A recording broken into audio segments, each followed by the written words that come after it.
Opportunities are huge. White and Jordan join the Binary Broadcast Blowout weekday mornings from 10 on the world-famous TalkSport. In the year 2000, TalkSport established an elite breakfast show for the top 1% of former professional footballers. Alan Brazil is the original Maverick. Flaps up for the football. Turbocharged twin-engine breakfast radio with Alan Callsign, roll out the barrel Brazil. Turn and burn, baby. And Ray Party 7 Palmer. Well, can you keep this thing the right way up? My beer's going everywhere. The all-action TalkSport Superstar Breakfast with Alan Maverick Brazil. I've been flying through the danger zone for 20 years. And his wingman, me, Ray Party Palmer. Every Friday morning from 6 on TalkSport. I feel the need for speed. TalkSport Drive. Weekday afternoons from 4 on TalkSport. TalkSport Drive with me, Darren Bent. And me, Andy Goldstein. All-terrain sports radio for a power-hungry nation. The national radio show with a bootload of sport. Unrivaled, opinionated comment from the biggest names in sport and Andy Goldstein. Mirror, signal, move over for TalkSport Drive. With Andy Goldstein and Darren Bent. Weekday afternoons from 4 on TalkSport. The fastest football on the way home. Get updates on the teams and squads, plus all the latest betting odds. All it takes is just one tap. Kill boredom dead with the TalkSport app. The TalkSport app. Hear, watch and scroll unbeatable content from the world's biggest sports radio station. Whenever you want, wherever you want. Available from the App Store now. Terms and conditions apply. Reasons to like TalkSport. 1, 2, 3. A bit of Simon Jordan. The highest news from F1. The latest transfer deals done. Well, these were the swinging 70s, Anne. Tony Cascarino, a trip to the casino, a pint of cappuccino. Alan Brazil. Just brilliant. Adrian Durham, come here if you want some. We'll bloom and take you all on TalkSport's got skills. Don't be a blockhead. Listen to TalkSport on DAB Digital Radio 1089 and 1053 AM, on the app and on your smart speaker. TalkSport. The Monday Club on TalkSport 2. A broadcasting juggernaut of sport. Honestly, it's a whole different conversation. Professional analysis. He was at the very peak of his powers. Yeah. Oh, he's the master of the dark arts. And refreshingly frank opinion after all the action. I don't rate him at all. So I think think he's useless. The Monday Club. The sharpest minds in the business. That is unbelievable. Monday afternoon from 5. On TalkSport 2. Premier League Live, good afternoon, Ben Jacobson, Paul Mortimer with you. Second half about to get underway here at the Hill Dickinson Stadium. It's Everton 0, Aston Villa 0. Elsewhere in the Premier League, Arsenal beating Forest 3-0. Martin Zubimendi with a super volley. That will be a contender for goal of the season. He got another in the game and Victor Gyökeres scored. Eberici Eze got an assist. 3 o'clock games, Bournemouth leading Brighton 1-0 at half-time. Alex Scott the scorer. Palace and Sunderland 0-0. Fulham and Leeds 0-0, and Nick Voltemade on the score sheet as Newcastle lead Wolves 1-0. Jacob Murphy has also had a disallowed goal in that game. At half-time, I saw Evan Gessan warming up for Aston Villa, so we might see a change. I wonder whether maybe Yuri Tielemans, who wasn't involved, could go off. Yeah. And then Villa would go a bit more attack-minded. Well, I mean, Gessan I saw play in the last game against Palace, and, well, he was there, but it was a difficult game for him, and he looked somewhat lightweight. I wouldn't have made a change now. That wouldn't have been the change I would have made. But it does look like Gessan is coming on, without a doubt. I'm not quite sure who's coming off. If Tielemans comes off, that means I'm guessing McGinn would come into the middle of the park, because Gessan is more of an attacker. So he's going to play wide. I guess Ollie Watkins, unless they play two up front, I guess Ollie Watkins is the central striker. He's going to play wide. He played wide on the left in the last game against Palace, and got no change out of Munoz, and I think it was Richards at right side centre half, and he came off at half time, I think. Evan Gessan on the signing from Nice this summer, and the fee was around £30 million, and it is Yuri Tielemans that departs. Just a surprise. I thought he was getting into the game. He must have taken a knock or got injured, because I thought in the back half of that second half he was beginning to get a foothold in the game, and his radar was back on, and he was passing it. He was starting off their play really well, so that's quite a surprise.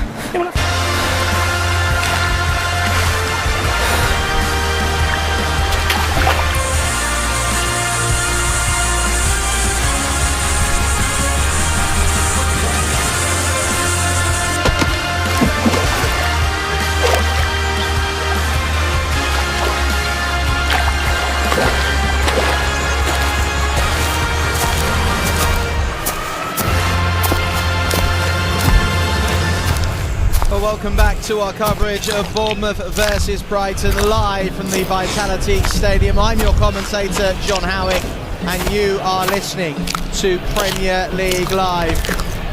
Well, Bournemouth led at the break through an Alex Scott goal, his first of the season, as Brighton left the field licking their wounds, quite literally 2 players taken off midway through the first half. Maxim De Kuyper forced off with injury, and Jack Hinshelwood. Hinshelwood has reappeared on the Brighton bench, albeit with a big boot strapped around his right leg. Will Brighton have enough in reserve to try and threaten and get back into this game? Or will Bournemouth continue their great start to this season and make it 3 wins in a row for the first time since December of 2024?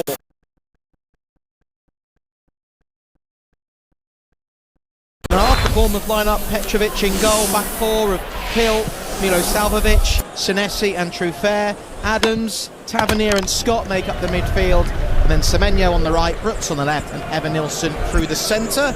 As for Brighton, Bart Verbruggen in goal, back 4 from right to left of Veltman, Van Hecke, Dunk and Kadioglu. Ayari partners Milner in the middle of the midfield, Minter on the right, Natoba on the left, and Ruta in behind Danny Welbeck. So far, the lone striker for Brighton do have Stefanos Tsitsipas on the bench.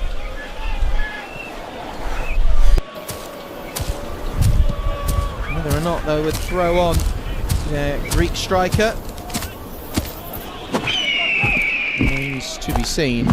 Also do have Brayan Gruda, who scored against Manchester City in that 2-1 win last game out. Alex Scott has won a free kick here for a foul by James Milner, and this is in a dangerous position. This is about 25 yards out. Scott was coming forward, did a wonderful little drag back move that went through the legs of Milner, and Milner brought him down. And now there is the discussion of who will take this free kick.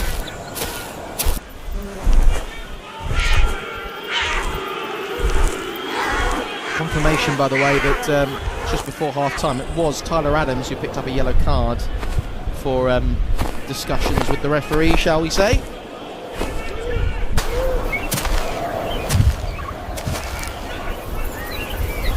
Those discussions between the prospective Bournemouth free kick takers continues. There's about 4 of them at the moment. Been narrowed down to 2. Could be the left boot of David Brooks, the Bournemouth captain, or the goal scorer Alex Scott. 25 yards out, it's Brooks left-footed, it's over the wall and it's over the bar. Just got a little bit too much elevation there, got right underneath the ball and lifted it away. Over the wall, but well over the goal of Bart Verbruggen. Brighton, by the way, with those 2 changes, we do have another window to make subs. I imagine Gruda might come on at some stage, maybe even Carlos Baleba. Here is Jorginho Ruta for Brighton. Ball down this right flank for Minter. Gets towards the byline, tries to keep it in play away from Truffert. Succeeds in doing so for the time being. They now size each other up. Minter is able to deliver a dangerous cross, and Matoma heads it home at the far post, and Brighton are level. He may be one of the smallest players on the pitch, but Minter picked him out beautifully with that cross at the back stick, and Karu Matoma has hauled the Seagulls level. Bournemouth 1, Brighton 1. That cross from Minter was just begging to be put in, and James Hill, who was supposed to be marking Matoma, just lost his man, and he rose well and headed it down into the empty net. Petrovic thought about coming. He was in no man's land. He thought his defenders could bail him out. Instead, Brighton have a response almost instantly in the second half. 3 minutes gone since they kicked off, and Brighton are level. Bournemouth 1, Brighton 1.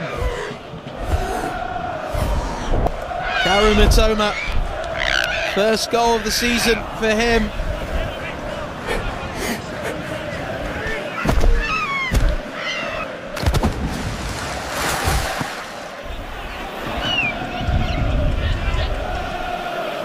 Semenyo back to Hill now. Bournemouth looking for a response after being pegged back.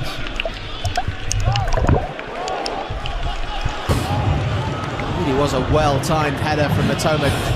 Jumped and hung in the air with ease.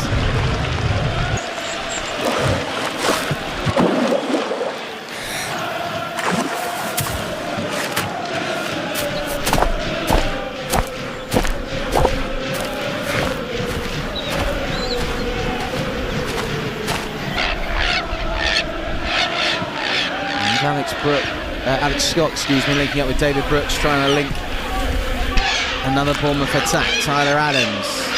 Got a game on our hands now. 1-1 with 50 minutes gone. Tavernier with the cross, headed away by Lewis Dunn.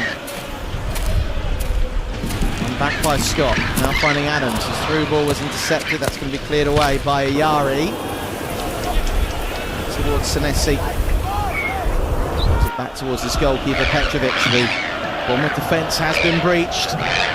Kept 2 clean sheets in 3 games this season. Brighton scoring their first real attack of the second half. And Salmovic. Now finding Tyler Adams.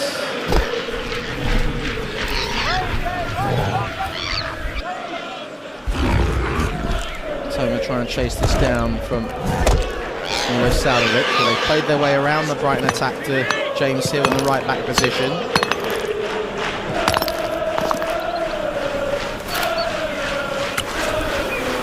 All the noise you can hear now is from the Brighton fans. You'd wonder if the Seagulls would have enough quality to get level. And there's a really good cross from Minter, and he found Matoma beautifully. Very well worked goal. Here's Veltman out towards this right flank for Minter, who's been dispossessed here by Trufair. And Brighton now could spring on the counter-attack here on the break. Here's Danny Welbeck, cuts inside, slightly overruns it though. Still keeps it alive with Ruta, but he's dispossessed easily by Alex Scott. Back once again, winning possession for Bournemouth. Doing all the so-called dirty work.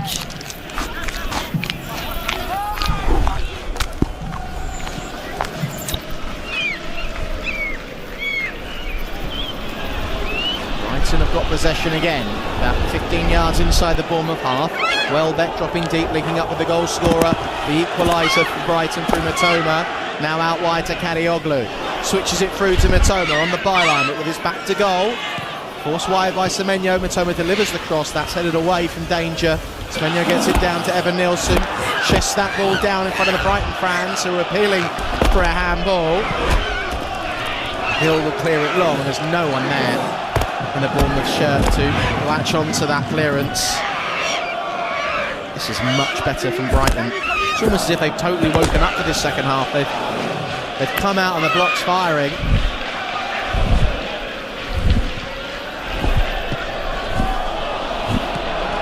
Lovely through ball now from the halfway line from Ayari to release Matoma. Tight angle for Matoma, tries to square it. Loose touch has kept the move alive for Ayari and for Brighton. Here's Ayari again on the overlap. He's got Kadioglu. Looks up, delivers a cross, took a deflection. Matoma gets there first, rolls it back towards Veltman. That's steered over towards the right flank.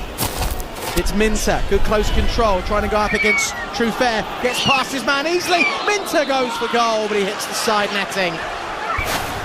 It will be a corner, took a slight deflection on the way through. Brighton do have a corner from that effort from Minter.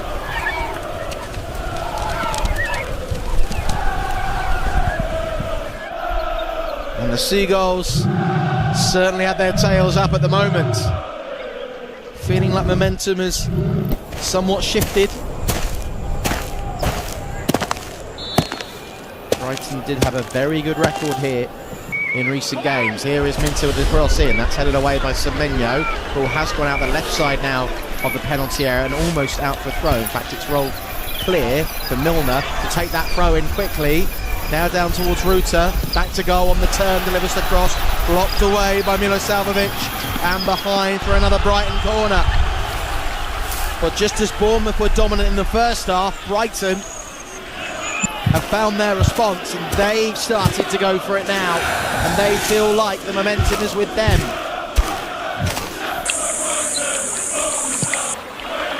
Here's the corner, sent in, back across the face of goal. Petrovic was at full stretch for that one. It was Welbeck who flashed the volley into the ground, and it just bounced clear in the end of the far post. Thankfully it goes wide for the Bournemouth perspective. Brighton coming close to almost taking the lead. 55 minutes gone. Bournemouth 1, Brighton 1.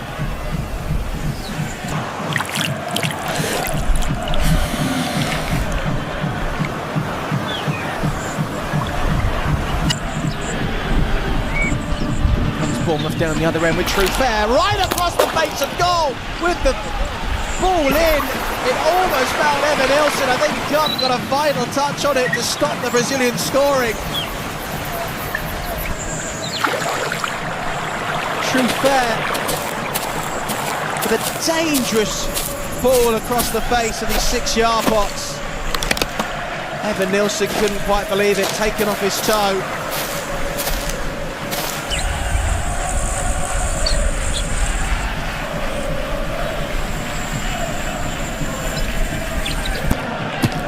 Now a corner. Sent in by Brooks towards the far post. The heads go up, and the referee see a foul there by Senesi on Van Hecker, who's gone down. Pulled back up, just a foul for jumping into his man.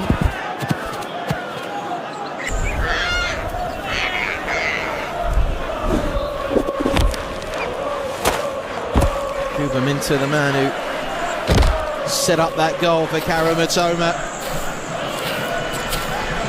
to get Brighton level.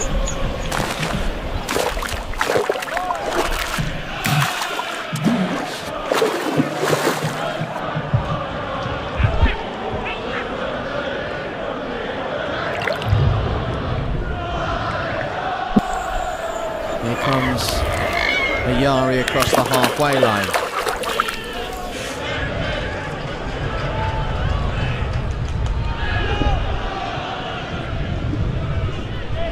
Feel as if they got a little bit of momentum here.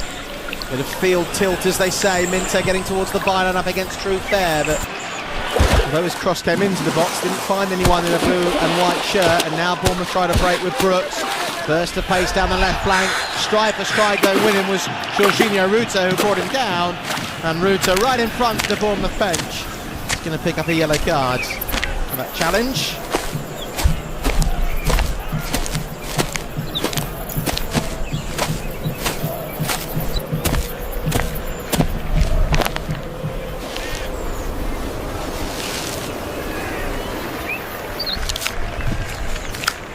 Just 3 minutes to get level after the restart.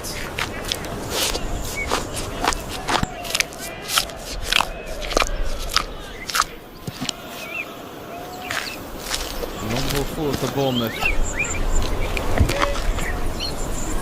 Away, as far as Tavernier.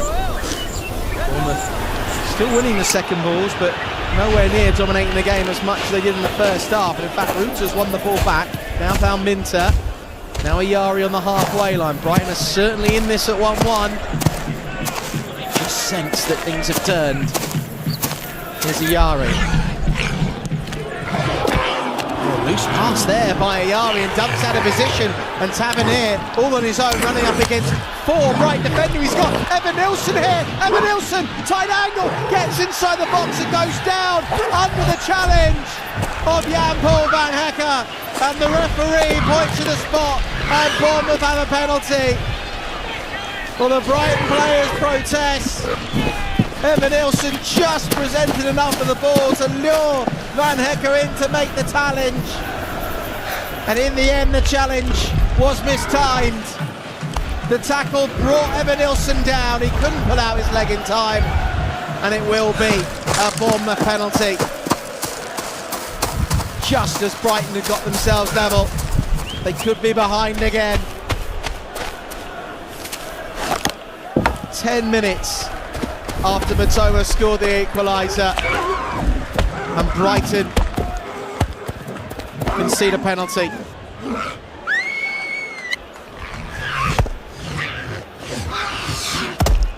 Bournemouth 1, Brighton 1. Bournemouth have a penalty. Evan Nilsson brought down inside the box. David Brooks hands the ball off to Anton Semenyo. Referee Peter Banks just checking everything's okay with the Brighton goalkeeper Bart Verbruggen. It will be Semenyo who takes this after Evan Nilsson was brought down in the box by Jan-Paul Van Hecke's outstretched leg. And Brighton, who 10 minutes ago got themselves level through Karu Mitoma, could be behind again if Anton Semenyo can convert this penalty. Verbruggen, his bright orange goalkeeping strip, trying to make himself big, trying to bounce up and down that line to put off Semenyo.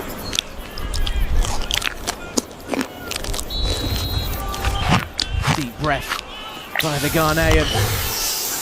Steps up, right footed, he scores by sending Verbruggen the wrong way. And Bournemouth weren't pegged back for long. Brighton were only level for 10 minutes before Evan Nilsson was brought down in the box by Jan-Paul Van Hecke. Up stepped Anton Semenyo for his third goal of the season. And the Cherries lead once again in this South Coast clash. Bournemouth 2, Brighton 1. I have to say that Brighton were architects of their own downfall when they conceded that penalty. Marcus Tavernier was breaking away through the centre of the midfield. 5 Brighton defenders went with him and no one stayed with Evan Nilsson. So when Tavernier slipped him through, all the momentum when Evan Nilsson cut back meant that Van Hecke couldn't shift in time. His outstretched leg brought him down. Penalty given. Up steps Semenyo. And he makes no mistake from the spot. Bournemouth 2, Brighton 1. Just over an hour gone.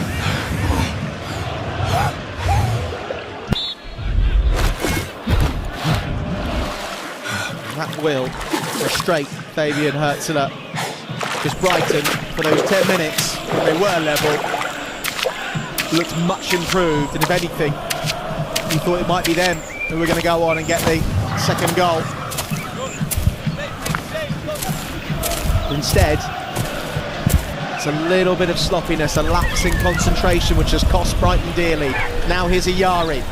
Bit of skill from him, and he's pickpocketed easily by Tyler Adams. All diving in was James Milner. Referee has said play on because Brighton have kept possession. Now he's pulled it back here, and Milner is going to pick up a yellow card. And with all the experience that James Milner has, I think he knew exactly what he was doing and what he had to do, because Bournemouth were going to break if Milner did not break up the play. And I think he knows that. Tyler Adams has stayed down, though he looks more winded than anything. But a mistake from Ayari. It was Adams who won it back, and a slightly heavy touch, but Milner, I say he dived in, he did dive in, but he only just catches Adams. It's not really a malicious tackle or anything like that. It is very much buying yourself a yellow card to try and protect your team and keep this game at 2-1, which is what he's done. 63 minutes gone, Bournemouth 2, Brighton 1.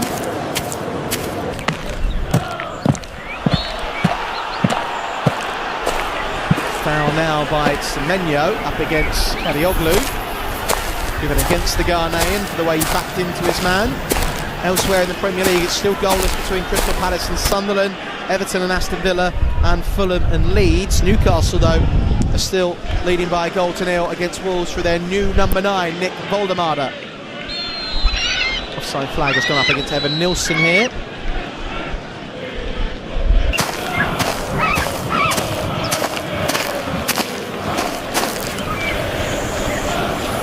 And Brighton respond once more.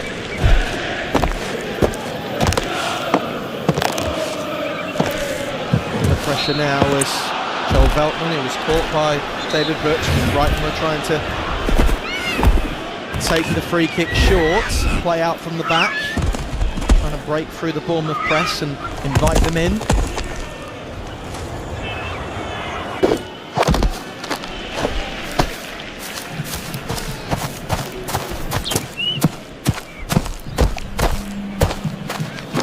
Throw in 4.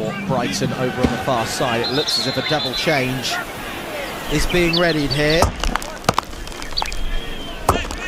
Rayan Gruda is about to be introduced, along with 19-year-old Greek striker Stefanos Simas.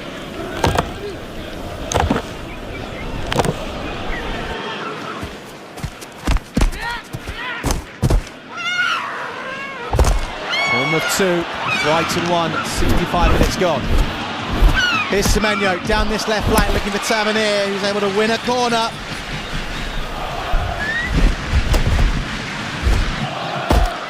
Tavernier breaking at pace there. Forcing another corner for Bournemouth. Justin Kluivert is about to come on, along with, I think, actually Amin Adli. Brighton still haven't been able to make the two changes that they want to make. We're going to wait to see what their fate holds from this corner. Corner played short by Scott, dummy from Brooks, comes back here for Tavernier, 20 yards out, rasping drive that goes over the bar and behind for a goal kick. Certainly a bit of creativity with that training ground routine, that short corner, almost like the old Tottenham corner of the early 90s. And Teddy Sheringham used to dummy the ball for a teammate to have a shot on goal. That's what they did. Just flew over the bar, and now Brighton are going to make a change. It is going to be a triple change here. We are going to see Danny Welbeck come off, Jorginho Ruta come off, and James Milner. It means Carlos Baleba is going to be thrown on, along with Rayan Gruda, and a Premier League debut for 19-year-old Greek striker Stefanos Simas. And while that triple change is happening, there will be a double change for Bournemouth as well.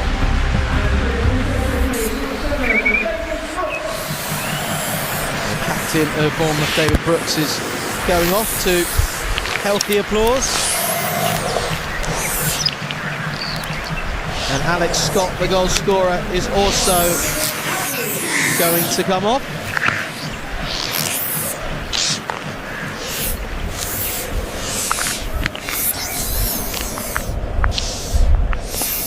David Brooks and Alex Scott, the two players who have made way.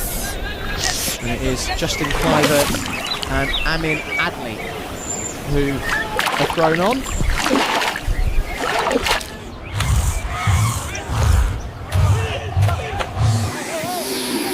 Marcus Tavernier drops back just a little bit deeper here.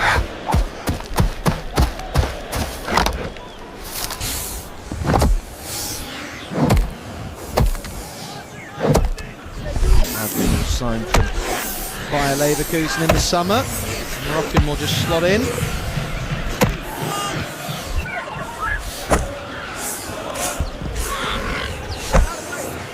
Here now is Ayari for Brighton. A couple of short passes in the midfield, but picked off once again by Tyler Adams, and there's a mistake here by Senesi, who gets a shove in the back by Simas, and I think he's a little bit lucky there. Here's Senesi, because he was in real trouble. He'd almost gave the ball away in his own box, then he was running towards his own byline. I think the second he felt any kind of tug on the back of his jersey, saw that as an opportunity to go down and win his side a free kick to bail him out and relieve the pressure. Think a little bit more about Stefanos Simas, the new Brighton striker, 19 years of age. Played for Greek side PAOK, PAOK, and also at Nuremberg. On loan. Scored 10 goals in 17 appearances last season. That, though, is in the second division of German football. German side signed him and then Simas joined Brighton this summer. Did score a brace in a 6-0 win away at Oxford United in the League Cup though. At the moment, he's going to have to make sure his side give him an opportunity to get back into this game, and that means not conceding. Anton Semenyo was about to break down the right flank, slipped on the ball, which slowed everything down, which is a welcome move for the Brighton defenders, so they looked out of place there. 20 minutes gone, Bournemouth 2, Brighton 1. All sent forward by James Hill, that's cut out by Karu Mitoma.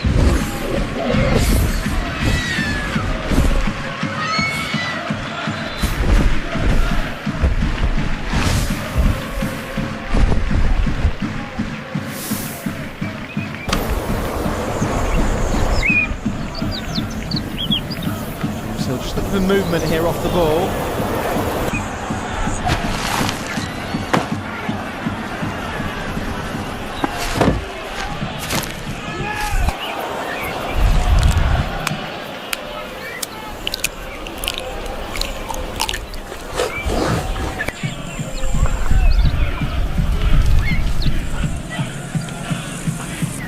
Here's Baleba now on the ball, Cameroonian on the halfway line.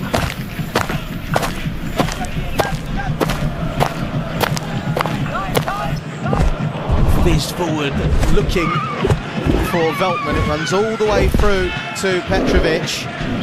Had that foul Veltman, Simas made a lovely run off the ball, just couldn't quite link up with him in the end.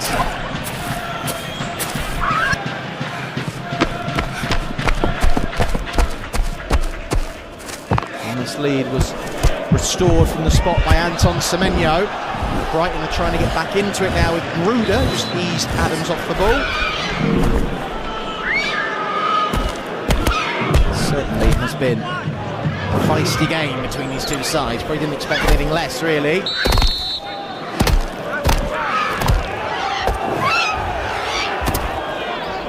Smithsy waiting to take his time with this free kick. He will send it forward now, nice and long. Headed away there by Kadioglu. Karim Matoma couldn't quite get the connection on the clearance that he wanted. Had a play for a Bournemouth throw. Running through the other Premier League scores just a bit. Still 2-1 here to Bournemouth. Senesi with a pass forward, that's cut out by Carlos Baleba. Brian managed to hold on to him. That's the deadline window slamming shut. And able to shake off interest from Manchester United. Here's Carlos Baleba's pass, but that went completely askew. Mishit, misdirected, behind for a goal kick. A little bit rusty, Carlos Baleba, after coming back from international duty. 72 minutes gone, Bournemouth 2, Brighton 1. Scores elsewhere in the Premier League, still Newcastle 1, Wolves 0. And it's goalless in the three other games between Crystal Palace, Sunderland, Everton, Aston Villa and Fulham, Leeds United. Still got West Ham versus Tottenham to come at 5:30, then at 8 o'clock Brentford take on Chelsea. So plenty of football still to come here on Premier League Live. Poor pass now by Baleba to give the ball away to Tavernier, gets knocked down to the ground. Tavernier wants a free kick, he will get one, and Baleba, I think, is going to pick up a yellow card. Yes, he is. It's just sloppy again for Brighton. That was a little roll by Baleba to move away from his man that he just about completed, and because he was so hurried and nervous after just about pulling off the skill move, it meant his pass back to his teammate, who was only about 10 yards away, was completely under hit, and Tavernier just nipped in, and all of a sudden Bournemouth were on the break again. Free kick though for the Cherries, now 30 yards out. Petrovic will try and sort his wall. Well, there's only one contender for this one, with Scott and Brooks both off the pitch.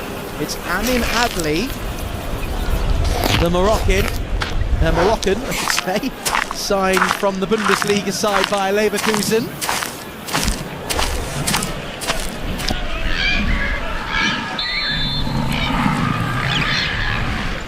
Here is Amin Adli, 25 yards out, goes to the top corner, over the wall, and in the end forces a good save out of Bart Verbruggen. That almost looked destined to be his first Bournemouth goal. That's shaped up beautifully. Verbruggen had to make a good save. That might have sparked Brighton into life. They're straight down the other end on the counter. Here's Kadioglu, now waiting for support. Playing a 1-2 with Karamitova. The Turkish fullback carries on and finds Ayari. Squared here to Baleva. Now finding Lewis Duck. To Jan-Paul van Hecker.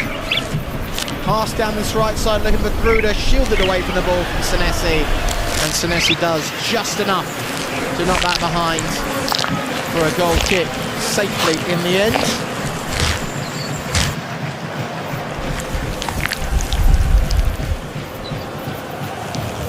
Really nice defensive work from Senesi. Brighton got 15 minutes.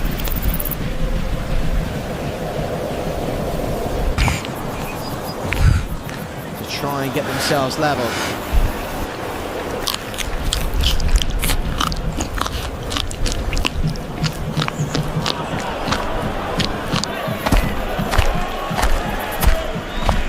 Semenyo down towards the right flank. Now finding James Hill. Hill though has overrun that ball, goes out for a throw. Brighton have taken it quickly. Finding the labour in the middle of the midfield.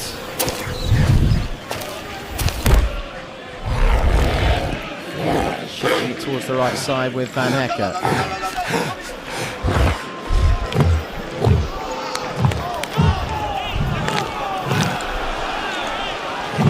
Veltman won Brighton a throw, but they've had to slow things down because Adrian Truffert is down on the turf at the moment. I'll say to the referee, look at my sock and how I got caught, but all the referee says is, you're okay, pick yourself up, carry on.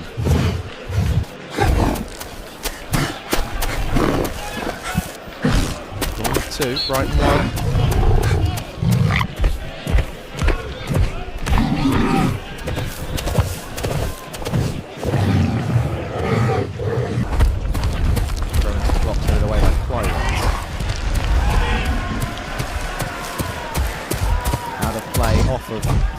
Clearance, but took a deflection off a Brighton player last. Off of Veltman will be a Bournemouth throw. At the moment, the seconds are ticking down. And Bournemouth, at the moment, taking the lead. Perhaps taking all 3 points. Here is Semenyo, right side of the penalty area, tries to get goal side of Kadioglu. Still carries on Semenyo.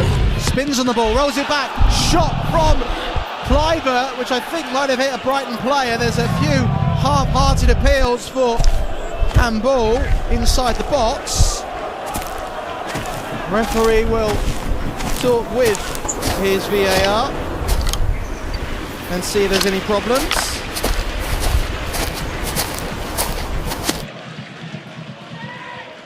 Looks as if it's going to be okay.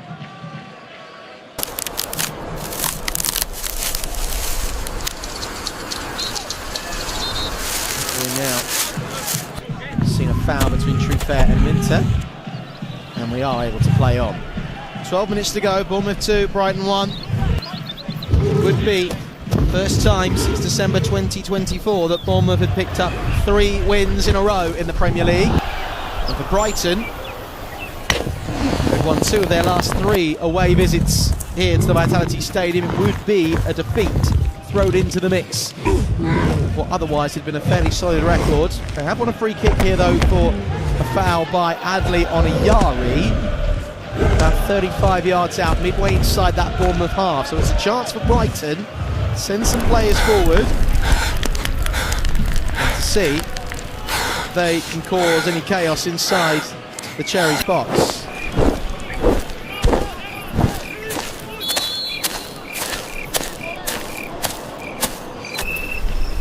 Ayari with the dummy. Dinked in towards the far post, the heads go up. Semenyo tries to get it clear. Dunk, though, has got goal side and come away with the ball and held on to possession here for Brighton. They're able to launch the counter. and keep the move alive. Dunk towards Minter, still got bodies inside the box. Kuba Minter with a try, headed away by Senesi. That was almost as good as a goalkeeping save. It was flying towards the far post, but the danger hasn't been fully cleared. Here's Gruder out towards the right flank once more. Minter with the cross in, looking for Van Hecker, headed away by Milo Salvovic. Bouncing ball which is flicked away by Cliver. Evan Nilsson will go chasing after it. The Brighton defence will knock it back towards their goalkeeper, Art Verbruggen. All hands to the pump now for Bournemouth as we tick towards the final 10 minutes. And there's Baleba, shakes off the challenge and feeds it through to Gruder down the right flank to find Yakuba Minter, who's overrun the ball at the byline, and that will go behind for a goal kick. Minter has been a real sort of standout candidate for Brighton. He was the man who set up the equalising goal for Karu Matoma moments into the start of the second half, and he's looked lively and threatening. Can Brighton carve out one more chance? And clearance upfield and away by Petrovic, headed down by Van Hecker. Chasing after that bouncing ball for Labour, but now he's out of position because Bournemouth have got the ball and they're charging forward with Marcus Tavernier. Worked out wide for Anton Semenyo, an assist and a goal for him so far today. Now finding Tavernier, thought about shooting, and then in the end holds on to the ball and decides to slow things down. Here's Justin Cliver into the box, 25 yards out, took a wicked deflection and goes behind for a corner. Art Verbruggen shouts at his defence. He didn't quite know where that effort had gone. It might have left him stranded and rooted to the spot when Cliver cut in from the left flank and let fly with that strike. It hit Jan-Paul Van Hecker. In the end, it went well wide of the goal. It will be a Bournemouth corner. And you sense it, Bournemouth do get that third goal. With 8 minutes to go, that would probably be the end of the game in terms of a contest. Can Brighton weather the storm for now? Get themselves level again. Or will Anton Semenyo's penalty be the match winner?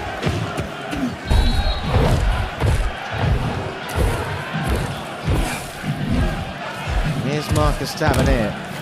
Wants to take this corner. 5 Bournemouth shirts inside that Brighton box as it's sent in. It's over the head of Senesi. Cleared away by Dunk. Only as far as Simas. Simas with good footwork is able to clear that ball away. And Minter has got there ahead of James Hill, but then he slipped Yakuba Minter and he's gone down clutching his ankle. I think he just lost his footing. Hobbles back to his feet. That's unfortunate because James Hill had made a mistake and Brighton and Minter had almost pounced on it. Had he not lost his footing, he would have been away. And now straight down the other end with Justin Cliver in the final third down this left side. Couple of step overs, goes past Feltman, delivers the cross. There's no one there deep at the far post. Kadioglu will bring the ball away, sprinting upfield. Almost like a basketball match now as we go end to end. Towards this right side for Yakuba Minter. Bundled into on the edge of the box. Minter, he stayed down. Brighton have tried to keep possession. Adley though has headed it forward towards Justin Cliver, and now there's space here for Bournemouth to try and break, but Lewis Dunk is the last man back and he retrieves that ball from Evan Nilsson, knocks it back to the safety of his goalkeeper, and for now is able to defuse the situation. Bournemouth are getting ready to make another double change here. It could be Milo Krupi Jr., perhaps even Alejandro Jimenez could come on. Here's Amin Adley. His attempted cross is blocked behind. He wins a corner for Bournemouth, and then he tries to play the role of cheerleader by geeing up the crowd. Very animated with his arms, trying to get everyone behind him as Bournemouth tick ever closer to another big win in the Premier League. And what would be their third win in a row.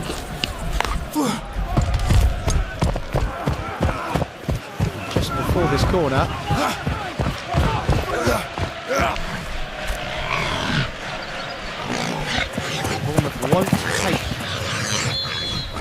won't make their subs, excuse me, they will take this corner now. Salvovic has gone forward. Senesi. Plenty of looming large aerial targets for Bournemouth to aim for. It's sent in by Tavernier, it's headed away. Kept alive by Senesi, takes the touchdown towards the byline, now hangs up the cross. Looking for Evan Nilsson. Milo Salvovic rolls it back towards Kluivert, thinks the cross in towards the far post, headed down by Hill, safely into the arms of Verbruggen. Brighton are riding their luck, but they're weathering the storm. They're surviving what Bournemouth are throwing at them. With 5 minutes to go of normal time, would the Seagulls get another chance to try and get level? Here's Kadioglu. Out towards the left side for Karu Mitoma. Mitoma with a step over, goes past Hill, and another man, Mitoma. Moves infield now to the centre, lays it off to Jan-Paul Van Hecker, 40 yards out, he carries the ball forward, works it out wide to the right flank for Gruder, left-footed cross from the angle, comes in, it's headed away, only as far as Baleva, who shoots from 25 yards out, and all he does is put the ball into the stand, much to the joy of those Bournemouth supporters. And now Bournemouth are going to make another double change.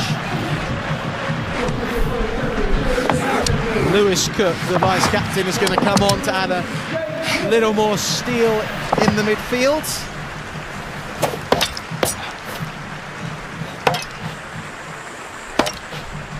As Marcus Tavernier goes off. And as you can hear, Alex Jimenez, Spanish right back, on loan from AC Milan, will come on, and the change is Hill and Tavernier going off, and it is Cook and Alex Jimenez coming on. The final few moments, Lewis Cook just coming on really as he's handed the armband by the departing Marcus Tavernier. Cook is coming on as that little bit of insurance just to try and see the game out. You'd rather finish the game with him if you're trying to get a match over the line than without him.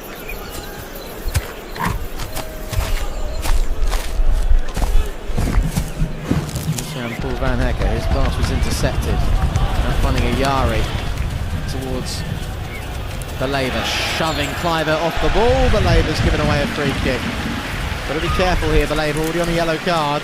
That foul was made on the halfway line, so it wasn't too far away. And the referee says it's a free kick and nothing more. Kluivert picks himself up.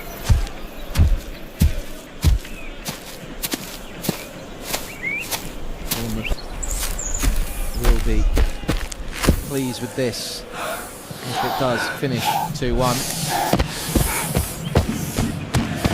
But another home game against Newcastle next week, Sunday, before they take on Leeds at Ellen Road on the 27th of September. Could be going into that all-important Newcastle game with a lot of momentum. Newcastle currently winning today by a 1-0 against Wolves. Brighton, meanwhile, host Spurs in their next game. Here is Simas. Just beaten off the ball by the strength of Semenyo, who's pickpocketed him. They could try and break away here. Anton Semenyo has got good pace. He's carried the ball a good 30-40 yards before Lewis Dunk comes in and makes the interception. We are in the final 2 minutes of normal time. Bournemouth 2, Brighton 1. Kadioglu's ball in is blocked by the chest of Lewis Cook, wearing that captain's armband, trying to get the Cherries over the line.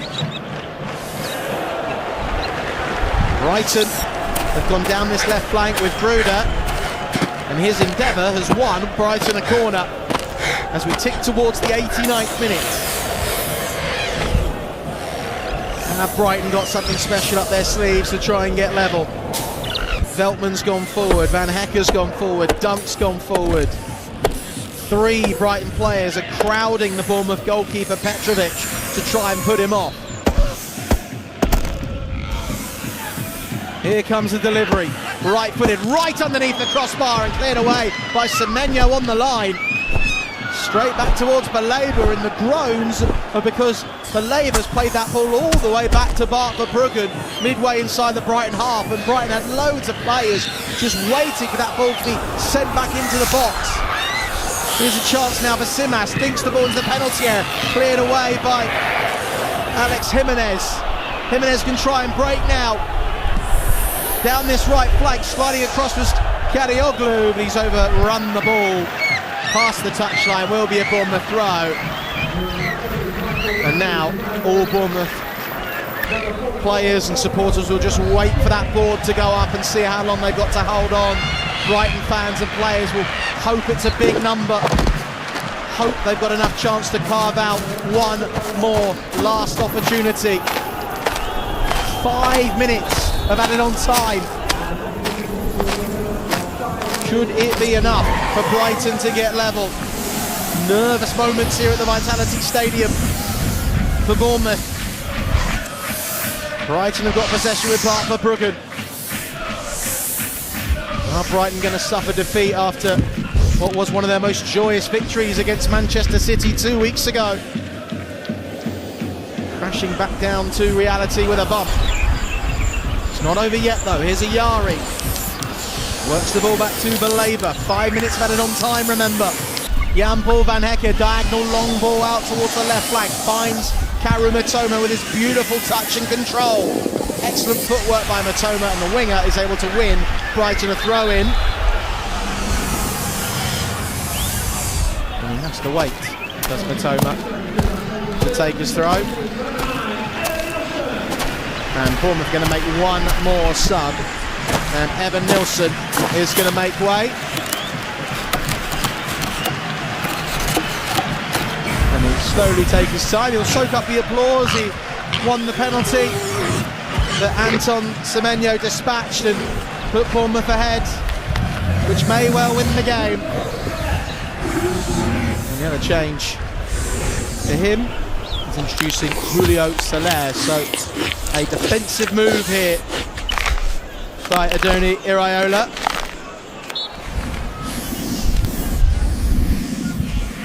The Argentine defender being thrown on as Brighton launch this throw in into the box. It'll come back out towards Carlos Baleba on the left side. It's headed away by Cliver.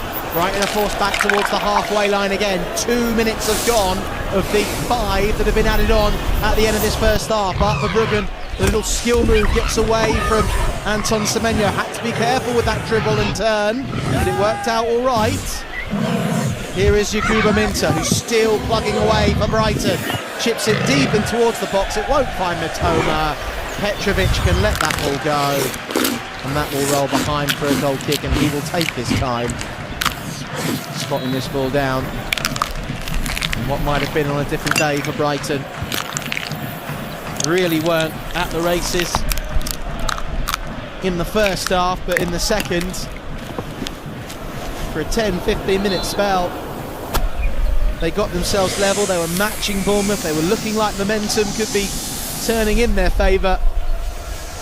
In the end, sloppy mistakes and a lapse in concentration has unfortunately cost them dear, as it often does in the Premier League. It looks as if Fabian Herzler has actually been booked as well. The Brighton 0 draw. Great to have your company, Ben Jacobs and Paul Mortimer with you. Best chance of the game was probably that keen header that was tipped onto the bar. Yeah, I would agree with that. Again, Jack Grealish. Every time him and Keane have had 2 good chances created by Jack Grealish, and that's what has to happen. Get the ball wide to Jack Grealish, and it's the thing that irritates me more than anything else. Matty Cash, yellow card very early, so you're thinking Jack Grealish should be able to, get the ball out wide to Jack Grealish, get the ball out wide to Ndiaye, because both Villa fullbacks are on cards, but at no point have they been put under pressure enough. And I've got to say, I think Moyes will be really disappointed, I think, with the inability to really ask questions of the 2 fullbacks. Pickford has the ball for Everton at the back. Villa momentarily had it, but there was an offside. We'll hear about the Fulham Leeds goal in just a moment. Here's Tyrone Mings for Aston Villa to Morgan Rogers, who picks it up on the halfway line, but then hands possession straight back to Jake O'Brien. O'Brien on the halfway line is looking for options at the moment with 40 seconds beyond the 5 minutes. The referee, Simon Hooper, looks at his watch. Whilst we wait for the full-time whistle, let's quickly hear about the goal at Craven Cottage between Fulham and Leeds. Barry Swain is your commentator. A little over 2 minutes of stoppage time. Sasha Lukic to take the corner. Out it goes, it came off a defender, and it's gone in! And Fulham have nicked it right at the end. Tom Kearney leads the celebrations, but it's gone in off of the defender. It's gone in off of Gabriel Goodmanson, and Fulham snatched their first 3-point haul of the season with an own goal deep into stoppage time. Leeds will ruin his chances, but it's Fulham that take the victory, and they take it thanks to an own goal. An own goal from the Swede, Gabriel Goodmanson. Well, it was a late goal. And it was an out-swinging corner that was going nowhere, and it just hit the fullback. He was falling over. He went to head it, and it just, as he was falling over, he was nowhere near anyone. So it's definitely not a foul, and he's just angled it into the corner. What a bizarre own goal. Own goal, Fulham 1, Leeds 0, and here at the Hill Dickinson Stadium, Pickford launches it long, and the referee, Simon Hooper, blows up for full time. And despite both sides in part huffing and puffing, and Michael Keane hitting the bar with a header, neither able to find a breakthrough, Paul Mortimer is finished Everton 0, Aston Villa 0.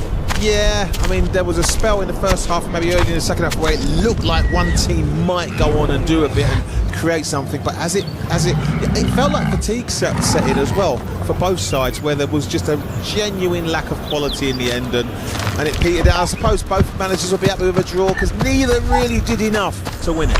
Yeah, I mean, you look at Villa and there's no surprise really on that evidence that they haven't scored yet in the Premier League.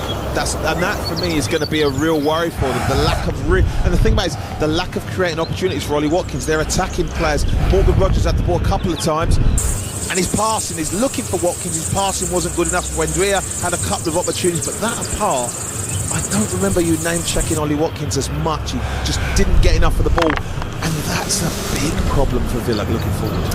We'll wrap up here and we'll build up very shortly to the game between Tottenham and West Ham United as Mohamed Kudus returns to the London Stadium, I should say, with his new club Tottenham Hotspur. But it's finished here at the Hill Dickinson Stadium. Everton 0, Aston Villa 0. Jack Grealish with a deflected effort saved in the first half. Michael Keane with a header tipped onto the bar. Well, apologies, had some technical difficulties here on Premier League Live, but I can confirm the game has finished at the Vitality Stadium. Bournemouth 2, Brighton and Hove Albion 1. It's now back to Ben Jacobs and the rest of the team to round up all the full-time scores here on Premier League Live. The best of White and Jordan. Now available in one unmissable daily podcast. He's going to be in charge for a considerable period of time. It's a load of old pony. The final word on the final scores with Jim Mighty White. I really mean this with sincerity. And Simon the Saint Jordan. You guys can't look like the Saint. I think it's a Simon Temple outlook. I expected to hear the Outspoken. Out now. Listen or download for free from your favourite podcast portal. Kick it! Talk Sports Superstar Breakfast. You wake up late for work, man, you don't want to go. Because Brazil and Paula haven't finished their show. Pump up the volume and make lots of noise. You're listening to the Breakfast Beastie Boy. You gotta fight for your rights. The original ill communication from the breakfast party animals. Alan Al Rock Brazil and Ray Party Paula on the Talk Sports Superstar Breakfast every Friday morning from 6. Whoa, yeah. The Talk Sport app. Yeah, it's the Talk Sport app. Swipe left for Top Sport 2. Und get in-depth interviews, the latest team news und all the sporting best bits. Swipe right for Top Sport. Mit unmissable Kick-by-Kick commentary of over 500 games of wunderbar live football across the season. Oh, das ist gut. Give your phone a finger to Top Sport. Zwei Finger, zwei Websites. What are you waiting for? Download it from your App Store. TalkSport Drive. Weekday afternoons from 4 on TalkSport. TalkSport Drive with me, Darren Bent. And me, Andy Goldstein. A sports radio that's guaranteed to go the distance. Move up through the gears with all the day's sports. Daily football debates, plus a bootload of banter. Watch the lights. Release the clutch. Drive! TalkSport Drive with Andy Goldstein and Darren Bent. Weekday afternoons from 4 on TalkSport. The fastest football on the way home. That's going to come back to haunt me, that one, isn't it? It's another day of box office football here on TalkSport. So let's have a quick rundown of today's blockbusting lineup. In midfield, it's Anthony Flash Gordon. Get heroic coverage of every epic push. Morgan Buck Rogers. Biddy, biddy, biddy. On the radio station that knows, with great power comes great responsibility. And Martin Odegaardians of the Galaxy. Well, these are the nights when heroes are made, where history will be written. Also, Kyle Skywalker. Magnificent counter-attack. And Tyrone Mings the Merciless. Supporters assemble. Captain's goal. Talk Sport. Biddy, biddy, biddy.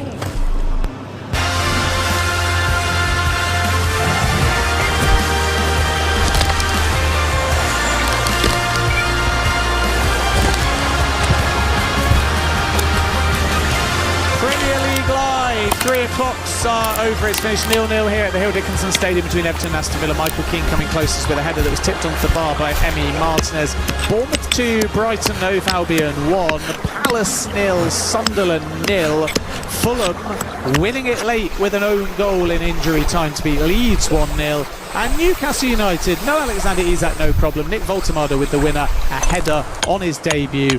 Newcastle 1, Wolves 0. 2 more games to bring you. The late kickoff is Brentford against Chelsea. That is at 8 p.m. But our focus very shortly is West Ham against Spurs, with Mohamed Kudus returning to the London Stadium, and we can find out now whether he starts in that game.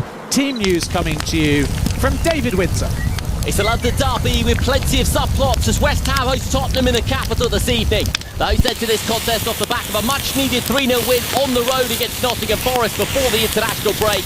Tottenham lost last time out at home to Bournemouth, but do have 6 points on the board. For West Ham, Graham Potter makes just the one change. Fulkrug picked up a calf injury while playing for Germany during the international break. Somerville comes in. The full West Ham team then, Hermansen in goal, the back four of Walker-Peters, Mavropanos, Kilman and Juve. Midfield three of Ward-Prowse, Fernandes and Soucek. Paquetá, Bowen and Somerville make up the 11. For Tottenham, 3 changes from the team that lost against Bournemouth. Xavi Simons makes his debut. Tell and Bergvall also start. Mohamed Kudus is the first player to join Tottenham from West Ham since Scott Parker crossed the divide in 2011. The Tottenham full team then, Vicario in goal, back four, Pedro Porro, Romero, Van der Ven and Spence, Alina, Bergvall and Sarr, the midfield three. Kudus, Tell and Xavi Simons make up the 11. It's West Ham against Tottenham at London Stadium. Thank you, David. He'll be joined by Adrian Clark, and their build-up starts from 5:15. We are with you until then.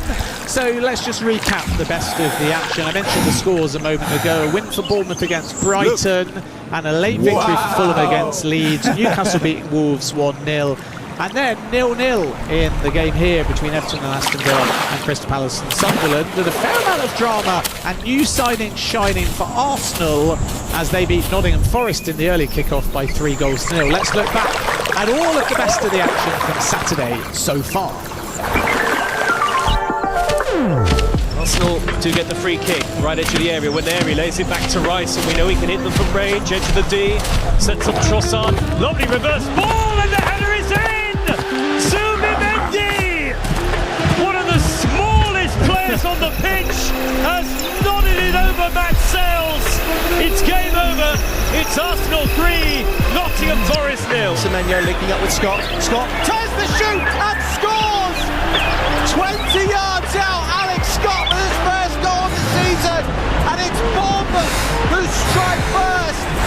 battle of the beaches on the south coast. Bournemouth 1, Brighton and Hove Albion 0. Murphy, now Tonali, can they find a telling touch at the end of this move here, Newcastle?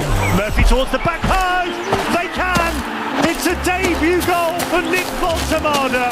It was only going to be Voltemada when that ball was played in, towering over everybody else from 4 yards out.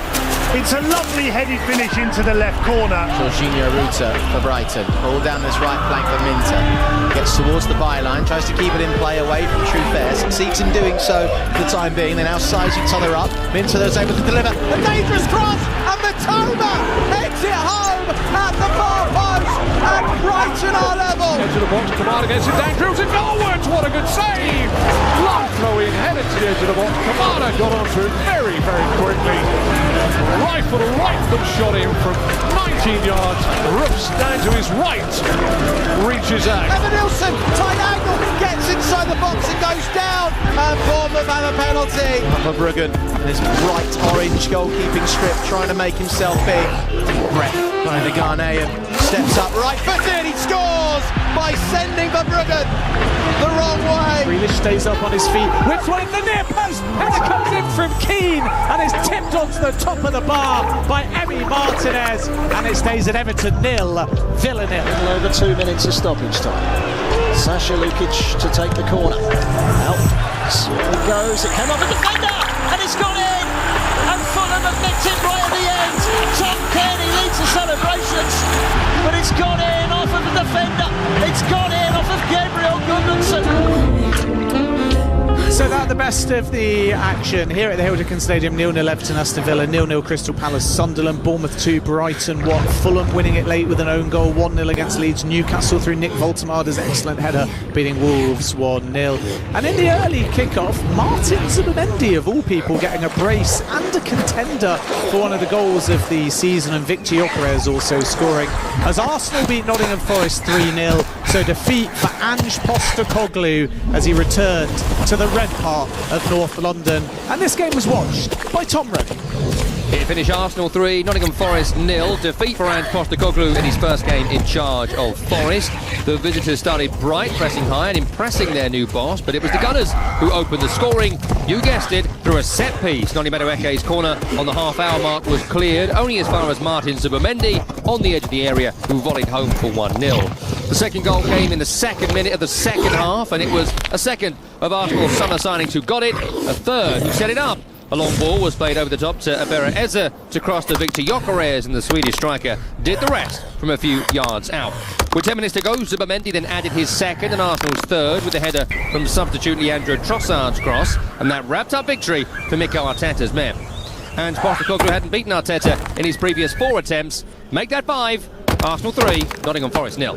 Thank you, Tom. Paul Mortimer is alongside me. We've obviously picked the meat and bones off this one. What else stood out for you today? We just heard about Arsenal winning there, and all the new signings contributed. Yeah, I think that's a good thing. I mean, very rarely do you find that happen where a club, introduces a lot of new players, and every single one of them has a part in a goal. So, Mikel Arteta will be really pleased, especially it's against a Forest side who, have been very difficult to break down normally. But again, I think for Forest under Postecoglou, there might be some choppy seas ahead before the calm, because he plays a certain way, they have been playing a certain way, and it might take a bit of time. And the worry for me is, where are they going to be when the players start to understand what's required? That's a challenge for them. A lot will be made of Victor Gyökeres scoring, and Martin Zubimendi's volley and brace, and of course Christian Mosquera outstanding at the back, and Eberici Eze with an assist. But what really stood out for me was the performance of Noni Madueke, who, because he came from Chelsea, didn't necessarily get that much hype or excitement from Arsenal fans. As a fellow winger, what do you think he can add to Arsenal? Do you know, I've been one of his biggest critics. For me, when he came to Arsenal, I was thinking, well, hold on, what has he done at Chelsea that made me think, Arsenal paying 50 million for him is a good bit of business?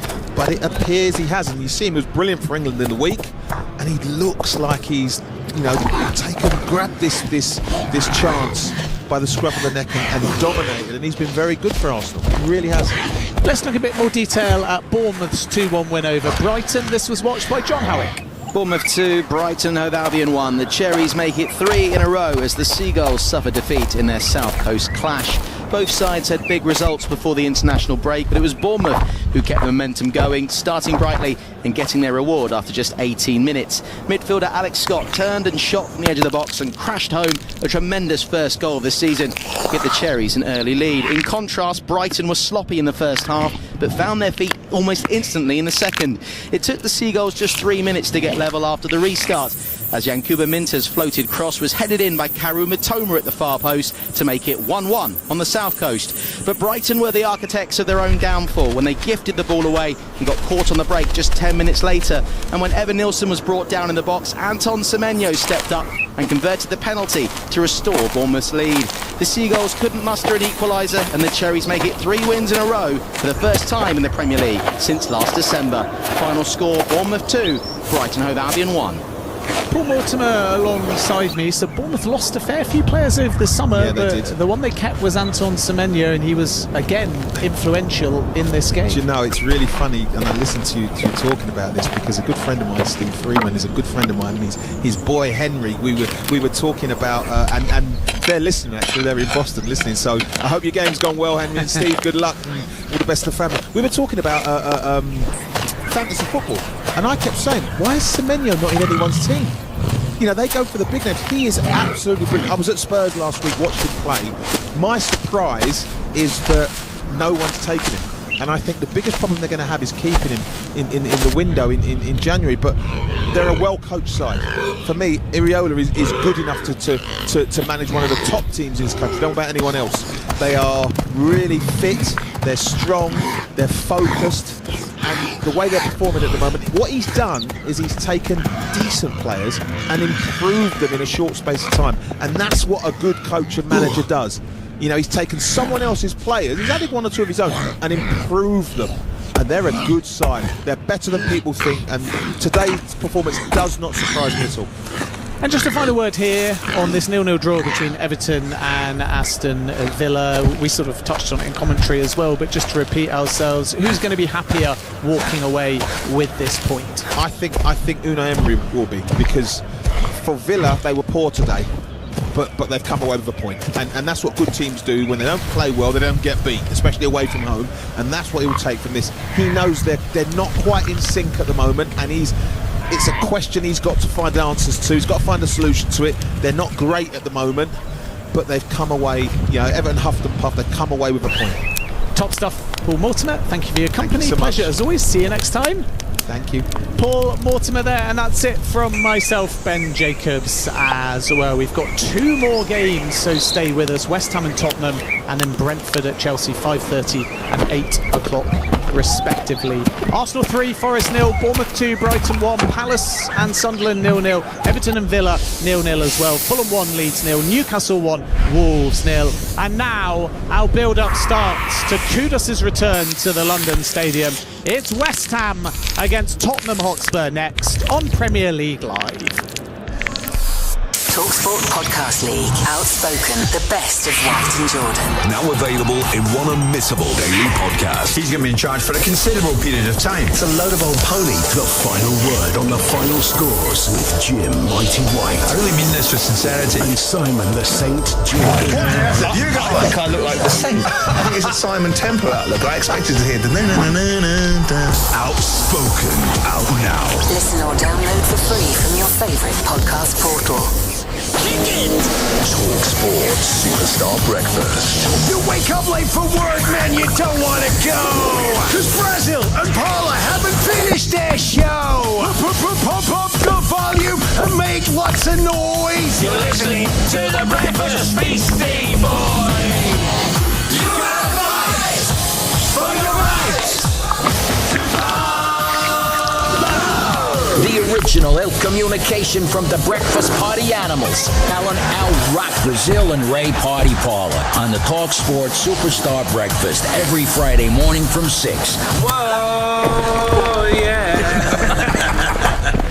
The TalkSport app. Yeah, it's the TalkSport app. Swipe left for TalkSport 2. Und get in-depth Interviews, the latest team news und all the sporting best bits. Swipe right for TalkSport. Mit unmissable Kick-by-Kick commentary of over 500 games of wunderbar live football across the season. Oh, das ist gut. Give your phone The finger. the TalkSport app. Zwei Finger, zwei invented. What are you waiting for? Download it from your app store. TalkSport Drive. Weekday afternoons from 4 on TalkSport. TalkSport Drive with me, Darren Bent. And me, Andy Goldstein. Sports radio that's guaranteed to go the distance. Move up through the gears, all the day sports. Daily football debates, plus a bootload of banter. Watch the lights. Release the clutch. Drive! TalkSport Drive with Andy Goldstein and Darren Bent.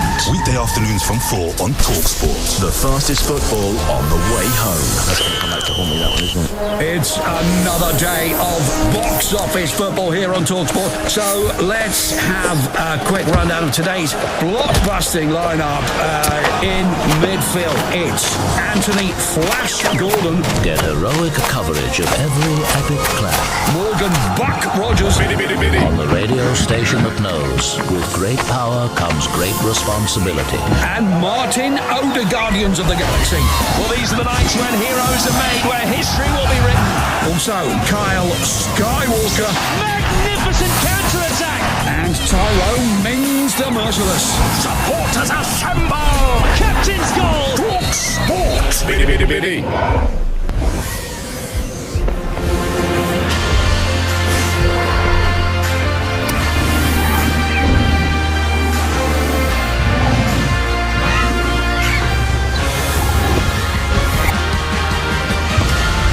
Listening to Premier League Live with TalkSport. Unbelievable.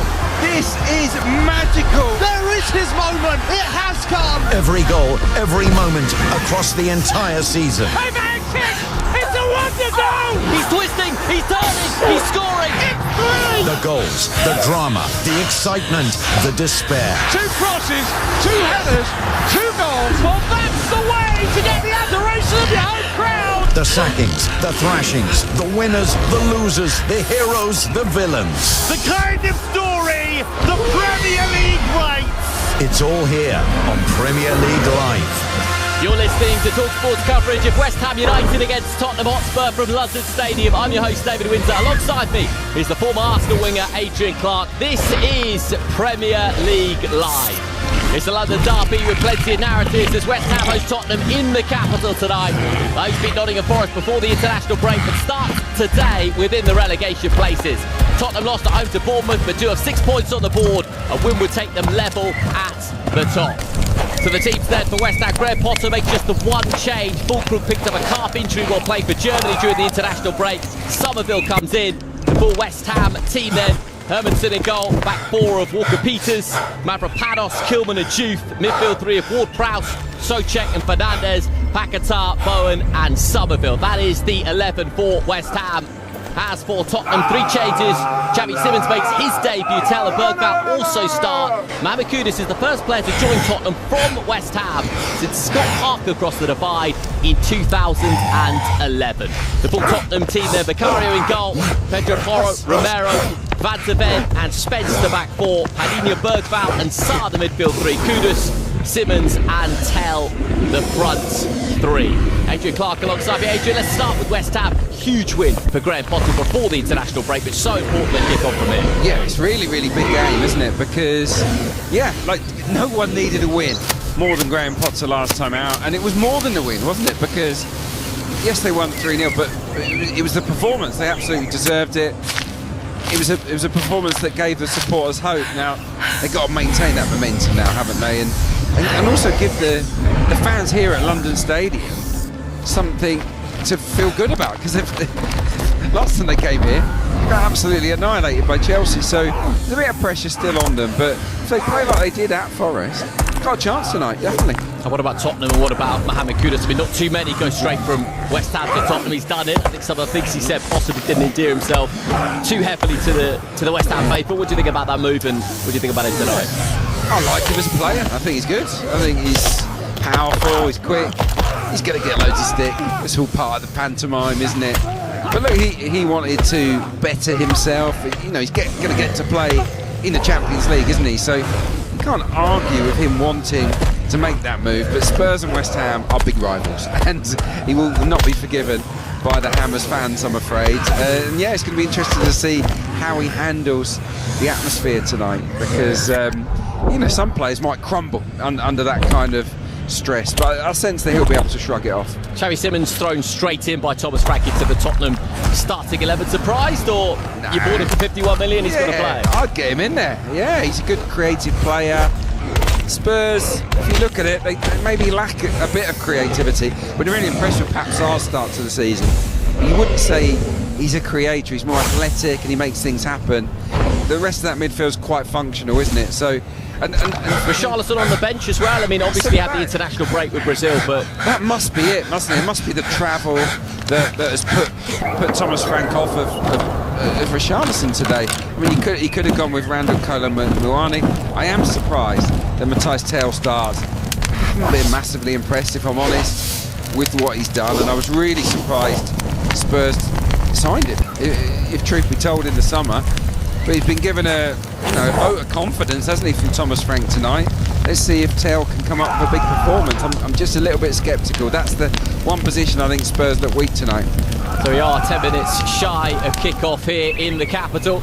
It is West Ham United against Tottenham. Let's have a listen now to the two managers prior to kick-off. You game, you play. It's always a tough match. The level is getting higher and higher. That's the reality, I think. And as I repeat, it's an important game for us. You know, it's an important game. We understand how much it means to our supporters.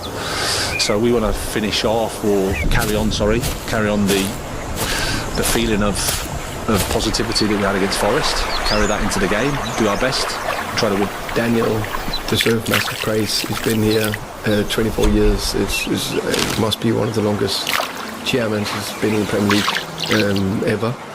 The things he's built, the success he's been a massive part of, is, you can't praise that enough. And I think the two big things, he's actually laid, I would say, the foundation for the future, in terms of this fantastic world-class training centre, and of course a world-class stadium. So both those two, we are at a top level, so we can build from there to hopefully compete with the best clubs in the future. So that is Daniel. So Adrian Clark alongside me, David Windsor, this evening for this contest between West Ham and Tottenham. Adrian, what about some of the off-the-field stuff, and how much does that bleed on and affect the players? I mean, obviously Daniel Levy is it's a massive change, isn't it, after 25 years at the helm there. How do you think that influences the football club at large in terms of Tottenham? At large, obviously, yeah, they've got to get it right in terms of the direction of travel, haven't they? They've got to make a sound appointment. I don't know what's going to happen there. It did shock everybody, but I think what that situation tells you is that Tottenham Hotspur have ambition, and they're prepared to be fairly ruthless in their pursuit of success. So I think, even though it's a bit hard on Daniel Levy himself, I think that the fans maybe might be encouraged by the fact that the ownership are prepared to make some big decisions, a decision that's quite unpopular with some, in a bid to a real footballing decision as well. Yeah, to catapult Tottenham to the next level. He's done great work, but they think that they could, to get to the next level, they'll be better with a different direction. So yeah, let's see if it pays off. But yeah, it was a shocker. It won't affect the players. They won't care at all. It's just their day-to-day work will continue exactly the same. Yeah, the last time Tottenham played a Premier League game without Levy overseeing operations was the year 2000. And in terms of West Ham as well, I mean, there is a little bit of discontent. Seems to be a continuous theme really around West Ham, and the fans aren't particularly happy. I mean, that was such a big win, as we said, just prior to the international break for Graham Potter. But how do you read kind of the West Ham fan base at the moment? Yeah, they just want to see a bit more excitement, don't they? They want to see better football. I think when Graham Potter came in, there was a lot of scepticism, but there were some people, myself included, that thought, hang on, give this guy a chance, he'll play a better brand of football. And hand on heart, have we really seen that? I would say no, but he's gone and signed some good players. Mateus Fernandes, I think, is a really good pick-up. Magassa, who's on the bench, will give more legs in midfield as well.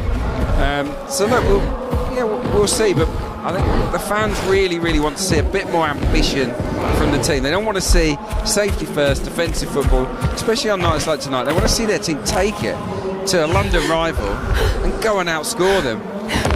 Maybe we'll see it. Somerville was really good off the bench right at the international break against Nottingham Forest. But are you a little bit surprised that Callum Wilson doesn't start tonight?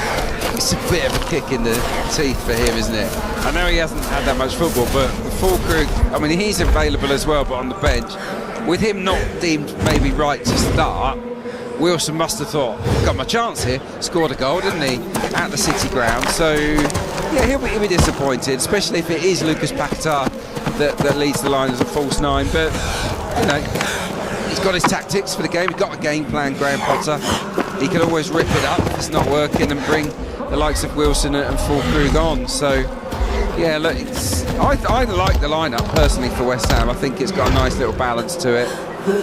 But it won't be easy. Tottenham are more abrasive under Thomas Frank, and they're definitely going to be tougher to beat. But there's some stats out there. One stat really stands out to me. Tottenham have lost 17 in the last 23 against teams that haven't been newly promoted. Yeah. That is shocking. Yeah. It's absolutely shocking. So the Big Ange Premier League era. Yeah, exactly. Well, it is West Ham against Tottenham at London Stadium. Early autumn evening in the capital. Big one this after the international break. Of course, it is West Ham against Tottenham. And you're listening to Premier League Live. Previously on White and Jordan. The Championship gets an old geezer swinging a rattle. It's all about packaging and imagery and stardust. And the Championship and the EFL wants to look like the runs of a litter. More meat, less waffle. The opportunities are huge. White and Jordan. Join the binary broadcast blowout weekday mornings from 10 on the world-famous TalkSport. In the year 2000, TalkSport established an elite breakfast show for the top 1% of former professional footballers. Alan Brazil is the original Maverick. Flaps up for the football. Turbocharged twin-engine breakfast radio with Alan Callsign, roll out the barrel Brazil. Turn and burn, baby. And Ray Party 7 Parler. Wow, can you keep this thing the right way up? My beer's going everywhere. The all-action TalkSport Superstar Breakfast with Alan Maverick Brazil. I've been flying through the danger zone for 20 years. And his wingman, me, Ray Party Parler. Every Friday morning from 6 on TalkSport. I feel the need for speed. TalkSport Drive. Weekday afternoons from 4 on TalkSport. TalkSport Drive with me, Darren Bent. And me, Andy Goldstein. All-terrain sports radio for a power-hungry nation. The national radio show with a bootload of sport. Unrivaled, opinionated comment from the biggest names in sport and Andy Goldstein. Mirror, signal, move over for TalkSport Drive. with Andy Goldstein and Darren Bent. Weekday afternoons from 4 on TalkSport. The fastest football on the way home. Get updates on the teams and squads, plus all the latest betting odds. All it takes is just one tap. Kill boredom dead with the TalkSport app. The TalkSport app. Hear, watch and scroll unbeatable content from the world's biggest sports radio station. Whenever you want, wherever you want. Available from the App Store now. Terms and conditions apply. Reasons to like TalkSport. 1, 2, 3. A bit of Simon Jordan. The hottest news from F1. The latest transfer deals done. Paul walks me. Well, these were the swinging 70s, Aaron. Tony Cascarino. A trip to the casino. A pint of cappuccino. Alan Brazil. Just brilliant. Adrian Durham. Come here if you want some. We'll bloom and take you all on. TalkSport's got skills. Don't be a blockhead. Listen to TalkSport on DAB Digital Radio 1089 and 1053 AM, on the app and on your smart speaker. TalkSport. The Monday Club on TalkSport 2. A broadcasting juggernaut of sport. Honestly, it's a whole different conversation. Professional analysis. He was at the very peak of his powers. Yeah. Oh, he's the master of the dark arts. And refreshingly frank opinion after all the action. I don't rate him at all. So I think he's useless. The Monday Club. The sharpest minds in the business. That is unbelievable. Monday afternoon from 5 on TalkSport 2. You're listening to TalkSport's coverage of West Ham United against Tottenham Hotspur from London Stadium. I'm your host, David Windsor. Alongside me is the former Arsenal winger, Adrian Clark. This is Premier League Live. Kudos against his former club, West Ham discontent, Levy's departure or Tottenham's new arrivals. No shortage of narratives for this one, all set against the backdrop of a London derby. To the teams then, well, for West Ham, Graham Potter makes just the one change. Fulkrug picked up a calf injury while playing for Germany during the international break. Somerville comes in. The full West Ham United team. Ederson in goal. Back four of Walker-Peters, Mavropanos, Kilman and Juve. Midfield three of Ward-Prowse, Sojek and Fernandes, Somerville, Bowen and Paquetá make up the 11. As for Tottenham, Xavi Simons makes his debut. Taylor Bergvall also start. Mohamed Kudus is the first player to join Tottenham from West Ham since Scott Parker in 2011. The full Tottenham team, Vicario in goal, back four of Pedro Porro, Romero, Van de Ven and Spence. Midfield three of Bergvall, Alina and Sarr, Kudus, Simmons and Tell make up the 11. Adrian Clark alongside me this evening. London derby should be a crack race. Yeah, I'm really looking forward to the game. Yeah, it's a nice night for football. And it was quite relatively quiet Saturday afternoon in terms of goals. I'm really hopeful and actually quite optimistic that this match might buck the trend of what we've seen already today. I think both teams can absolutely hurt one another here. And we know that this rivalry is deep. These two sets of supporters don't get on well. And this match matters a lot. So I expect a nice, aggressive Premier League contest that's full-blooded. And hopefully we see some quality as well. It is a fairly mild early autumn evening in London. We're all set for a hotly contested London derby. It is West Ham against Tottenham at London Stadium. And we are moments away from kick-off in the capital. West Ham, of course, coming into this clash off the back of that victory against Nottingham Forest. Tottenham lost at home to Bournemouth last time out, but those two results were prior to the international break. And we are up and underway at London Stadium. It is Tottenham who will get us up and underway. And Vicario clips the ball towards the edge of the West Ham United penalty area. He's aiming for Tell, who is the physical presence on the confines of the West Ham box, and it trickles out of play for a throw-in for Tottenham. West Ham United 0, Tottenham 0. Less than 30 seconds played. And there's a throw-in now for Tottenham on the left-hand side. Midway inside the West Ham half, and Bergvall is coming across to take it. Bergvall just points towards the cameraman, stood right in front of him. Wants a little bit more space for the long throw. Bergvall wipes away a little bit of moisture from the ball. Inside the opening minute of the game, and Bergvall now with a long throw for Tottenham into the penalty area. It's flicked on into a rather dangerous area, scraped away partially by West Ham. The final effort on goal from Kudus crashes into a mass of West Ham shirts, and the ball is now going to trickle out of play for a goal kick, Adrian. Yeah, good front foot start from Spurs. Yeah, we won't need to say Mohamed Kudus' name tonight, will we? You can tell from the boos that it was him that had that shot, the Ghanaian. It was well blocked, actually. And then as the ball spun towards the corner flag, James Ward-Prowse, very diminutive, really, showed good strength just to make sure that it went out for a goal kick. So, yeah, we've had our first shot in anger. Kudus' efforts and strike of the game. Bergvall wins the header in the centre of the park, and the game yet to settle with 90 seconds on the clock. Hoisted up towards Christian Romero, the captain, who's underneath it, gets a clean surface on it, and the ball stays in play. It's a little bit scrappy from both sides, always being played inside the Tottenham half, and Kudus was there initially, and Paquetá got a touch on it as well, and eventually it is clipped out of play for a throw in. Oh, it's a beautiful pitch here. It's a lovely, lush playing surface. The ball hasn't been on the floor yet, has it? I mean, most of the time, both sides have hoofed it fairly high into the air. We've seen a bit of head tennis. Definitely yet to settle this one.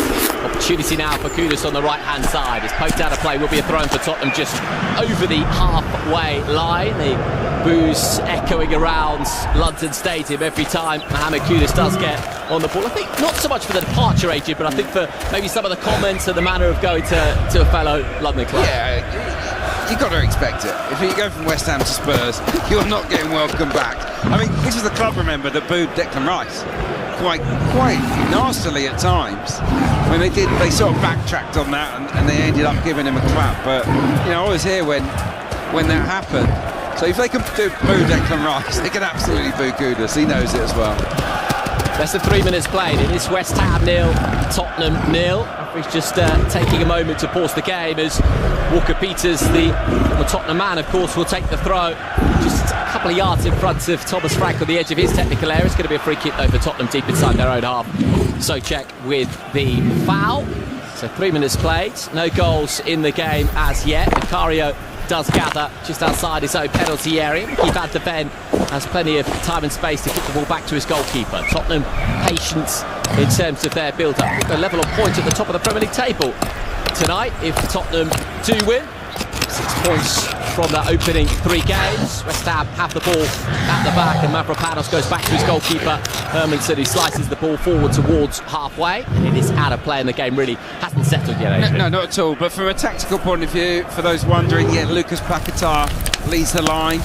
He's the nominal centre forward. Mateus Fernandes is very much in the number 10 role in this game. It looks to me as if Ward-Prowse and Souček will be the midfield 2, so it's a 4-2-3-1, Somerville left, Bowen right. I think it's a nice balanced starting 11 for West Ham. Pedro Porro playing on his 26th birthday today.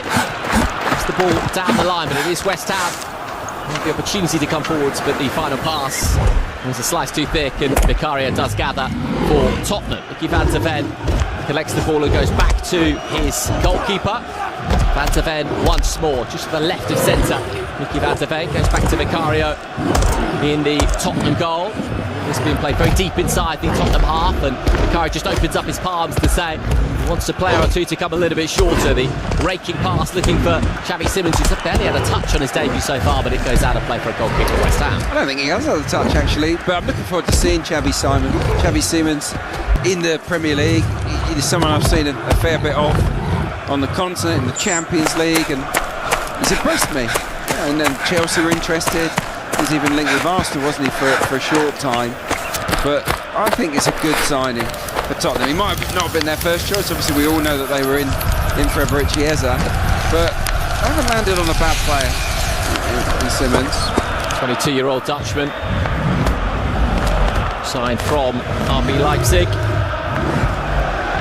West Ham United 0, Tottenham 0 is the score with just over 5 minutes played as Thomas Frank has his arms crossed on the touchline, glaring at proceedings in front of him. It will be Pedro Porro to take the throw inside his own half, and wants a little bit more movement in and around him.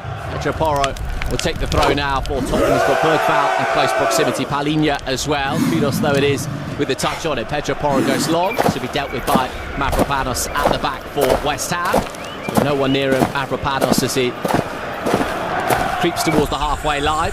Peters goes down the line, but Bergvall is there. Paquetá with the challenge, but Paquetá comes away with the ball. Now Walker Peters got a little bit of space to work with. It is Carl Walker Peters against his former club. Walker Peters lays it off. Could be an opportunity now for Bowen, who fed it towards Fernandes, who got his cross horribly wrong, but Somerville will collect in the gloves.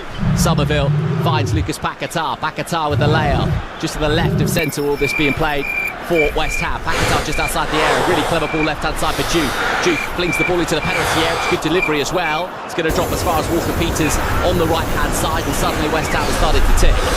Good spell this for the Hammers, and it all began with Carl Walker Peters breaking the lines with a lovely little dribble. But yeah, some of the football pretty sharp. Graham Potter's side at the moment. Somerville goes back inside. First time we've seen Juve really on the overlaps. Got a couple of assists to his name. Does Juve this season. Beautifully done by Paquetá. Juve then with the cross by the corner flag. In fact, he keeps it in play and feeds Paquetá once more. Lucas Paquetá loops his cross towards the back post. You can see what he was trying to do, trying to find Jarrod Bowen at the back stick. Couldn't quite do so though, and it's out of play for a goal kick to Tottenham. Yeah, Malik Juve looks excellent out on the left hand side, and plenty of the ball. We know he's got great delivery. He's excellent left foot, superb crosser of the ball. And Jarrod Bowen, in fairness, even though he's not the biggest, he's good in the air, isn't he? So, that's an avenue that could bring them some success tonight, West Ham. Tottenham building out from the back. Kudus does gather. Left-footed just sandwiches the ball left-hand side to Jed Spence, who, of course, made his England debut during the international break. He is penalised. The ball just clipped off the top of his arm. It's going to be a free kick, West Ham. Yeah, it was nice, wasn't it? I see the video. I don't know if you saw the video. Harry Kane giving him his cap, and Harry Kane was at pains to point out that this journey's been tough for him. He was ostracised, wasn't he? He was completely out of favour at Tottenham, and look where he is now. So just goes to show, just never give up. Every manager has a different opinion, don't they? Xavi Simons coming forwards left-hand side. First time we've seen the man making his debut. Now Bergvall back inside towards Sarr. And Sarr finds Pedro Porro. Pedro Porro does have Kudus in support. All this has been played on the right-hand side for Tottenham. Boos echo around London Stadium, but Kudus manages to skip away from his man and wins a corner kick for Tottenham on the right-hand side. Yeah, he sticks with him. Asensio Summerville.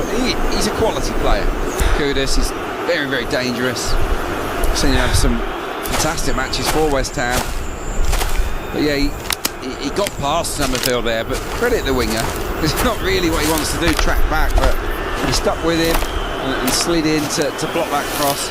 But it's the visitors who have a corner.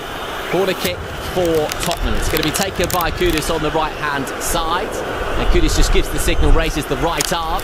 Kudus then will take it left-footed. Kudus with the corner kick into a really half-decent area, but West Ham do manage to clip it away, and Simons goes back to all the way back to Vicario in the end. Vicario back inside towards Jed Spence. Jed Spence over the halfway line towards Xavi Simons. And Simons feeds it back to Vicario. And Vicario from inside his own half rakes the ball looking for Kudus on the right hand side. Kudus with a really good first touch inside the West Ham penalty area. Kudus skipping inside and out and trying to find a teammate in the end, couldn't quite do so. Crossing to the penalty area, cleared by Mavropanos, and Tottenham, well, now the flag has got up on the far side for offside for Tottenham with the first meaningful venture into the West Ham half. It's a bit late, wasn't it? That flag, goodness me, it was about a minute after the long ball over the top for Kudus. I thought initially he must be offside here.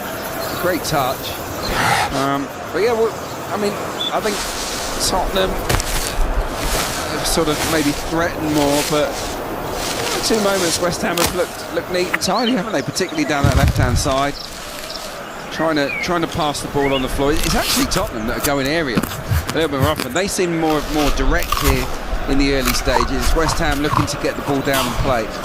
Posted forward towards Paquetá. He was the initial target, but it's going to go out of play here for a goal kick for Tottenham. What about Lucas Paquetá? Adrian, I mean, starting to see him really well. You know, a couple of Premier League goals to his game, 3 and 4 across all competitions. Just how talented is he? Forget all the extra stuff as a footballer. Oh, it's class, isn't he? He's not a striker. That's the surprise to see him in that position tonight. I think he's much more of a creator. I see him as someone that can unlock the door for other players. I mean, he's brilliant at through balls, isn't he? But who's going to give him the through balls tonight? Is he that kind of striker? But yeah, no, he's a good player. But some of the things he said this week would indicate that maybe this might be his last season at this club. Yeah, he's got 2 years left of his contract, Lucas Paquetá, but certainly the indications are that he will. One more season, he said, didn't he? Can't get much clearer than that. No, so yeah, hopefully his head will be in the game. Graham Potter clearly thinks his head's in it because, you know, he's named in a strong starting 11. Tottenham have the ball inside their own half. It is Sarr who goes left-hand side towards Spence. Spence just rolls the ball back in field to Mickey van der Ven. Finds Romero. Romero trying to find a little bit more space between the lines and Sarr. Sarr to Paulinho. Paulinho goes right-hand side and Pedro Porro. And Tottenham starting to dominate in terms of possession. And Christian Romero does gather, but it's walking pace this for Tottenham inside their own half. Mickey van der Ven just goes back infield now towards Paulinho. And Xavi Simons drops into the centre circle, and it's all Tottenham at present. Romero moves the ball up over halfway, rolls his studs over the football and finds Paulinho, who just drops in between the two centre-backs. Mickey van der Ven on the left-hand side now for Tottenham. Finds Jed Spence. Jed Spence has got the option inside of Paulinho. Paulinho, a little wedge into the penalty area. I think he was looking for the run of Sarr. It didn't quite come off, and it goes out of play for a goal kick for West Ham. Yeah, poor in the end. But yeah, it's Tottenham that a little bit more penetration, aren't they? Just saw on our monitor, 7 touches inside the opposition box. West Ham yet to have one, so maybe Thomas Frank will be happier of the two sides. They've certainly had more of the ball, Tottenham Hotspur, but we haven't seen a either goalkeeper tested yet, have we? Just that one blocked effort from Kudus. Thomas Frank was scribbling one or two notes on the notepad and chewing gum furiously inside his technical area. Interested to hear his comments in the week about Daniel Levy, and thanked him for bringing him to the football club, and his job remains very much the same as you'd expect, really. Yeah, I mean, I don't think it's ever ideal if the person that recruited you then goes. It's not ideal, but I think with the same ownership in place, he's okay. And look, I think there's a lot of optimism around Tottenham and what Frank can do with them. I mean, for me, even though they won a trophy last year, he can't really fail because they finished 17th. They nearly went down. They're going to finish, surely, top half at least this season.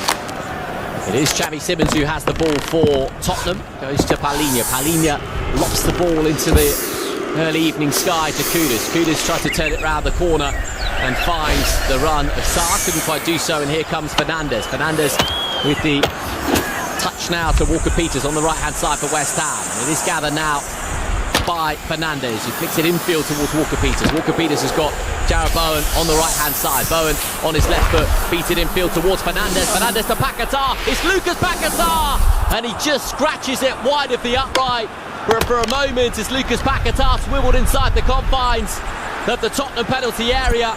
You felt sure he was going to find the bottom corner. It's neat work from West Ham on the right-hand side. Bowen just opened up the pitch on the right flank with his left boot, fed it infield towards Fernandes, then Paquetá. It was only about 8 yards out, and the reaction from Paquetá tells you everything you need to know. Head in hand, got the finish all wrong, Adrian. Oh, it's a horrible finish from Paquetá. What a move. What a goal that would have been. Walker-Peters, outstanding, as was Mateus Fernandes. Lovely free-flowing move, but it's a poor strike. Game opening up now. Xavi Simons tried to feed it infield towards Bergvall, couldn't quite do so. Jarrod Bowen pokes it now to Fernandes, and now Paquetá playing as the false nine for West Ham. Tonight could be an opportunity through the middle for Somerville, but it trickles through to Vicaria. But there's a ripple of applause around London Stadium. West Ham fans know that their side are playing well. I think the Hammers fans like what they see. There's some really nice moves already in this game, particularly down this right-hand side. Walker-Peters with Bowen and Fernandes on his inside. They look in sync to me.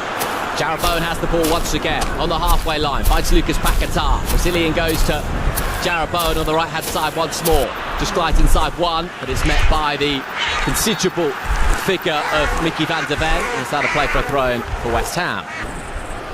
Yeah, having to work overtime at the moment. I mean, that chance when it fell to him, he took the touch, Paquetá, at the back of that lovely flowing move, and he waited, and you just thought that's the right thing to do, buying himself a bit of time, and then he rushes the shot a little bit. He scuffs it, drags it. I think he could have held off a touch longer before just passing it basically into the bottom corner. In the end, he sort of thinks, oh, I've got to get my shots away, and in the end there was no angle to find. Kilman keeps it moving for Juve, and now could be an opportunity as the ball is floated into the penalty area beyond everyone. In the end, it was Fernandes who was steaming in, and Tottenham will bring the ball away, but West Ham getting some real joy on the flanks. Yeah, the two fullbacks have been good at the start of this game.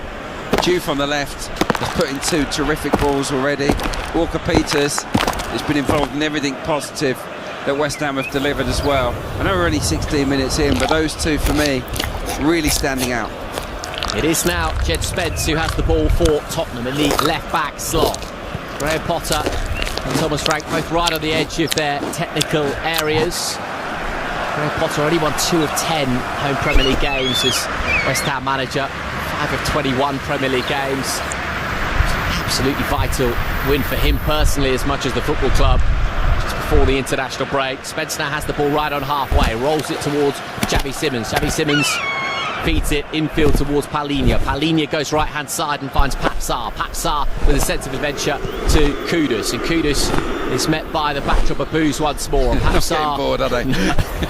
That'll run and run. 17 minutes on the clock. Game remains 0-0. One big chance in the contest, you'd say, so far for Lucas Paquetá, which he couldn't take. Ball floated forwards, though, now for Xavi Simons. Impeccable first touch on the left-hand side for Xavi Simons, just outside the penalty area. Here is Simons now. Simons with the effort on goal takes a deflection on its way through and will be a corner kick for Tottenham. Yeah, it's a speculative effort, really. He doesn't commit to the strike. It's nice the way he drifts inside, Xavi Simons, but then with the shot itself, it's going way wide. It's not the best shot at all. Max Kilman kind of can't get out of the way of it. Comes off the top of his head, and they get themselves a cheap corner. But they will crowd Hermansen, won't they? Yeah. After what happened with Chelsea here not that long ago. West Ham defending corners so badly that night. Tottenham have a corner kick on the right-hand side. There's 6 Tottenham players in and around the 6-yard box, and the referee's just coming to have a chat with 1 or 2, including Mateus Fernandes, the West Ham player. It's going to be Kudus to take it, left-footed on the right-hand side. It is then Kudus to swing in the corner kick, gives the signal. Kudus left-footed for Tottenham, their second corner kick of the game. Right under the nose of the goalkeeper, and it's in! And Tottenham 2 leads! It's West Ham 0, Tottenham 1, but the whistle's gone and it won't count. Christian Romero it was who got the vital touch on it. Of course, VAR will take a look. And Hermansen and Romero and others are in conversation with the referee. Looked clean as you like, to be honest, initially. It was Kudus who swung the corner kick into the confines of the area. And Romero was tangling with Walker-Peters. It was Romero who rose behind Bergvall. Not sure he did an awful lot wrong there. What do you make of it, Adrian? I think there's a foul from Van der Ven. He sort of shoves Walker-Peters on the floor. Romero then joins in. So between the two of them, they basically get rid of Carl Walker-Peters. That's why he's given a foul. It's a soft one, definitely. I mean, the arms on the back of Walker-Peters from Van der Ven, there's no question about that. I mean, how much contact is there enough to chalk off the goal? I don't think there's enough to overturn it. Sure. I don't think you can look at that and say there's no foul. You have to respect the referee's opinion there and say, yep. It is indeed no goal. Yeah. Free kick for West Ham. Kind of one you might have got away with 10 years ago in the Premier League, but I mean, the arms on the back of Walker-Peters doesn't exactly shove him to the ground, but enough contact was there. I think so. I think the ref actually got that one just about correct. They're having a look at it on the Tottenham bench at the moment, but once he gives the foul, there's no chance the VAR can really question it. They can say it's a soft one, but they can't say that's definitely not a foul. Sure. West Ham 0, Tottenham 0. One big chance for West Ham, 1 goal chalked off for Tottenham, as Thomas Frank is having a word with the fourth official. He's not particularly enamoured with the decision given. Yeah, I understand his frustration, but Potter would have been going absolutely nuts had they allowed the goal. Walker-Peters goes down the line. Jarrod Bowen is scampering away, and Bowen won't get there because it's a fine challenge to Mickey Van der Ven out of play for a throw-in for West Ham on the right-hand side. Hell is just limping momentarily. Tottenham, of course, do have options on the bench, Richarlison being one of those. But West Ham are in possession, 20 minutes played at London Stadium. It is gathered now by Ward-Prowse. Ward-Prowse to Kilman. Kilman's got the option of Juve on the left-hand side, and Juve just tries to go by himself towards the corner flag and does just that. Juve then with the cross into the penalty area, dealt with by Romero, but it's out of play for a corner kick, and Juve's just asking for a little bit more from the home crowd. Well, look, Pedro Porro's a fullback that I rate. I think he's a good player. He's had a torrid time so far trying to handle Malik Juve. You know, this West Ham new boy has got power, bit of pace, and he's got a very good left foot. It's so direct. Sign from Slavia Prague. Certainly looks lively, doesn't he, going forwards? So got a couple of assists this season. At the start of the weekend, only Jack Grealish had more. Corner kick then for West Ham. 21 minutes play. 0-0 the score. It is Ward-Prowse that takes the corner kick short to generate a different kind of angle. Ward-Prowse once again loops the ball up towards the back post. It's kept alive into the penalty area by Souček, but that is catching practice for Vicario. If you've got James Ward-Prowse in your team to take a corner, why are you doing a short one? I mean, he's the best around, isn't he? I know it's been a while since he scored a free kick, but he's a fantastic dead ball technician. Just let him swing it in. Yeah, that was wasted. Well, West Ham didn't concede from the corner because the goal was chalked off, but they have conceded the most goals from corners in the Premier League this season, 4 in 3 games prior to this evening's encounter. And look, Tottenham will be encouraged, won't they? They were in a mess. They didn't defend it well, did they, West Ham? Yes, I think it was a foul, but absolutely unconvincing with the setup. And Hermansen as well. You know, not a dominant presence inside the box. So Spurs will feel they can hurt West Ham from more corners in this game. Somerville wins the free kick. And it is a free kick left-hand side then for West Ham. Pretty even game so far, 22 minutes played, no goals scored. Hoisted towards Jarrod Bowen on the right-hand side, but above Bowen's head and out for a throw-in for Tottenham. Yeah, there's another foul we're seeing on our monitor. Van der Ven on Fernandes at the far stick. I mean, not a lot in it, to be honest. It's solved. Yeah. I mean, it's really hard for the referee to make head or tail of it.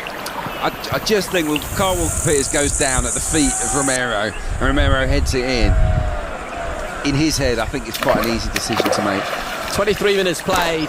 It is West Ham 0, Tottenham Hotspur 0, and it is West Ham who have the ball deep inside their own half. And so Cech now looks at his options left and right. Paquetá first time just caresses the ball left-hand side and is collected now by Juve. Juve full of beans on that left flank as always. Somerville does gather. He's got Juve in support. Somerville glides past 1 and 2. Wants a free kick. Referee happy for play to continue. It's Lucas Paquetá trying to beat it inside. Couldn't quite do so. Scrappy though from Tottenham. They can only partially clear it to Walker-Peters just outside the area on the right hand side. Walker-Peters hangs up the cross. It is beyond everyone. Half-hearted shout for a penalty for West Ham inside the area, and West Ham just reprocess the ball. Ward-Prowse visits it right hand side to Walker-Peters. Walker-Peters just outside the area with the step overs. Feeds it back now to Fernandes. Fernandes considered the first time cross. Finds Walker-Peters instead. Walker-Peters on the right hand side. Ball is now out of play for a throw in for West Ham. Some good football. They're moving the ball really sharply, aren't they, West Ham? On the deck. I think this is Tell struggling. Well, West Ham 0, Tottenham 0. Just shy of 25 minutes played. Tell was actually limping around 5 minutes or so ago, Adrian, and Richarlison's conducting a pretty comprehensive warm-up on the touchline. Tell is rather gingerly getting back to his feet, but he's beaten the turf in frustration. I think we're going to see a substitution here. Yeah, I think he knows. Must be a muscle injury. Maybe I think the player knows when they've pulled something. And look, especially when you've got Richarlison on the bench. Yeah, I don't think Thomas Frank would need too much encouragement to make the change here. For me, Tell was a surprise inclusion in the team at the outset anyway. So yeah, Tottenham were delighted to welcome Richarlison onto the pitch shortly. I don't think it will take long. Walker-Peters will take the throw. No substitution as yet. Walker-Peters does take the throw to Fernandes, but the ball is out of play now for a Tottenham throw. Tell is still trying to shake it off. He's not moving cleanly at all. Might just be a moment for Thomas Frank to ready Richarlison, but as it stands, Tell is still on the field of play. 25 minutes played, 0-0. The score, and Tottenham have had the ball in the back of the net. Header from Christian Romero, chalked off because of a foul inside the penalty area. And West Ham have one big chance of their own. Lucas Paquetá swiftly inside the box, but tracking his strike wide. So no goals at London Stadium. So Cech heads the ball back for Kilman, and Kilman goes back to his goalkeeper Hermansen. Hermansen inside his penalty area to Ward-Prowse, and Ward-Prowse feeds it now down the line towards Walker-Peters, and could be an opportunity for Paquetá, but he can't quite keep it in play, and it is a throw-in. Yeah, Fernandes rather. Yeah, we just had a little bit of a lull, haven't we, in the game. Well, I have to say, I'm more impressed with West Ham so far. I know that the Spurs have had the ball in the net and they'll feel a little bit hard done by, but West Ham are playing the better football. And they're moving the ball around fluidly. I think the front four, ably supported by the fullbacks, are all enjoying, good positive starts to this game. It is Mickey Van de Ven in possession on the left-hand side for Tottenham, collected now by Jed Spence, and then Xavi Simons going through the gears and gathered once again by Jed Spence. Nice work from Tottenham on the left-hand side. Jed Spence's ball into the penalty area. It's a really poor one. It's a shame from a Tottenham perspective because they've worked it nicely. Well, that's the problem of having a right-footed left-back. He gets into a great crossing position, and rather than using his left foot, he tries to play a fancy outside of the foot cross there, Jed Spence, and it goes straight into the goalkeeper's arms. It is now Tottenham, who do have the ball at the back through Vicario. And Vicario, left-footed, would just help it left-hand side for Mickey van der Ven. Mickey van der Ven up towards the halfway line, and Jed Spence. Jed Spence, of course, who can play in either full-back position, finds himself at left-back today. And Jed Spence is frustrated initially with the decision, but the throw-in does go in Tottenham's favour, and Mickey van der Ven finds Christian Romero. Romero at walking pace deep inside the Tottenham half. It's gathered now by João Palhinha. João Palhinha goes infield towards Papsar, and Papsar back to Christian Romero, and everyone behind the ball now for West Ham. Papsar collects it once more. Mickey van der Ven left-hand side. He just goes back infield towards Romero. The two centre-backs play between the pair. Back to Vicario in the Tottenham goal. Not much pressing, is there? From either side, really. I think they're both happy to let the other have it at the back and block up central areas. So yeah, Graham Potter at Brighton maybe encourage a little bit more of a higher press, but maybe he thinks that's not going to work with this group of players. Mickey van der Ven sweeps it down the line towards Xavi Simons. Xavi Simons on his debut. We've seen two little moments, but hasn't yet come to life. Of course, Kolo Muani is also a new signing on the bench today for Thomas Frank's men. Cleverly done by Romero. It could be an opportunity now for Xavi Simons. Xavi Simons thought there was a player left-hand side, but he couldn't quite find Bergvall, and West Ham will bring the ball away. Here's Jarrod Bowen to Walker Peters, comes off Bergvall, throw in West Ham. Saw something there, Xavi Simons, that no one else in the ground saw. Yeah, maybe he saw a shadow out the corner of his eye, played the pass blind around the corner, straight to a West Ham player. So, yeah, quite-ish start for Simons, but I'm sure it'll come good. A really talented boy. Xavi Simons, 18 goals and 18 assists in his 2 Bundesliga seasons for him. Hoisted long towards Tel. Touch on by Souček. So no one in particular, and Romero will gather it inside the centre circle. There's a bit of applause on the touchline from Graham Potter. Applause in terms of encouragement, because I think he wants a little bit more pressing from his side. Bergvall to Romero inside the Tottenham half. 0-0 at London Stadium. Bergvall first time round the corner looking for the onward run of Jed Spence. Jed Spence will keep it in play. Jed Spence left hand side now for Tottenham. It's Spence against Walker Peters. Spence has the option of Bergvall, who can't quite keep it in play. Could be a chance now for Xavi Simons, and Simons is looking for space to shoot, can't quite find it. Opportunity now hung up towards the back post from Pedro Porro, but beyond everyone, goal kick West Ham. Yeah, they couldn't quite get it right there, Tottenham. It was a great overlap, wasn't it, from Bergvall? There was no pitch really left to play the overlap. It was really tight, but he plays a really precise pass. Spence keeps it in brilliantly, Bergvall, to cut it back for Simons, and in the end it comes out to Porro, and his cross is over everybody. They haven't really found their flow, Tottenham, going forward. It's a different kind of side without Richarlison's that focal point, isn't definitely. I would make the change, whether Tel's okay or not. I mean, he's sprinting after this. Hermanson does have it. Tel does a bit of shaking off that injury. Mavropanos will bring it away. Walker Peters takes one touch, and on his second touch he feeds it to Paquetá, or rather Fernandes, who fed it infield, and West Ham retaining possession deep inside their own half. Souček does gather. Souček's got options left and right, and it is now all the way back with Hermanson in goal, and West Ham building once again from the back. Hoisted long, looking for the run of Somerville, and it's collected though by Pedro Porro. Pedro Porro up and over halfway. His pass is a poor one though, and errors starting to creep into the game. Yeah, definitely. I think West Ham's front two, Paquetá and Fernandes, neither is a striker, but they're linking play quite nicely, aren't they? One of them is dropping into midfield to tee up a midfielder, and it's working nicely. Spurs don't really have that focal point. Tel barely had a touch in the game. Simons to Spence on the left hand side, challenge from Walker Peters, and it is a corner kick now for Tottenham. 2 more signs from Xavi Simons last 5 minutes or so. So a little bit more of the ball on that left flank. It's going to be a corner kick for Tottenham on the left hand side. They're attacking left. Mentioned how vulnerable West Ham United have been from corner kicks this season. Xavi Simons is going to take this one right-footed on the left-hand side.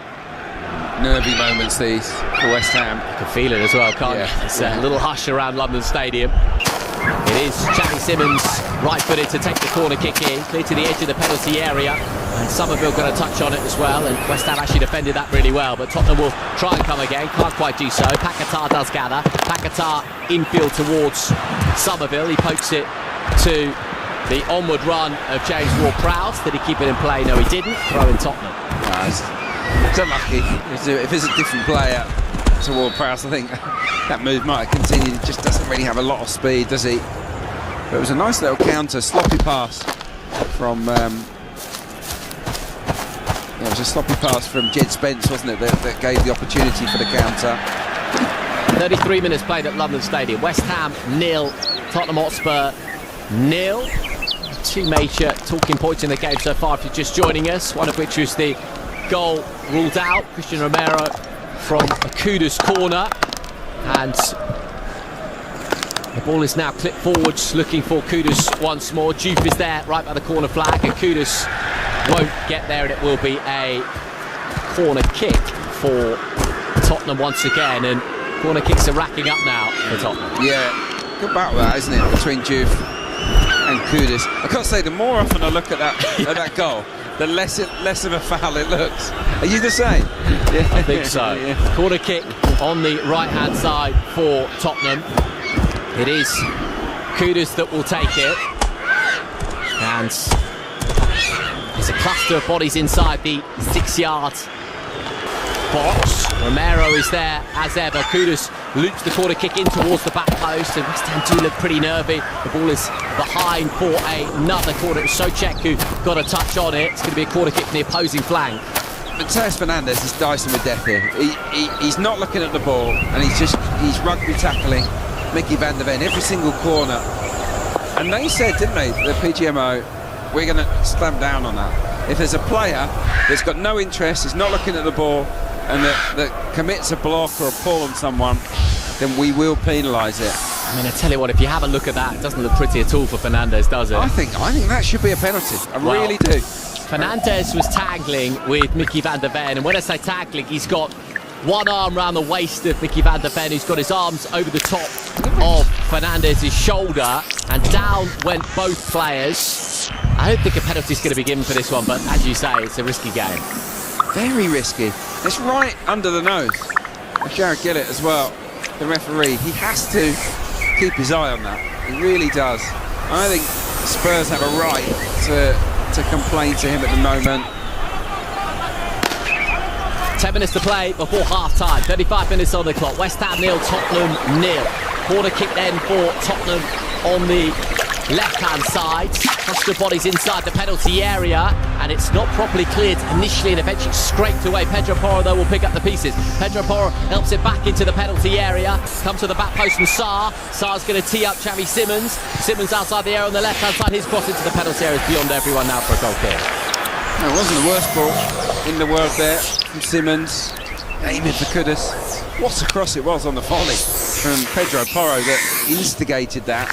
They kept the ball alive, and then Simons aims one towards the far stick. Juve just enough to make sure that Kudus can't get on the end of it. Yeah, really enjoying that battle. Real nervousness though, isn't there, inside the West Ham penalty area when those corner kicks come in?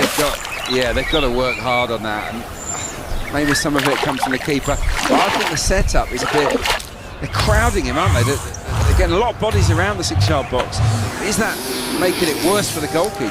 Gathered now by Vicario, who just very nonchalantly clips the ball to Pedro Porro, right-hand side, up towards the halfway line. Beautifully taken out of the early evening sky by Kudus. On the right-hand side now, here comes Sarr. Sarr finds Kudus once again.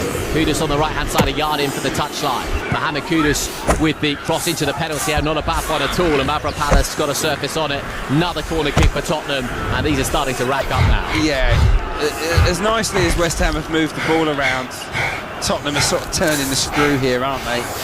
They're suffocating West Ham, pinning them into their own half and causing them a lot of anxiety from these set pieces. It just feels like every time they have a corner, they're likely to score. Kudus Kudus will take the corner kick. Kudus takes it short to Pedro Porro. Pedro Porro zips the ball into a really crowded penalty area. Sarr got a head on it over the crossbar, and once again West Ham just about managed to survive. It was actually cleverly done by Kudus from the corner. Fed it to Pedro Porro, whipped in the cross on the right hand side, and perhaps Sarr had an opportunity. He's right about 5 yards out. It just cannons off the side, I think, of Sarr's head. It might be out for another corner here. Yeah, Kilman. Last touch of Kilman, yeah. Yeah, but it was a good ball in, wasn't it, from Porro? It is Kudus who will take the corner kick, left-footed, into a dangerous area inside the penalty area, and West Ham managed to scrape it partially clear. Pedro Porro, though, helping it forwards once again. Bowen is there to try to deal with the situation for West Ham, and that's very, very clever from Jarrod Bowen. It's the faintest touch. He went down under the challenge, let's call it that, from Bergvall, free kick West Ham. Yeah, he couldn't really call it a proper challenge. Yeah, Bowen's smart, and it just relieves the pressure, and it was pressure. It was really building, wasn't it, from Tottenham Hotspur. We've had a good 5 or 10 minutes here, and yeah, I think those West Ham fans that were pretty enthused a quarter of an hour ago by some of the football, I think they're starting to watch this game through their hands at the moment. Yeah, last 15 minutes has seen Tottenham in the ascendancy. It is West Ham 0, Tottenham 0, and the ball is launched up towards Souček. West Ham testing for it inside the centre circle, but so too is Xavi Simons, and it is hoisted out of play. And it will be a throw-in for Tottenham inside their own half. So no goals in the game as yet. Jed Spence with the throw-in. Spence back to Simons, and Simons has been increasingly lively in this first half. It is now Romero who has the ball at the back for Tottenham, and he ushers the ball right-hand side for Pedro Porro. Pedro Porro was trying to find the run of Sarr. Couldn't quite do so, and West Ham have the ball inside their own half. Neatly done by Somerville. An opportunity now for West Ham to break, and Fernandes will touch back to Somerville, and Somerville's got options left and right. Finds Walker Peters. He's got Bowen right hand side. Jarrod Bowen now does gather. He's got Lucas Paquetá inside the area to the right hand side of the penalty area. They cross from Jarrod Bowen. It's a real mix up inside the area. Vicario is the most grateful man inside London Stadium to see the ball go back into his gloves. Yeah, Van der Ven needs to listen to his keeper there and just leave it. But he wants to get his head on the ball. It's a deflected cross from Bowen, and he gets something on it, and then they get lucky because it ricochets straight to Romero, and the ball bounces off him into the goalie's arms. That could have been really messy from a Tottenham Hotspur point of view, but they escape. Just looking at the stats, I mean, even though this is a very watchable game, really had 5 shots, 2 from West Ham, 3 from Spurs in the first half. We just want a bit more goal-mouth action, don't we? Xavi Simons will try and provide that. Has the ball 35 yards from goal. Goes right-hand side to Kudus. Kudus has the ball now for Tottenham, just outside the area. Mohamed Kudus neatly done to Bergvall. Bergvall hangs up the cross, only momentarily cleared by West Ham. And it is Jed Spence who collects the ball just outside the area to the left of centre. They're from behind the ball for West Ham. Jed Spence does lift the ball into a half-decent area. Bergvall was there. Kudus now will pick up the pieces. Kudus is inside the area. Mohamed Kudus now for Tottenham. Goes to Pedro Porro. Pedro Porro with the cross in. Bergvall with the attempted acrobatics. Didn't come off. But West Ham under the cosh here. Here come Tottenham once again. Romero. Porro has it on the right-hand side. Back to Christian Romero. Romero slides it in towards Bergvall, who's busy. Bergvall goes to his right-hand side and finds Kudus. Mohamed Kudus, left-footed, deflection on the cross into the penalty. That's another corner, though, for Tottenham on the right-hand side. Yeah, look, they're pinning West Ham back, aren't they? They're getting deeper and deeper. They're almost on the toes of Mads Hermansen at the moment. 8 corners to 1 in this first half. For the visitors, the North Londoners are definitely turning the screw here. It's just a matter of time before they do make a breakthrough, or before Jarrod Gillett blows up for a penalty kick here against one of these sort of West Ham defenders that continues to hold. Mohamed Kudus will take this corner kick. Left-footed from the right-hand side, right under the nose of the goalkeeper, and it's going to come to the edge of the penalty area now, and Xavi Simons. Simons to the left of centre, on his right foot. Simons sweeps the ball into a really good area, only partially cleared. Comes as far now as Mohamed Kudus on his left foot. On his right foot is Kudus inside the area. It's really scrappy. Goalkeeper makes a good save. Paquetá is back there. It's a mess for West Ham, but they eventually scrambled it away. And it remains West Ham 0, Tottenham 0. Yeah, I can imagine inside that box there was a big shout, get rid of it! Get rid of it! And somehow Paquetá did. Spence with the cross into the penalty area. West Ham will want the half-time whistle here because it's all Tottenham. Fed to the right-hand side once again. Mohamed Kudus outside the penalty area on his left foot. Mohamed Kudus now for Tottenham. Rolls his studs over the ball. Finds Palhinha. And now Christian Romero robust in the challenge to Jed Spence. Spence on the left-hand side. Spence with the ball into the penalty area. Stabbed away, but it's all Tottenham here at London Stadium. Was Spence offside? West Ham certainly think so. Simmons goes down. Is that going to be a free kick? Referee says no. Palhinha keeps it moving. Pedro Porro has the ball 35 yards from goal. Now Kudus, who's been lively. It's a really good challenge though from Jude for the home crowd like that. And Somerville now on the scamper on the left-hand side, just over the halfway line. I think Paquetá might have wanted the ball played earlier, but it will be a throw for West Ham just across the halfway line. Yeah, Van der Ven used his pace there, didn't need to recover and mop up, and he does that so often for Tottenham Hotspur. But yeah, again, Juve with a great challenge and a nice pass up the line as well. He's quite a unique player, isn't he, in terms of his build? Looks exciting. Yeah, he's very direct. Bowen wins the ball back for West Ham. Bergvall does likewise for Tottenham. Bergvall's having a good game. Xavi Simons collects now just shy of the halfway line. Has a little look left and right. It is Simmons who feeds it to Spence. Spence points left-hand side. He wants a little bit of movement from Tell. And West Ham win the ball comfortably, and they will bring it away as we approach the 44-minute mark. Paquetá keeps it moving for Bowen, but Romero is there. And Vicario now does gather. Vicario goes right-hand side to Pedro Porro. Pedro Porro just outside his own penalty area. Goes long, left-footed, looking for Tell. Once again, hasn't really been able to get in the game, Tell, so far in the game. Well, just looking at the stats, the second lowest touch count for Spurs is Bergvall, 23. Matthijs Tell has had 6 touches. 6. He's basically a passenger at the top end of the pitch. I would make a change at half-time. He's just got no influence whatsoever. He's made 1 pass. I can't get it into him.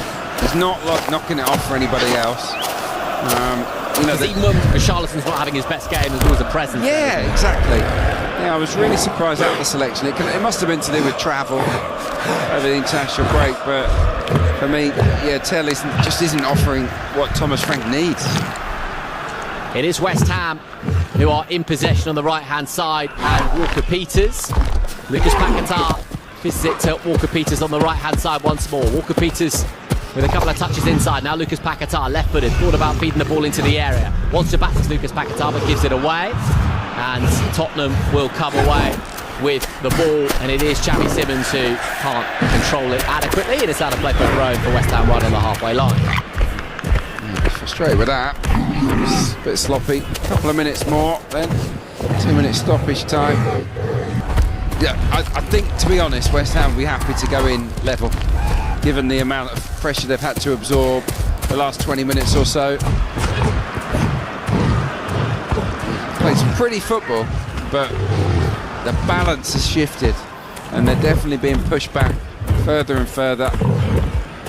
West Ham in possession. 2 additional minutes to be played at the end of the initial 45, of which we've nearly played 1. It'll be a throw-in for West Ham on the right-hand side. And it is West Ham through Lucas Paquetá, who has the ball. Back to Walker-Peters. 60 seconds left of the first half to play. Mavropanos flicks it infield towards James Ward-Prowse, and he in turn finds Juve, and Juve goes on the overlap, wants it back and gets it back. It's Juve then with the ball on the left-hand side now for West Ham. Juve with a sense of adventure. Juve trying to find a way through, couldn't quite do so, and Porro is going to clip it down the line. And we've got 30 seconds left to play of this first half. Mohamed Kudus does gather. Mohamed Kudus just glides in field. Kudus has got a few options to his left-hand side, one of which is the man making his debut, Xavi Simons. Xavi Simons, the man from RB Leipzig, keeps it moving towards Jed Spence. Jed Spence on the left-hand side. We're trading in seconds now at the end of the first half. Will Tottenham get a free kick here? Yes, they will. It's really clumsy because it's a set piece for Tottenham, which there will be time to take in a very good position. Yes, really shoddy defending from West Ham United. Last seconds of the half, Spence going nowhere, and Paquetá shoves him. He's got to be better than that. Lucas Paquetá. I'm not quite sure he's injured his ankle here. Jed Spence is rolling around a bit, but they've got a free kick in a great spot here. Great spot. I think they're trying to say to Jed Spence, get yourself up. We're nearly at half time. He's in a bit of pain, isn't he? Well, Jed Spence is down. The free kick is right by the corner flag on the left-hand side.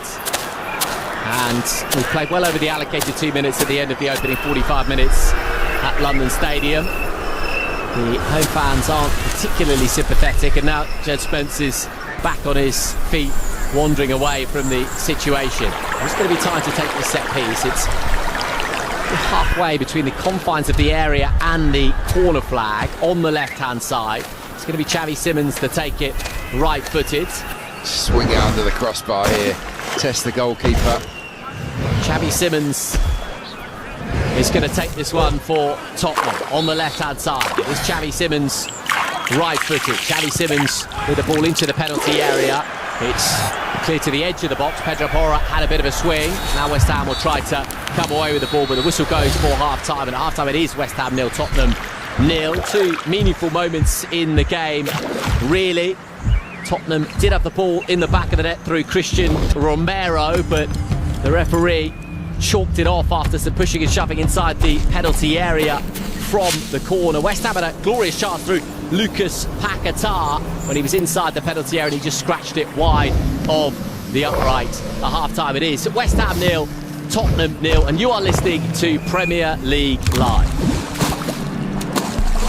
TalkSport Podcast League. Outspoken, the best of White and Jordan. Now available in one unmissable daily podcast. He's going to be in charge for a considerable period of time. It's a load of old pony. The final word on the final scores with Jim Mighty White. I really mean this with sincerity. And Simon the Saint Jordan. What on earth have you got? I think I look like the Saint. I think it's a Simon Temple outlook. I expected to hear the Outspoken. Out now. Listen or download for free from your favourite podcast portal. Kick it! Talk Sports Superstar Breakfast. You wake up late for work, man, you don't want to go. Cause Brazil and Paula haven't finished their show. Pump up the volume and make lots of noise. You're listening to the Breakfast Feasty Boy.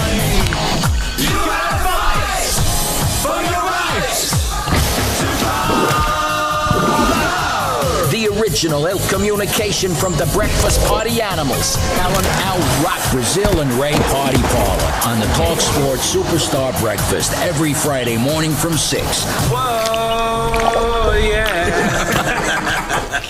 The TalkSport app. Ja, it's the TalkSport app. Swipe left for TalkSport 2. Und get in-depth interviews, the latest team news und all the sporting best bits.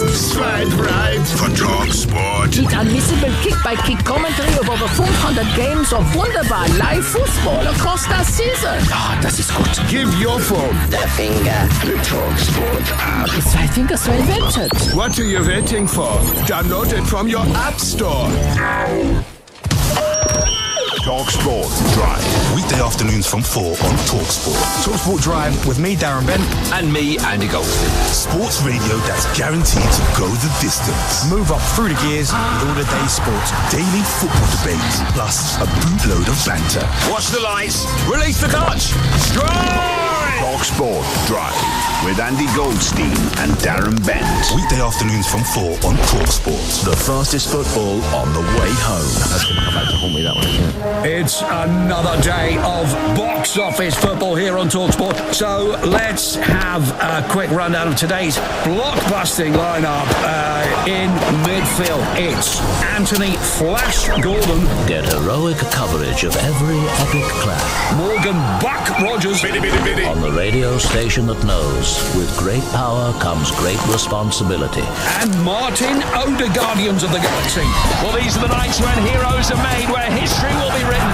Also, Kyle Skywalker. Magnificent counter-attack. And Tyrone Mings the Merciless. Supporters assemble. Captain's goal. Talk Sports. So you're listening to TalkSport's coverage of West Ham against Tottenham from London Stadium. No goals after the opening 45 minutes, but here was the best of the action. right-hand side for West Ham. It is gathered now by Fernandez, who kicks it infield towards Walker-Peters. Walker-Peters has got Jarrod Bowen on the right-hand side. Bowen on his left foot, beats it infield towards Fernandez. Fernandez to Paquetá. It's Lucas Paquetá! And he just scratches it wide of the upright. For a moment, as Lucas Paquetá swiveled inside the confines of the Tottenham penalty area. You felt sure he was going to find the bottom corner. It's neat work from West Ham on the right-hand side. Bowen just opened up the pitch on the right flank with his left boot, fed it infield towards Fernandez, then Paquetá. It was only about 8 yards out, and the reaction from Paquetá tells you everything you need to know. Head in hands, got the finish all wrong, Adrian. Oh, it's a horrible finish from Paquetá. What a move. What a goal that would have been. It is then Kudus to swing in the corner kick, gives the signal. Kudus left-footed for Tottenham, their second corner kick of the game. Right under the nose of the goalkeeper, and it's in! And Tottenham 2 leads! It's West Ham 0, Tottenham 1, but the whistle's gone and it won't count. Christian Romero was who got the vital touch on it. What do you make of it, Adrian? I think there's a foul from Van der Ven. He sort of shoves Walker-Peters on the floor. Romero then joins in. So between the two of them, they basically get rid of Carl Walker-Peters. Simmons to the left of centre on his right foot. Simmons sweeps the ball into a really good area, only partially cleared. Comes as far now as Mohamed Kudus on his left foot. On his right foot is Kudus inside the area. It's really scrappy. Goalkeeper makes a good save. Paquetá is back there. It's a mess for West Ham, but they eventually scrambled it away. And it remains West Ham 0, Tottenham 0. Yeah, I can imagine inside that box there was a big shout, get rid of it! Get rid of it! Somehow Paquetá did. So you're listening to TalkSport's coverage of West Ham against Tottenham from London Stadium. No goals after the opening 45 minutes. Myself, David Winstead, Adrian Clark alongside me. Adrian, a very watchable opening 45 minutes, but no goals as yet. Yeah, no, that's how I'd describe it. Yeah, no, I've enjoyed the game. I think West Ham have played some nice football. Pass and move, lots of flowing moves. The fullbacks have impressed me, Walker-Peters and Juve, but they've lacked a bit of punch at the top end of the pitch. I haven't seen a lot of Bowen. Paquetá and Fernandez are neat and tidy players, but we're not seeing much penetration, are we, inside the final third, other than when Juve flies down the left. Spurs haven't really played great football in the first half, but what they have done is apply a lot of pressure, and they've pinned West Ham in, and you've got corner after corner after corner. What's the count now? I think it's 8-1 in terms of that corner count, and I'd say from all 8 really they've caused them problems. Feels like one of those games where the options on the bench could prove to be decisive. I mean, with Tottenham perspective, of course, you've got Colin Moani, the new signing with Charlton as well, who we mentioned during that opening 45 minutes. But from West Ham's perspective as well, I mean, even though Fulkrug does have that calf injury, he is on the bench, and there's also Wilson there as well, so options for both managers. Yeah, and I would certainly be interested if I'm Graham Potter in Fulkrug or Wilson coming on because of Juve. I think if you've got a guy like Juve out there that you know is going to whip quality into the box, having someone that can attack those crosses is really important, and I just don't know if Fulkrug and whether Paquetá rather or Fernandez are the guys to get on the end of it. We know that Bowen can score from headers. For me, for Spurs, the makeup of their attack has to change. It's not working with Tell up front, so I would absolutely consider Richarlison. Brennan Johnson's a great option, of course, to come on as well. I mean, he must feel gutted to be out of the team because it's a pretty good start to the season, Brennan Johnson. So, I think both managers will make changes in the second half, and the one that gets it right will most likely win the game. Do you think West Ham could survive another 8 corners? I mean, it certainly had that feeling of momentum, didn't No chance. No, if there's another 8 corners for Spurs, they must score from one, because they look... I've rarely seen a team look as uncomfortable as West Ham have from set pieces in this match. So I think it's only a matter of time if Spurs continue to turn the screw. Would have been 6 games in the Premier League this Saturday, one of which was Newcastle United home against Wolverhampton Wanderers. Let's have a listen to how that one played out.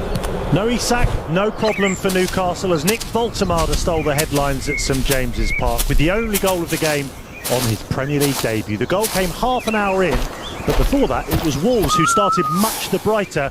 Within 15 seconds they very nearly took the lead through Rodrigo Gomez, who danced into the area but missed on the angle from 6 yards. It remained fairly open until Voltemade's goal, a well-taken header after an inch-perfect ball in from Murphy on the right. Newcastle were then a post width away from going in at half-time 2-0, as Tonali slammed an effort from just outside the area onto the foot of the post.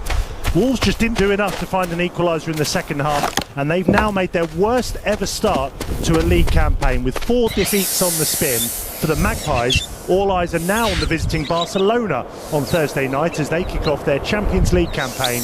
But for now, Nick Voltemade will just be soaking up the acclaim after his Premier League goal on his Premier League debut. It finished Newcastle United 1, Wolverhampton Wanderers 0. Was Rob Tugmore with the recap. Football in the Premier League, as I said already. Today, Arsenal beat Nottingham Forest by 3-0 in the lunchtime kick-off. Bournemouth beat Brighton Hove Albion by 2-1. It was 0-0 between Crystal Palace and Sunderland. Also 0-0 between Everton and Aston Villa. And in a game between Fulham and Leeds United, Fulham won by 1-0. Let's have a listen to the recap of that encounter at Craven Cottage. Fulham left their business late in the transfer window, and they left it incredibly late to snatch victory at Craven Cottage. Leeds United will travel back to Yorkshire, pondering over missed chances. They did enough to take something from this game. If not a victory, then certainly a draw. Fulham failed to conjure up a single shot in the first half. Leeds weren't much ahead of them. Dominic Calvert-Lewin heading straight at Bernd Leno. Sean Longstaff fizzing a shot that clipped the top of the crossbar. Brendan Aronson nearly had Leeds ahead just after the restart. The flick towards goal was saved by Leno. But then Fulham started to grow into the game. Wilson's free kick just after the hour was the Cottagers' first effort on goal, and it was saved by Carl Darlow, who was kept busy from there on in. The standing goalkeeper Darlow, Cunez's header, and he reached up to touch a curling effort from the impressive Brazilian debutant, the substitute Kevin, deep into stoppage time, touching the ball over the bar. Sadly for Darlow, from the resulting corner, he could do nothing to keep out an own goal from his defender Gabriel Gudmundsson, inadvertently heading past the goalkeeper and into the corner to hand Fulham a first victory of the season in the Premier League, a victory they scarcely deserved. Final score at Craven Cottage, Fulham 1, Leeds United. That was Barry Swain summing up Fulham against Leeds United here in the capital at London Stadium, 0-0 after the opening 45 minutes. Did have the ball in the back of the net, chalked off, and Lucas Paquetá with a big chance as well. But it is goalless after the opening 45 minutes. No doubt there'll be plenty more to consider in the second 45 minutes. You are listening to Premier League Live. Previously on White and Jordan. I don't think there should be a transfer. Now, I know you do with your ghastly little yellow tie twice a year. Adrenaline-fueled, fiery exchange. All right, it's funny how I was mentioned virtually in the same sentence as the slugs of the world. Danger, overhead live wires. Kevin De Bruyne is brilliant. He was able to negotiate £385,000 a week on his own. Oh, well done, Pythagoras. Highly charged, highly opinionated, highly recommended. White and Jordan. Weekday mornings from 10 on the world-famous Talk Sport. Mr. Bonlahor, you have 60 seconds to answer your questions. The famous Silk Road corridor connecting Landi Kotal to the Valley of Peshawar is known as the Khyber what? Oh, I don't know. I ain't got a clue. Pass. Correct. What? To undergo an inspection, test or course of study successfully is to what? I don't know. Pass. Correct. What? The number one hit single, pop group Musical Youth, did what on the left-hand side to the Duchy? Don't know this either. Don't know. Pass again. Pass. Correct. Huh? Alan Brazil and Gabby Agbonlahor on the TalkSport Superstar Breakfast. Breakfast radio that passes first time. Thursday mornings from 6 on TalkSport. The TalkSport app. Ja, the TalkSport app. Swipe left for TalkSport 2. Und be first past the post mit Supersonic Live Horse Racing. Swipe right for TalkSport. Meet unmissable live commentary of the biggest Europa and Champions League showdowns. Alles klar? Give your phone the finger. The TalkSport app. What are you waiting for? Download it from your app store. TalkSport Drive. Weekday afternoons from 4 on TalkSport. With me, Darren Bent, and Andy Goldstein. Unrivaled, opinionated comment from the biggest names in sports. Insane acceleration, outstanding pace, next generation slipstream sport. High performance afternoon radio with more goal talk to the gallon. Belt up and listen. TalkSport Drive with Andy Goldstein and Darren Bent. Weekday afternoons from 4 on TalkSport. The fastest football on the way home. Trans-Euro Express. Sunday night from 9 on TalkSport. The nation's premier all-action weekly international football program from Paris to Barcelona. Unmissable European football talk. Trans-Euro Express, the world's favourite European football programme. Sunday night from 9 on TalkSport. All the breaking big sports news, live football scores and interviews. There's transfer fees and injuries, even full match commentaries. The TalkSport app. Hear, watch and scroll unbeatable content from the world's biggest sports radio station. Whenever you want, wherever you want. Available from the App Store now. Terms and conditions apply. You're listening to TalkSport's coverage of West Ham against Tottenham Hotspur from London Stadium. I'm your host, David Windsor, alongside me, the former Arsenal winger Adrian Clark. This is Premier League Live. No goals after the opening 45 minutes of football, Adrian, but enough in that first half to suggest that we're going to find the breakthrough in the I think so. Yeah, it's not for the lack of trying. Both teams are trying to get on the front foot and make things happen. But the stats don't make good reading, do they? West Ham have had 2 shots, Spurs just 4. So we want a little bit more goal-mouth action in the second half. Spurs have got to clear their heads, because I think they feel they should have had a penalty, as I agree. And they also feel hard done by on the disallowed goal. On that one, I'm just about siding with the referee, but it was still a soft one. Up and underway at the start of the second half.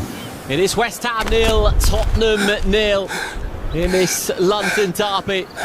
No goals after the opening 45 minutes, but here's an opportunity early on for West Ham to change all that. Effort on goal is scratched wide by Jarrod Bowen, who was 25 yards out, never truly troubling the goalkeeper. No, but slick football again, wasn't it? Bang, bang, bang. One-touch football, Bowen. To Paquetá, back to Bowen. And he's got the right to shoot from there. He scored some great goals in his time at West Ham, but that one was always going to curl away from the far post, unfortunately, from Bowen. No substitutions at the start of the second half. Mentioned during that opening 45 minutes that Tell was moving quite gingerly and struggled to make an impact really in the first half. That might change here though. Here's Bergvall. Bergvall gathers the ball for Tottenham on the left-hand side. It is Bergvall. He slides it down the line. He was looking for Jed Spence, and Jed Spence's cross is deflected behind for a corner kick. Yeah, he's grown, hasn't he, in stature in the game, Jed Spence. Early on, Walker Peters was pushing him back, really stood out, but the longer this game has gone on, the more he's got forward, Jed Spence. On that occasion, really well-timed overlap, and surprise, surprise, Tottenham have themselves a corner here. It is Xavi Simons to take it. West Ham been so vulnerable from set pieces this season. It is West Ham 0, Tottenham 0. Corner kick then for Tottenham. It's going to be Xavi Simons right-footed to swing in the cross towards the back post, and there is the opening goal. West Ham United have been so vulnerable from set-piece situations this season, and Pape Sarr profits in style. It was Xavi Simons who swung the corner kick into the area, and Sarr met it clean and true to knock Tottenham in front. It's West Ham 0, Tottenham 1. It was only a matter of time. West Ham United have been so shaky defending set pieces all season, but particularly in this game. And eventually, at the 9th time of asking, on the 9th corner, Sarr thunders home a header. The zonal marking setup is slack. Sarr is all on his own, just standing on his own at the far stick. No one is near him, and he can just leap high and power a header through the goalkeeper into the back of the net. If they have a set-piece coach, West Ham, that set-piece coach needs to get a grip on his work, because that is terrible from West Ham United. Well, he's only 5 yards out, really, Pape Sarr, completely unmarked. Still could have directed goalwards, and he did, but it's a really bad moment that for West Ham. You talk about preventable goals, Adrian. There's no one near him whatsoever. He just has to nod it goalwards. Tottenham leads. It's a jaw dropper in terms of how can you leave him free like that to just have a header unopposed at the far stick. You know, he caught it beautifully, didn't he? It was a really clean header. You know, excellent work from Sarr, but goodness me, that was bad defending from West Ham United, and now they have it all to do, don't they? So, but look, yeah, as I just said, that goal has been coming for a while. Well, it's an opportunity now for Fernandez. It's towards Jarrod Bowen inside the area. Bowen trying to squirm away through, and he does. Goalkeeper touches it away. Does Vicario, called into action. Jarrod Bowen managed to manufacture a yard of space for himself and snatched his strike away. And Vicario had to get down low and well to his right-hand side to palm the ball away for a corner kick. Yeah, good response. Instantly up the other end of the pitch. He really does bundle his way through, Jarrod Bowen. It's a really good left-footed effort. Not convincing from Vicario, but he does enough to push it wide. And now, what can West Ham do from a corner? Souček, the obvious target for James Ward-Prowse here. Ward-Prowse will take it, right-footed from the left-hand side. 49 minutes played. West Ham trail by a goal to nil. Ward-Prowse swings the corner kick in. Vicario gets a punch on it, up rather than truly out. Header comes back in, but into the arms of Vicario, who tries to launch a counter down for Tottenham, and Xavi Simons takes it on his chest supremely well. Simons against Paquetá, a little nutmeg through the legs of Paquetá. Would have enjoyed that one. Here's Tell bursting into the penalty area, but it's really good defending actually from Walker Peters, who clips it away to Paquetá on the right-hand side of West Ham. Should have brought the ball away, instead it's out for a throw for Tottenham. He's quick, isn't he? Can't Walker Peters. Because Tell isn't slow, and he absolutely motored past him there on the recovery. Carl Walker-Peters. There's a load of West Ham fans who didn't see that goal. Yeah. I mean, there's a lot of empty white seats, fans still in the concourse. But it's a familiar tale, I'm afraid. That's the message to them. Your side have conceded in yet another set play. And Papsar, who's been a bit quieter today than he has been in some of the other games. You know, you have to say it's a great header from him. Chance now for Tottenham, just outside the West Ham penalty area. No free kick, says the referee. Papsar does gather. 5 goals conceded from corners. And we're not exactly deep into the season either. No, a lot. Some teams might go a whole season not having 5 from corners. So yeah, it's dreadful. Chance now for Tell. Tell's 30 yards from goal. It was Tez Tell who tried to bumble away through, couldn't quite do so, thrown to Tottenham on the left-hand side. Yeah, well, he's been a bit brighter, hasn't he, Tell? He offered nothing that first half, but twice now he's made dynamic forward runs, trying to make something happen. I'm still really surprised that we haven't seen Richarlison, Brennan Johnson, or maybe Randall Kolo Muani as well. It's going to be Bergvall to take the throw. It's going to be a long throw for Tottenham. Bergvall scoops it into the air. Romero was the target. Ricky van der Ven is there too. Van der Ven keeps it alive, and that is comfortable for Hermansen in the West Ham United goal. And he just has a little look left and right to see if he could distribute early. He couldn't do so, and West Ham will build from the back. West Ham then in possession, just outside their own penalty area. Avrapanos opts to go long, and he hoists it long looking for Jarrod Bowen. Jarrod Bowen full of beans on that right flank, gets a touch and goes down, wants a free kick, and I think he's going to get a free kick as well. Jed Spence isn't happy at all. It's going to be a yellow card, is there here for Jed Spence, and well, again, it's soft contact, but the arm comes across from Spence onto the back of Jarrod Bowen. I mean, there's not much in that, but Jarrod Bowen went down and won a free kick for West Ham. Not much in that at all, and he's absolutely not got control of the ball. Jarrod Bowen, that's going straight out of play. The touch that he nicks away from Jed Spence, but look, clever from him. The referee's forward, and West Ham have a chance here, don't they? They've got 2 good technicians over it in Paquetá and Ward-Prowse. They have to respond quickly here, otherwise the home fans who had to sit through that mauling from Chelsea will start to get pretty restless. At the moment, they're still with their team. West Ham just trailing by 1 goal to nil. 52 minutes played at London Stadium. Free kick though for West Ham. Souček and others inside the penalty area, providing the height. Kilman is there as well. So too Mavropanos. It's going to be Ward-Prowse right-footed to fling the ball into the penalty area, and it was Kilman in the end who got a head on it, but over the crossbar, goal kick Tottenham. Well, he attacked it really well, Max Kilman. The ball in is decent. The marking actually from Tottenham this time is a little bit slack, but he just makes his run a fraction too early, and that means that he has to crane his neck, and it's a really, really difficult header. Fairness, Van der Ven kind of does enough to put off Kilman there at the moment that really mattered, but at least they're at the right end of the pitch here, West Ham United.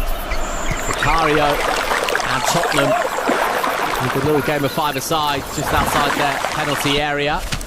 It is Jed Spence on the left flank now.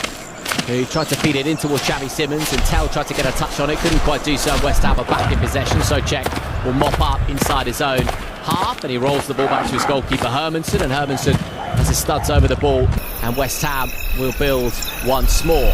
Souček feeds it again back to his goalkeeper, and Bergvall is applying a little bit of pressure on Hermansen in the West Ham goal. And it is now Souček who let studs in there. What's the colour of the car going to be? It's red. Straight away the referee, and absolutely no doubt Jarrod Gillett dipping into his top pocket, and Souček knows it too, because the ball just got away from him, and on the stretch he raised his studs, and the minute you do that, it's so reckless. He knows he's made a big mistake here. West Ham down to 10. They trail by a goal to nil, and they have the numerical disadvantage as well. Tomasz Souček with a crazy moment. West Ham with a player set off. Yeah, look, we're a long way away, but I winced the moment he went in for that challenge. The ball bounced up, and he goes studs up, straight through Palhinha, and straight through his sock. We've seen on our monitor the damage that was done. He's lucky he didn't break his leg there, Souček. Well, he knows straight away, doesn't he? It's a definite red card. He can have absolutely zero complaints. It's a moment of madness. He cannot dive in like that with your studs up. And he's lucky he's got shin pads on there. It's lucky he's got decent sized shin pads on. So if he got one of those mini ones on, that could absolutely have been a leg breaker from Souček. I think it's going to be okay, but I mean, Souček knows he's put his team in a whole lot more trouble here. Playing his 7th season in the Premier League with West Ham. He's made over 30 Premier League appearances in each season, and he actually just apologises to the fans, to Souček, raises his arms up and wanders down the tunnel. West Ham have got, well, they've got a real battle on their hands now, trailing by a goal to nil, and now down to 10. I don't understand it. The coaching staff giving him a high five as he goes off. What are you high-fiving him for? It just probably cost your team any chance getting back into this game. You don't say well done, and fans clapping off players that get sent off. I just don't get it. Like, I know that makes you sound really grumpy, but I just don't understand it. Both moments of the game so preventable as well, the goal and the red card. Really bad defending for the goal, and just a moment of absolute Bergvall's inside the area, and Bergvall makes it too. And West Ham's evening is going from bad to worse, and Tottenham are going level of points with Arsenal at the top of the Premier League table. They double their advantage at London Stadium, and Bergvall celebrates with a pocket of travelling Tottenham supporters. The ball just looped into the penalty area, and Bergvall did so well to manufacture his body shape and control the header over Hermansen. It's West Ham United 0, Tottenham Hotspur 2. Oh, he's a good player, isn't he, Bergvall? And in the moment that really mattered, he makes a great choice here with the type of header he goes for. There's no danger at all, and he just sees a bit of space and runs into it. The ball is delicious, and he sees Hermansen off his line, and Hermansen is not the biggest goalkeeper in the world. And that is a quite magnificent looping header on the run from Bergvall. Fabulous finish from him, but once again, what are the West Ham United defenders doing? Well, Lucas Bergvall inside the area, saw the ball onto his head, and the Swede placed it superbly over the goalkeeper, and West Ham really falling apart here. Yeah, there's no pressure on the ball. You just stay goal side. You go with the runner. How have they looped the ball over Max Kielman for Bergvall there? I mean, it's a brilliant pass, but the defenders have gone to sleep, and they've paid a heavy price for that. Well, Graham Potter is staring at the pitch from his technical area. He won't know where to look. I mean, he would have been so buoyed by that result against Nottingham Forest, but things really could go from bad to worse here, because Tottenham are purring. They have the ball left-hand side, but Walker Peters is going to clip the ball away for a throw-in. How important is it now, Adrian, that this doesn't get really messy for West Ham? Because not just for Graham Potter, but the context of West Ham's form this season. I mean, we've still got over half an hour to play here. Tottenham 2 up, a man up. Yeah, they've got to keep their heads, haven't they, West Ham? They start to feel sorry for themselves and sort of wish for the time to pass away. They could get beat 4 or 5 again. Bergvall's long throw into the penalty area. And it is cleared for a corner kick. There's Juve who was there, another corner kick for West Ham to defend. He's got to get Fulkrug on, hasn't he? I mean, he's got Wilson on the bench as well. I mean, just for height. He's just lost Souček. They've been a calamity from corners all game. They've lost, probably their best aerial player. Yeah, it could get messy. Ahmed Kudus will take the corner kick. Left-footed from the right-hand side. It is Kudus, left-footed, who does float the ball into the penalty area to Wolf, the near post, and Paulinho, who was there. And as it stands, there's 4 sides with 9 points in the Premier League. Arsenal, Tottenham, Liverpool and Bournemouth. Of course, Liverpool play tomorrow away at Burnley. And there's going to be a substitution incoming now for West Ham. Brentford-Chelsea is the late kick-off today, so the table very much in a state of flux. But West Ham do trail by 2-0. It is Tottenham who have the ball at the back through Vicario. Vicario feeds it out towards Pedro Porro. Pedro Porro back inside for Tottenham, and really half an hour what should be very, very comfortable. Yeah, they should cruise their way to 3 big points now, shouldn't they, Tottenham? And I think on the balance of the game, they do deserve it. The better side in the first half, even though they didn't play the better football, they certainly did enough to score a goal. Bergvall keeps it moving left-hand side, and it's collected now by Jed Spence. Jed Spence just inside the area. Jed Spence just flicks it up towards the back post. Juve was there. Kudus, though, will gather. A good battle that today between Kudus and Juve, and Juve is frustrated the decision hasn't gone in his favour. Yeah, no, 2 good players, definitely. I do like Juve going forward. He's really dangerous, but he's been physical and combative as well, hasn't he? So double substitution now for West Ham. Half an hour to play, London Stadium. This has gone really badly wrong for Graham Potter, and Magassa's going to make his debut here for West Ham. And well, sometimes to come on, isn't it? Somerville and Fernandes are the 2 players to come off. Luis Guilherme and Magassa, the 2 players to come on. The young Brazilian Luis Guilherme. And Guilherme, I just don't really get that. 19-year-olds, first Premier League appearance of the season. Magassa as well making his debut. Tough conditions to come on as well. Oh no, Magassa comes with a good reputation. I think he'll make himself a fixture in the starting 11, Magassa. But Guilherme has really done not very much in a West Ham shirt, and they've got Callum Wilson, they've got Nicholas Fulkrug, and as I've been saying all game, they haven't gotten out there, have they? Just haven't got anyone to hit. Paquetá's getting deeper and deeper. I know that they're down a player, but how are they going to score? They don't have anyone up front. So let's see. I mean, is it Bowen that's gone up top now? Maybe. I still think that the physicality of Fulkrug could be something that could be handy. It could nick them a goal, but it hasn't happened. It'll be interesting as well to see here, Adrian, just how ruthless Tottenham want to be. I mean, they've got a Champions League game on Tuesday night, but last half hour here, when we've seen already this season how Tottenham can. And West Ham could certainly fold in this kind of situation. Jed Spence has the ball left, that's another corner kick. I mean, if they really want it, there's 3 or 4 goals here for them. Yeah, 100%, yeah. And why wouldn't you? You never know how important goal difference could be at the end of the season. Exactly, like you don't. The Premier League's tough. It's a really hard league.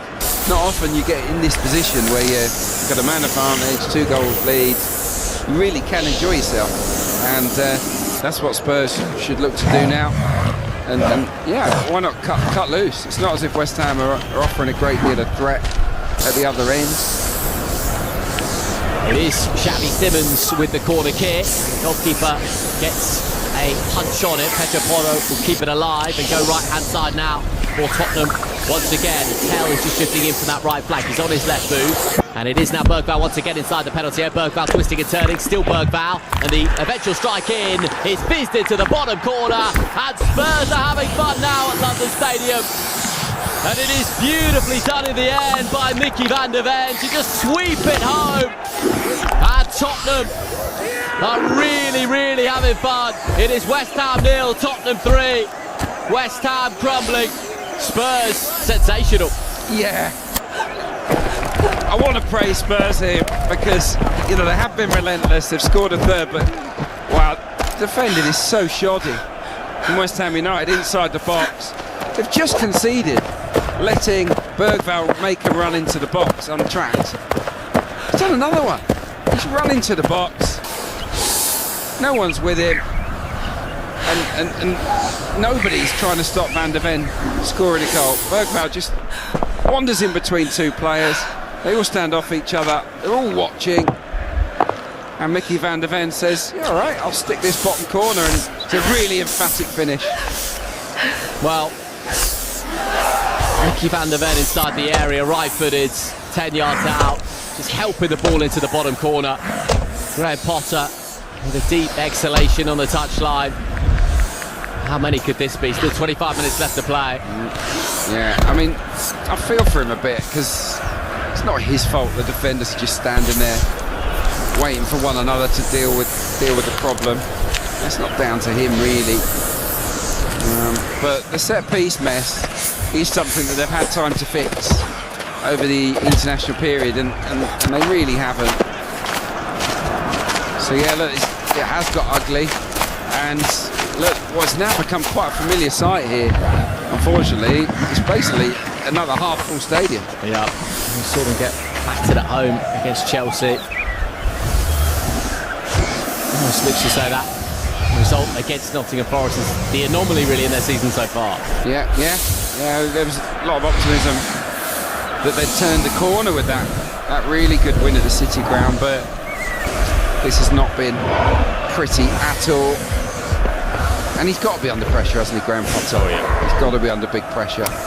First two home games of the season, you get spanked by Chelsea, and then you get destroyed by Tottenham. It's not good. West Ham 0, Tottenham 3. Tottenham continuing to come forwards on that left-hand side. It is collected now by Tottenham inside the centre circle. Too easy though for Thomas Frank Sven. And West Ham players and fans, we just want to hear the full-time whistle here. There's a bit of the game still to play though.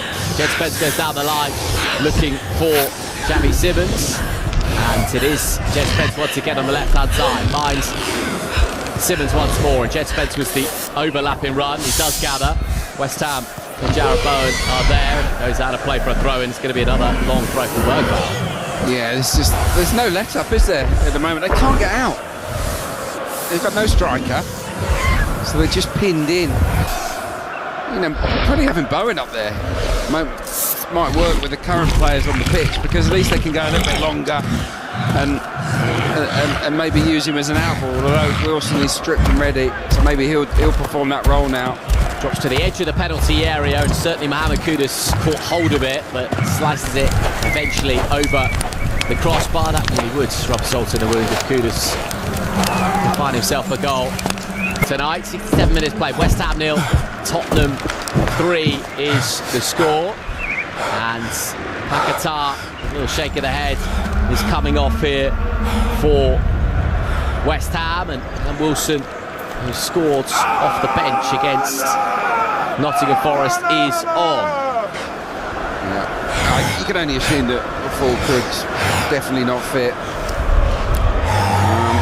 But at least they've got someone up there now that will sort of chase some longer balls, hopefully help get them up the pitch in Callum Wilson. Because the pattern of the game is such that you can see Spurs getting 4 or 5 here quite comfortably.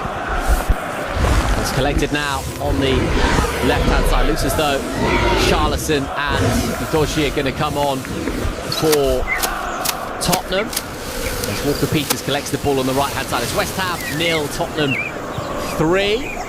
And West Ham are also down to 10 after Thomas Souček was sent off. So West Ham have the ball, right-hand side. Let's flick forward towards Jarrod Bowen. Jarrod Bowen does gather once more. On the right flank now for West Ham. Prowse keeps it moving. Walker Peters in towards Jarrod Bowen. It's inside the penalty area now, Jarrod Bowen. Jarrod Bowen with a go at goal, but that is very comfortable indeed for Vicario. And another frustrating moment really for West Ham. He just curls it around the trailing leg of Van de Ven, but Vicario read that one nice and easily. Yeah, I mean, that shot count was really low, wasn't it, at half-time? Just, I think, 2 shots for West Ham, 4 for Spurs. It's now 7-6 to Tottenham. West Ham against Crystal Palace next weekend and away at Everton. I mean, we wonder how many of these results Graham Potter can survive. Here's Bergvall, left-hand side for Tottenham. Bergvall, the Swede, who scored a lovely headed goal to make it 2-0. Wants it back on the edge of the area. Bergvall with the touch inside. He was looking for Sarr, who opened the scoring, and it is Pape Sarr once again. Pape Sarr now finds Mohamed Kudus. Kudus is inside the penalty area. Kudus flanked by 2, and just delivers the ball back to Pedro Porro. And Tottenham are in possession once more. It's Christian Romero who helps it forward into the penalty area. Pape Sarr was there. West Ham have plenty of bodies behind the ball. Palinha goes right-hand side and finds Pedro Porro. Pedro Porro now to Pedro Porro once again. He's inside the penalty area by himself. Here is Mohamed Kudus. Mohamed Kudus with the effort on goal, and eventually the flag does go up. Yeah, Spurs just wander into the danger zone. No one wants to make a challenge. So Charlison is going to come on. Destiny Udogie as well. And double substitution then for Thomas Frank. Will be absolutely delighted at how the second half has indeed panned out. It's going to be like for like as Spence goes off for Udogie. And you imagine Richarlison will be coming on for Tell, but in fact it looks as though Xavi Simons on his debut. What do you make of it? Decent. Yeah, I think 70 minutes, pretty lively. Yeah, no, he looks good. Yeah, he's a good footballer, isn't he? Very creative, and he's not electric. He's not particularly speedy down the wing, but he's really clever in tight areas. He's always looking to unlock the door. And it was his corner, wasn't it, that set up that goal for Pape Sarr that sort of broke the deadlock, opened the floodgates. That was it. I think he'll be a handy player to have on those set pieces as well for Spurs this season. Yeah, I think he'll be a good signing. So Charlatan is on, got a couple of goals to his name this season in the Premier League already, and Xavi Simons just shares a smile and the brace with 1 or 2 on the Tottenham bench. It is West Ham who are in possession now, just less than 20 minutes of the game to play. The forwards now, but Vicario will gather. They're just feeling around the ground, and I mean it's going to be a miserable final 20 minutes here really for West Ham. Yeah, you just can't see them sort of the ground emptying, isn't it? Yeah, you can't see them launching any kind of spirited comeback here. West Ham, the body language isn't great. It's a sort of 4-4-1 system, and yeah, they're not seeing very much of the ball. Quite understandably, I guess.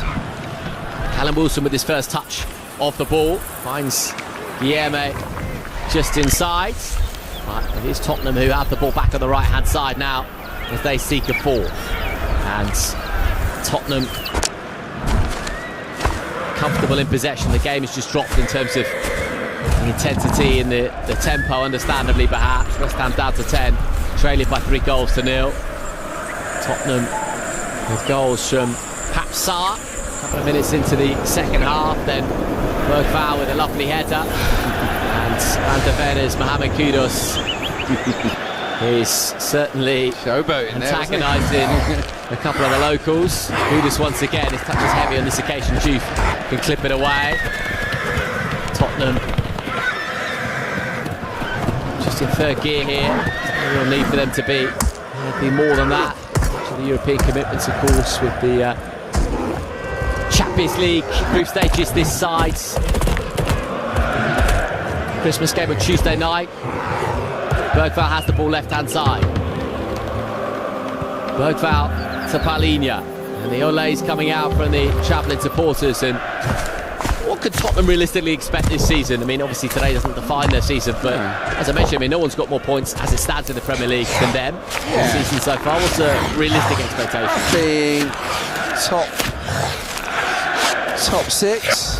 Tottenham inside the area once again, looking for number 4. Richarlison is one option inside on the edge of the penalty area. The strike comes in from Palhinha and dribbles away for a throw-in. Yeah, I mean, they came 17th, so I think maybe they should aim for top 8, and that'd be okay.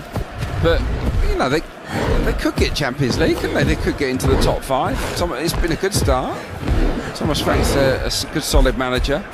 It'd be an incredible achievement, wasn't it, if we went from 17th to 5th or 4th.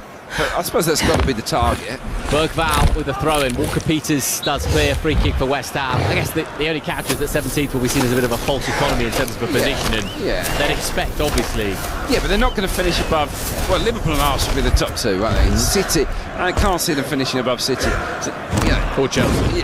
No, not really. So you're already looking at 5th at best, and there's a lot of teams that will have their eye on that. You know, good teams. So. Yeah, aim for top 8. That's a step in the right direction. Challenge for trophies in the cup competitions. Get to the knockouts of the Champions League, and I think that'll be a good first season for Thomas Frank. West Ham are in possession, and they have the ball on the left-hand side with Juve, and Kudus wins it back. And Kudus manages to poke the ball away to Sarr, and Tottenham will just retain the ball shy of the halfway line, and Bergvall up and over the halfway line. Lucas Bergvall finds Richarlison, his first meaningful touch of the football. Back in field towards Kudus. Kudus just dances past 1 or 2, and Mohamed Kudus by the corner flag now, and Kudus keeps it alive as well. Pedro Porro brings it in field, and Palhinha has the ball once more. Pedro Porro to Palhinha. The Ole's present at London Stadium. Here is Kudus. Kudus finds Pedro Porro, who was just outside the perimeter of the pitch, and it's going to be a goal kick West Ham. Right, yeah. Quality play from Spurs. Little 1 and 2 touch football, pass and move. You know, West Ham seems to have given up tracking some of these Tottenham players. But yeah, we talked, didn't we, when it was 2-0, can they go and have some fun? Well, they definitely are. Tottenham leading by 3 goals to 0. And so there's going to be a triple substitution here for Tottenham. Notabert, Johnson, 2 of the 3 coming on. A chance to give everyone a few minutes, really, I guess, in a no-pressure situation like this, Adrian. Yeah, it looks that way. Yeah, Odegaard and Johnson definitely stripped him. I think it was Kevin Dance, I'm not sure. Yeah, down there. So, yeah, get some minutes into the legs of the players. Obviously, now that the Champions League's kicking in, the League Cup, there's going to be a lot of football, so you do need those fringe players to get up to speed. Yeah, he's going to have to rotate, and that's something Thomas Frank hasn't really had the luxury of doing before, is it, at Brentford? So it's a sort of new skill that he'll be learning on the hoof. A real different challenge for him at Tottenham. Just over 13 minutes left to play. West Ham 0, Tottenham 3. 3 goals scored in the second half, and so a red card for Thomas Souček. And it's been an absolutely miserable second 45 minutes of football so far for West Ham, and it could get worse. Tottenham in possession on the left-hand side, and Bergvall does gather. Bergvall has been really busy in this second period, aside from his goal. Palhinha now collects to the left-hand side of the centre circle. Palhinha just clips it in field, and it's all very much walking pace for Tottenham. And they have the ball now inside the centre circle. No real pressure on the ball from West Ham. And how much pressure does this put on Graham Potter for the next couple of games? Yeah, I mean, massive. Loads. I mean, let's see if he gets a couple more games. I mean, West Ham are quite loyal to their managers, but the hierarchy must be getting sick of these batterings on home turf. I mean, if it had been this result instead of the Nottingham Forest result before the international break, you wonder whether he would have survived it. Udogie then left-hand side for Tottenham. He's got 3 options inside the penalty area, one of which was Richarlison, but Hermansen does collect. Yeah, it's just like, do we really see any improvement from the Hammers? Are they giving us any sort of green shoots of recovery? Not really. I mean, they did it against Forest. They did play well, but maybe that's just because Forest were poor. I mean, switched the formation against Forest and went to that back four again. I think they're better at the back four, and I don't think they've been terrible on the ball. In the first half, they were pretty good, weren't they? Knocked it around really nicely. But Paquetá takes his chance and maybe... but they've got no proper striker tonight either, fit, and you could look at that and say, is that the right or wrong decision for Potter? So, triple substitution now for Tottenham. Lucas Bergvall to run the three players to come off. It was a beautiful goal from the Swedes. Rivera's ball into the penalty area. Lucas Bergvall helped the header on. Was goal number 2. And then Mickey van der Ven's finish for 3, assisted by Bergvall. Thomas Frank is having a smile and a chat with Bergvall as he comes off the pitch.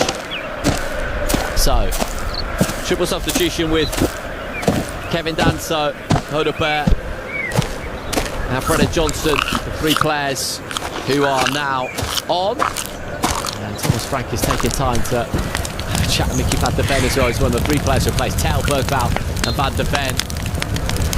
All smiles down there in the technical area. He is a good guy, isn't he, Thomas Frank? I think most people like him. You can imagine he's brilliant with the players. How important is likeability these days in the Premier League? I mean, are we past maybe the era of coaches shouting and screaming and teacups?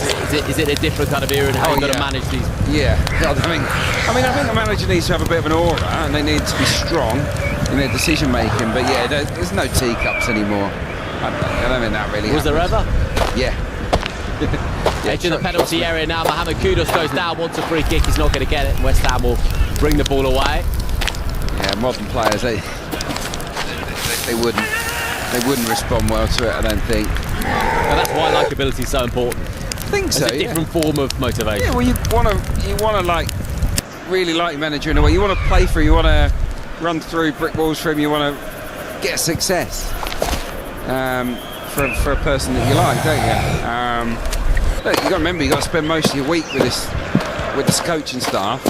So if you're having fun, there's smiles on faces. It's a more enjoyable existence, isn't it? So yeah, I think Thomas Frank, very good manager, I reckon. West Ham have the ball outside their area on the right-hand side, edge towards the halfway line, and Tottenham through Johnson, the substitute, bikes back in. It's really rare to see a Premier League game where everything's done with half an hour to play. Yeah, it's a pity, really, for us neutrals, I guess, that the game's done and dusted. But look, Tottenham fans will be loving this. Yeah. 3-0 up against West Ham. You know, not the best of friends, these two clubs. And it's a trouncing, isn't it? Great second half from them. Took their chances and they're playing with a bit of swagger now. And those fans away to the right, having a great evening out in East London. They conceded 11 goals this season for West Ham. Sides closest to that is Nottingham Forest, who've conceded 8. Wolverhampton Wanderers rather conceded 9. But I mean, it's not pretty however you slice and dice it for West Ham. Tottenham 11 points at the top of the table. If they were to score one more, they'd be level on goal difference with Arsenal. 8 minutes left to play. West Ham 0, Tottenham 3. The game is being played in second gear as Pedro Porro does now gather on the right-hand side. He's got Johnson in support. Just beyond Johnson, though, and it's out of play for a throw for West Ham. There's really not that many West Ham fans left in this ground, and it's just become too familiar a sight. You know, when Arsenal had a couple of handsome wins here, Chelsea, others as well. This stadium's emptying way too often, too early. Yeah, I don't think there's a lot of goodwill, unfortunately, for Graham Potter. But the thing is, for someone coming in, is it that attractive a job with the squad that they've got? You know, he's won 2 of now 11 home games in the Premier League. Yeah, it's not. Palace home next Saturday. I fancy Palace. Yeah, Palace are really strong away sides. I don't think they did enough in terms of strengthening their defence this summer. The midfield is still way short. I think Magassa will help, but Midfield is just not right. There's just not enough legs in there. Tottenham have the ball with Johnson, who tries to pick it on towards Pedro Porro, and Chief got a little touch on it perhaps, but the ball is out of play. And so West Ham United 0, Tottenham Hotspur 3. It is West Ham who have the ball at the back. For Tottenham, well, they host Villarreal on Tuesday night, the Champions League group stages, away at Brighton next weekend. Against Doncaster Rovers in the third round of the Carabao Cup. Want another goal here though to Tottenham. They're inside the area. Richarlison wanted it played square, didn't come to him. Tottenham have a throw in as Jared Bowen's down now, clutching his right ankle. My goodness, when it rains it pours. Yeah, that would just top it off, wouldn't it, for Iron supporters. Yeah, Jared Bowen's not moved. He's on all fours. Seems in a bit of pain. It's Jed Spence that comes in on him. I don't know whether there's contact from Spence. Maybe he's jarred his Achilles, or maybe he just got a little couple of studs down the back of it that I couldn't see on the replay there. Hopefully he's okay, because Jared Bowen is someone that gives West Ham supporters hope every time he plays. So it is a throw-in for West Ham, and the ground now is at least 2/3 empty. West Ham building from the right back slot. I'm sure you've been in the dressing room, say, Jim, where you know the manager is a result or two away from losing their job. How does that impact them? I mean, it impacts different players different ways. If you're in the team or not. Yeah, exactly. Those in the team, those that you think he really likes me, then of course you want to do it for him, you want to turn it around. And this wasn't a bad performance up until the goal, but I blame that opening goal on West Ham and their coaching staff for the setup at the corners. It's just really bad, and they looked so vulnerable. And once that first one went in, they just collapsed. Their heads went down, and it was game over. Obviously, Souček's red compounded things. What was he thinking? That was a bad one, wasn't it? Really bad one from Souček. I mean, he knew straight away. Referee was a couple of metres away from the incident. He's not a nasty guy, is he? Sure. I think he's very popular. Just a bigger misjudgment, isn't it? Yeah, but it was really dangerous. Studs up. He's one of the experienced heads out there. Yeah. Just obviously the situation got to him, and his mind was a little bit frazzled, and makes a bad decision, and it's done. The game's over. So, West Ham 0, Tottenham 3. Just keep ball for Tottenham the last 5 minutes or so. And Tottenham coming forwards now on the left-hand side. Opportunity inside the penalty area now as Udogie just hangs up the cross. I think he was looking for Richarlison, but West Ham managed to scrape it away. And Tottenham will come once more. Gathered on the left-hand side for Tottenham. Everyone behind the ball now for West Ham. Just trying not to concede another goal. They'll just get down the tunnel, won't they? Yeah, they can't wait for the final whistle, trust me, these West Ham players. It is Doggy who had the ball on the left flank. It is an absolute procession now for Tottenham. So West Ham are going to make a substitution. And the other thing is going to come on for West Ham. I mean, minutes are minutes, but do you want to come on? It's not ideal. I feel for Freddie Potts, really. Played most of pre-season. He's highly rated midfielder. He's not getting a look in. More valuable maybe to give him some minutes, some experience. Pedro Porro biting in. West Ham trying to come away with the ball, not doing so effectively. And here come Tottenham once again. Can they get a fourth goal here at London Stadium? It is Tottenham who are in possession, and Pap Sarr is 30 yards from goal. Pap Sarr sweeps it right hand side for Pedro Porro. Pedro Porro now considers the early cross. Pedro Porro with the ball in.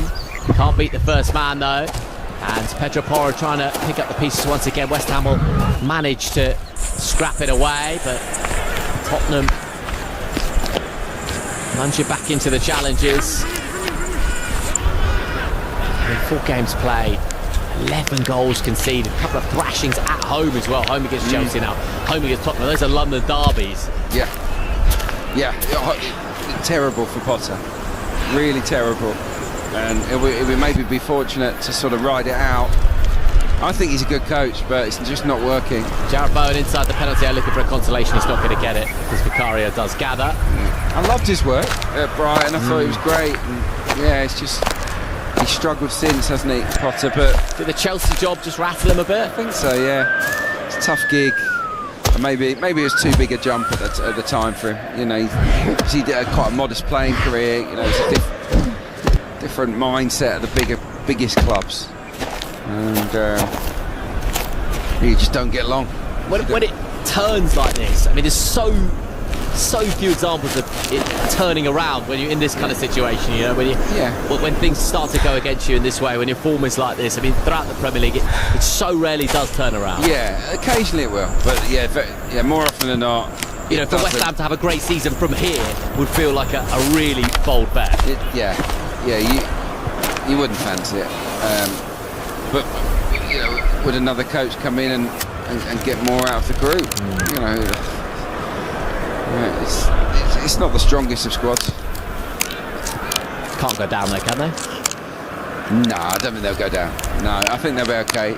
But we'll clip that up. But look, there'll be a lot of West Ham fans at this game tonight that are worried about that. Yeah, no question. Tottenham in possession. We played 90 minutes. There's going to be 5 additional minutes, so there's 5 minutes still in this game if Tottenham want to be really ruthless. It hasn't looked like it the last 20 minutes though. Andy Irving is standing with his hands behind his back. He hasn't moved for about 5 minutes. He's been waiting to come on, and the ball's just not gone out because Tottenham are keeping it. They're literally playing cat and mouse with the West Ham players.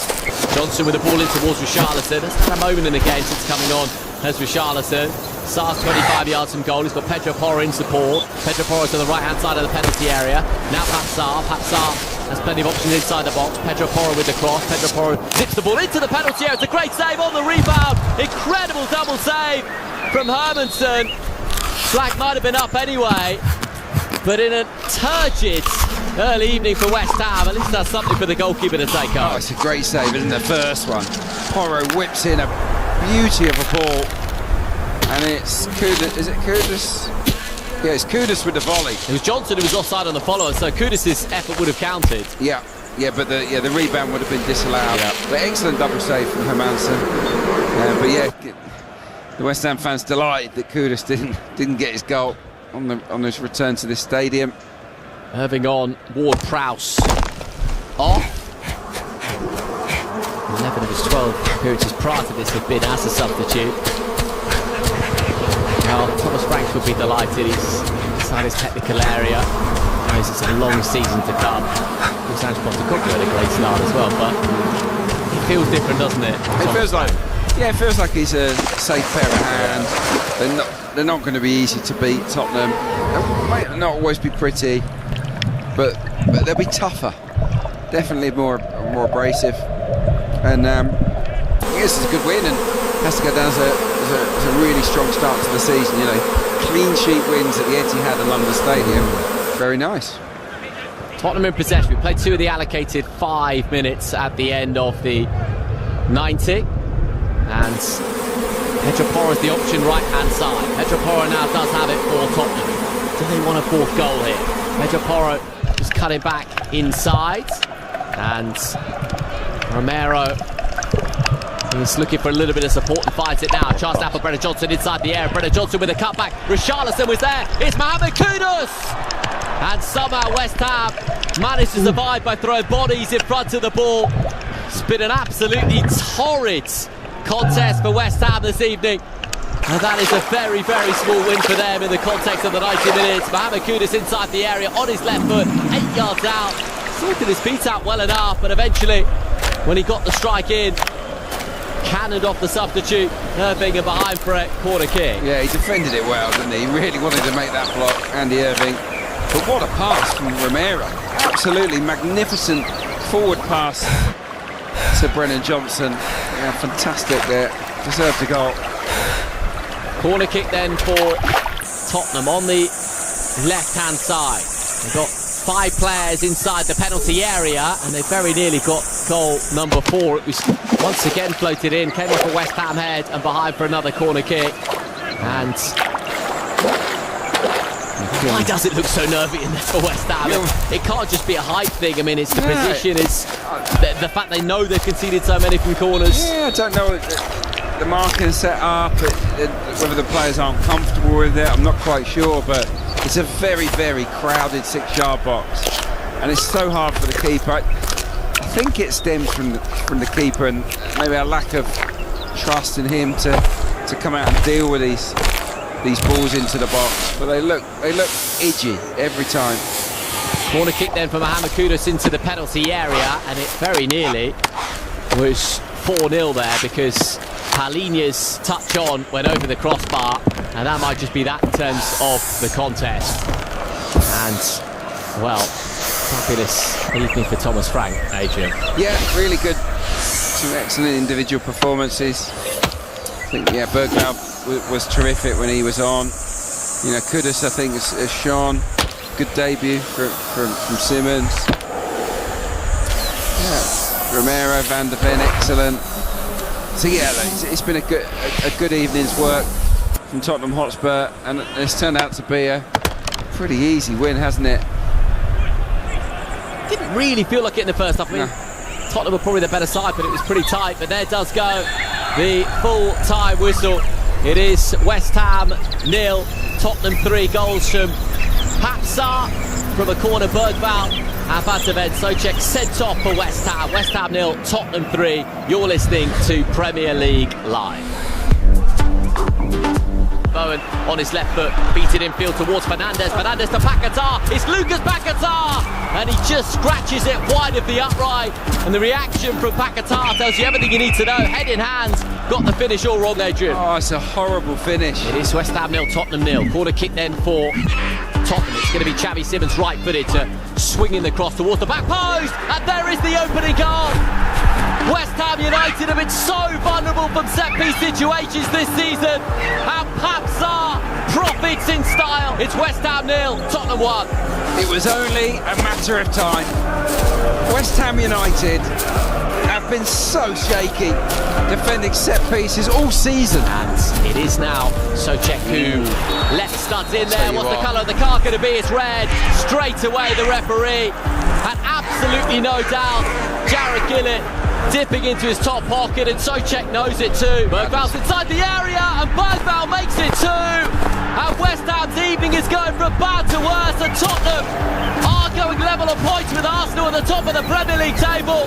They double their advantage at London Stadium. The ball is delicious, and he sees Hermansen off his line, and Hermansen is not the biggest goalkeeper in the world. And that is a quite magnificent looping header. And it is now Bergvall once again inside the penalty area. Bergvall twisting and turning, still Bergvall. And the eventual strike in is fizzed into the bottom corner. And Spurs are having fun now at London Stadium. And it is beautifully done in the end by Mickey Van der Ven to just sweep it home. I want to praise Spurs here because, you know, they have been relentless. They've scored a third, but wow, defending is so shoddy. So, West Ham United 0, Tottenham Hotspur 3 at London Stadium.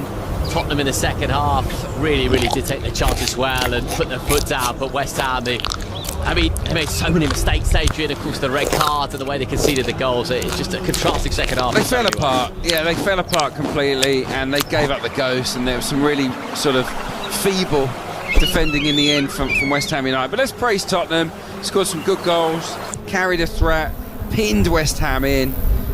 Good night's work for Thomas Frank's side. So it finishes West Ham United 0, Tottenham Hotspur 3. Goals from Sarr, Bergvall and Van der Ven. And Thomas Souček sent off as well. So a really miserable evening for West Ham United, but delight for Thomas Frank and Tottenham. You are listening to Premier League Live. TalkSport Podcast League. Outspoken, the best of White and Jordan. Now available in one unmissable daily podcast. He's going to be in charge for a considerable period of time. It's a load of old pony. The final word on the final scores with Jim Mighty White. I really mean this with sincerity. And Simon the Saint Jordan. What on earth have you got? I think I look like the Saint. I think it's a Simon Temple outlook. I expected to hear the Outspoken, out now. Listen or download for free from your favourite podcast portal.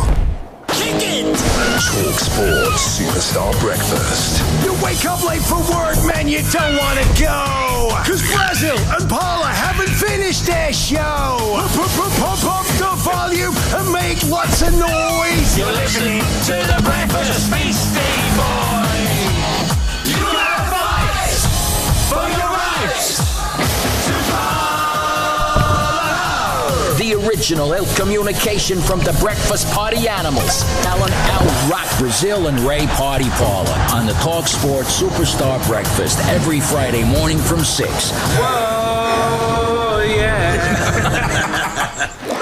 TalkSport app. Yeah, it's the TalkSport app.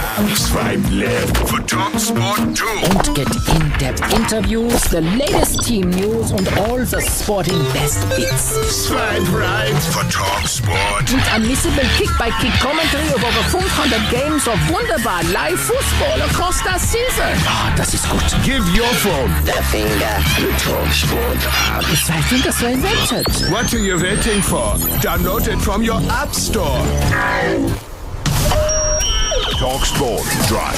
Weekday afternoons from 4 on TalkSport. TalkSport Drive with me, Darren Bent. And me, Andy Goldstein. Sports radio that's guaranteed to go the distance. Move up through the gears, all the day's sports. Daily football debates, plus a bootload of banter. Watch the lights. Release the clutch.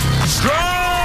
TalkSport Drive with Andy Goldstein and Darren Bent. Weekday afternoons from 4 on TalkSport. The fastest football on the way home. That's going to come back to haunt me, that one, isn't it? It's another day of box office football here on TalkSport. So let's have a quick rundown of today's blockbusting lineup in midfield. It's Anthony Flash Gordon. Get heroic coverage of every epic clap. Morgan Buck Rogers. On the radio station that knows, with great power comes great responsibility. And Martin Odegaardians of the Galaxy. Well, these are the nights when heroes are made, where history will be written. Also, Kyle Skywalker. Magnificent counter-attack. And Tyrone Mings the Merciless. Supporters assemble. Captain's goal. TalkSport. Biddy, biddy, biddy.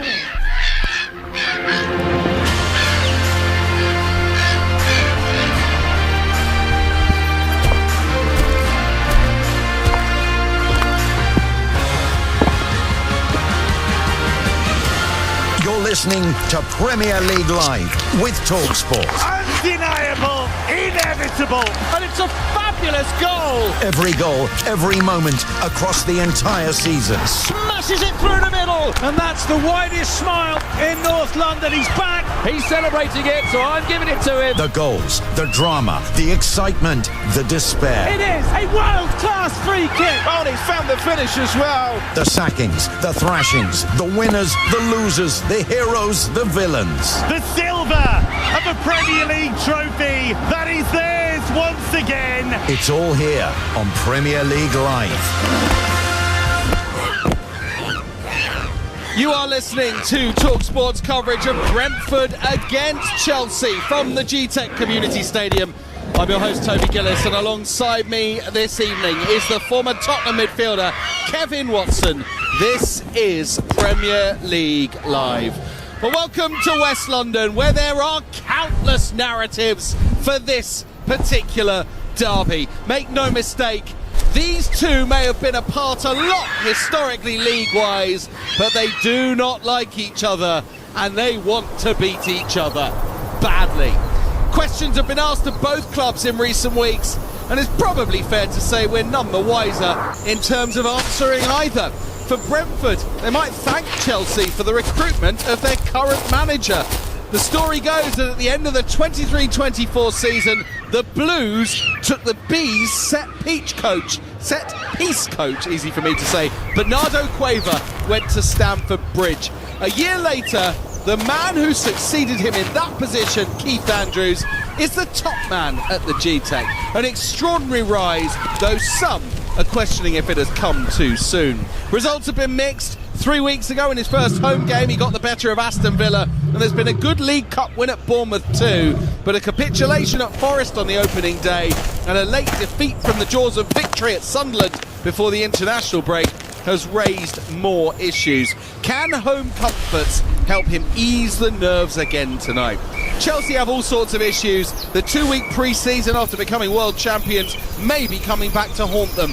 They're without a host of players thanks to injury tonight, with many fans blaming their unconventional, if unavoidable, summer. Could it derail an otherwise promising season for the club?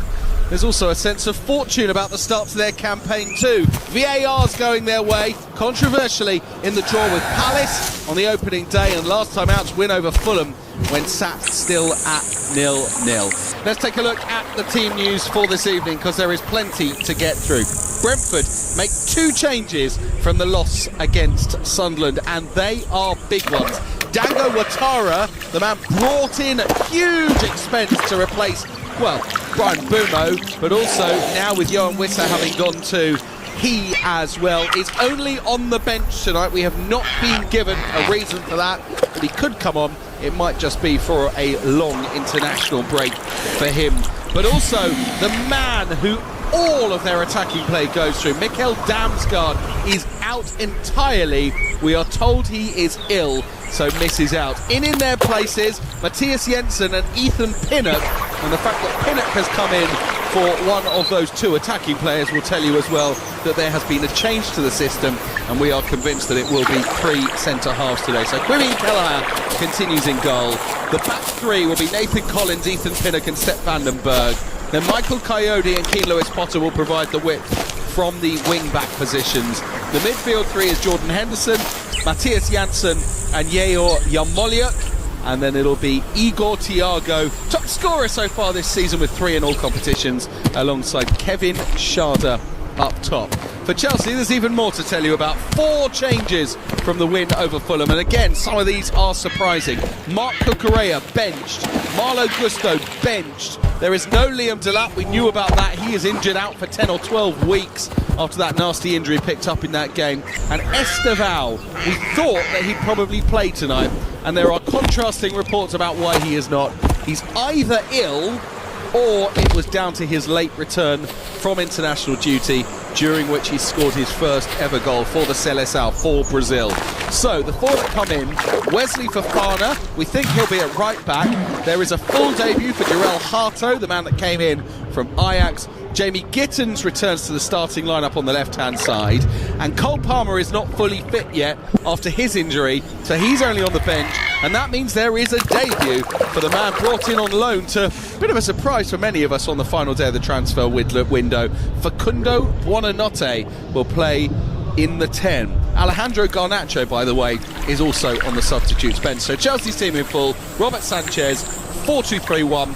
Wesley Fofana right, Jarell Hato left, centre-backs Trevor Chalobah and Tosin Adarabioyo, Moises Caicedo and captain Enzo Fernandez in the middle, Pedro Neto, Facundo Buonanotte, Jamie Gittins will support João Pedro up top. And I briefly, after explaining all of that to you, have an opportunity to welcome Kev Watson in. A very good evening to you, Kev. Lovely to be back with you for the new season. First time for us too this season. Yep. Look, should we talk Chelsea? It feels like a really tough time for them. We know about the injuries they've had. We know about the injuries that they are now getting. I mean, I want to ask you what a 2-week pre-season is like, but basically, this hasn't happened before. We don't really know. No, we don't.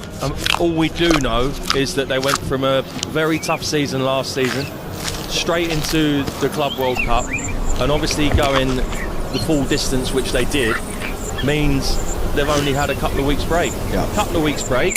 Couple of weeks pre-season, if you like, which wouldn't have been strenuous because of what they've gone through in the whole summer. And we were talking off air, wasn't we? At some point, it is going to affect them. Has to. Injuries, you cannot play for effectively 10, 11 months of the year. You can't do it because you will pick up injuries. Your body can't take that stress. And certainly at the pace our Premier League is played at. Well, we will find out whether they manage to get through this one in just a few moments' time. We've got plenty more build-up as well to talk through of Brentford as well. It's all still to come in a few moments' time on Premier League Live. TalkSport Podcast League. Outspoken, the best of White and Jordan. Now available in one unmissable daily podcast. He's going to be in charge for a considerable period of time. It's a load of old pony. The final word on the final scores with Jim Mighty White. I really mean this with sincerity. And Simon the Saint Jordan. You guys kind of look like the Saint. I think it's a Simon Temple outlook. I expected to hear the na-na-na-na-na-na. Outspoken, out now. Listen or download for free from your favourite podcast portal. Kick it! TalkSport Superstar Breakfast. You wake up late for work, man, you don't want to go. Cause Brazil and Paula haven't finished their show. Pump up the volume and make lots of noise. You're listening to the Breakfast Beastie Boy. You gotta fight for your rights to follow. The original ill communication from the breakfast party animals. Alan Al Rock Brazil and Ray Party Parlor on the TalkSport Superstar Breakfast every Friday morning from 6. Whoa, yeah. The TalkSport app. Yeah, it's the TalkSport app. Swipe left for TalkSport 2. Und get in-depth interviews, the latest team news und all the sporting best bits. Swipe right for TalkSport. Mit unmissable Kick-by-Kick commentary über over 500 games of wunderbar live football across the season. Ah, das ist gut. Give your phone the finger. The TalkSport app. Zwei Finger so invented. What are you waiting for? Download it from your App Store. TalkSport Drive. Weekday afternoons from 4 on TalkSport. TalkSport Drive with me, Darren Bent. And me, Andy Goldstein. Sports radio that's guaranteed to go the distance. Move up through the gears with all the day sports. Daily football debates, plus a bootload of banter. Watch the lights. Release the clutch. Drive! TalkSport Drive with Andy Goldstein and Darren Bent. Weekday afternoons from 4 on TalkSport. The fastest football on the way home. That's going to come back to haunt me, that one, isn't it? It's another day of box office football here on TalkSport. So let's have a quick rundown of today's blockbusting lineup in midfield. It's Anthony Flash Gordon. Get heroic coverage of every epic clap. Morgan Buck Rogers. On the radio station that knows, with great power comes great responsibility. And Martin Oda, Guardians of the Galaxy. Well, these are the nights when heroes are made, where history will be written. Also, Kyle Skywalker. Magnificent counter-attack. And Tyrone Mings the Merciless. Supporters assemble! Captain's goal. Talk Sports. Welcome back. Building up to Brentford against Chelsea in the Premier League this evening. Don't you love Saturday night football? Absolutely fantastic. It's been quite a day throughout the Premier League as well, though. And it's fair to say that the North London clubs will be pretty pleased with their work. One early, one late, and plenty of other 3 o'clock kickoffs in between as well. This is how it sounded here on Premier League Live. Arsenal do get the free kick, right edge of the area. When he lays it back to Rice, and we know he can hit them from range, edge of the D, sets up Trossard, lovely reverse ball, and the header is in! Zubimendi! It's game over, it's Arsenal 3, Nottingham Forest 0. Semenyo linking up with Scott. Scott tries the shoot and scores!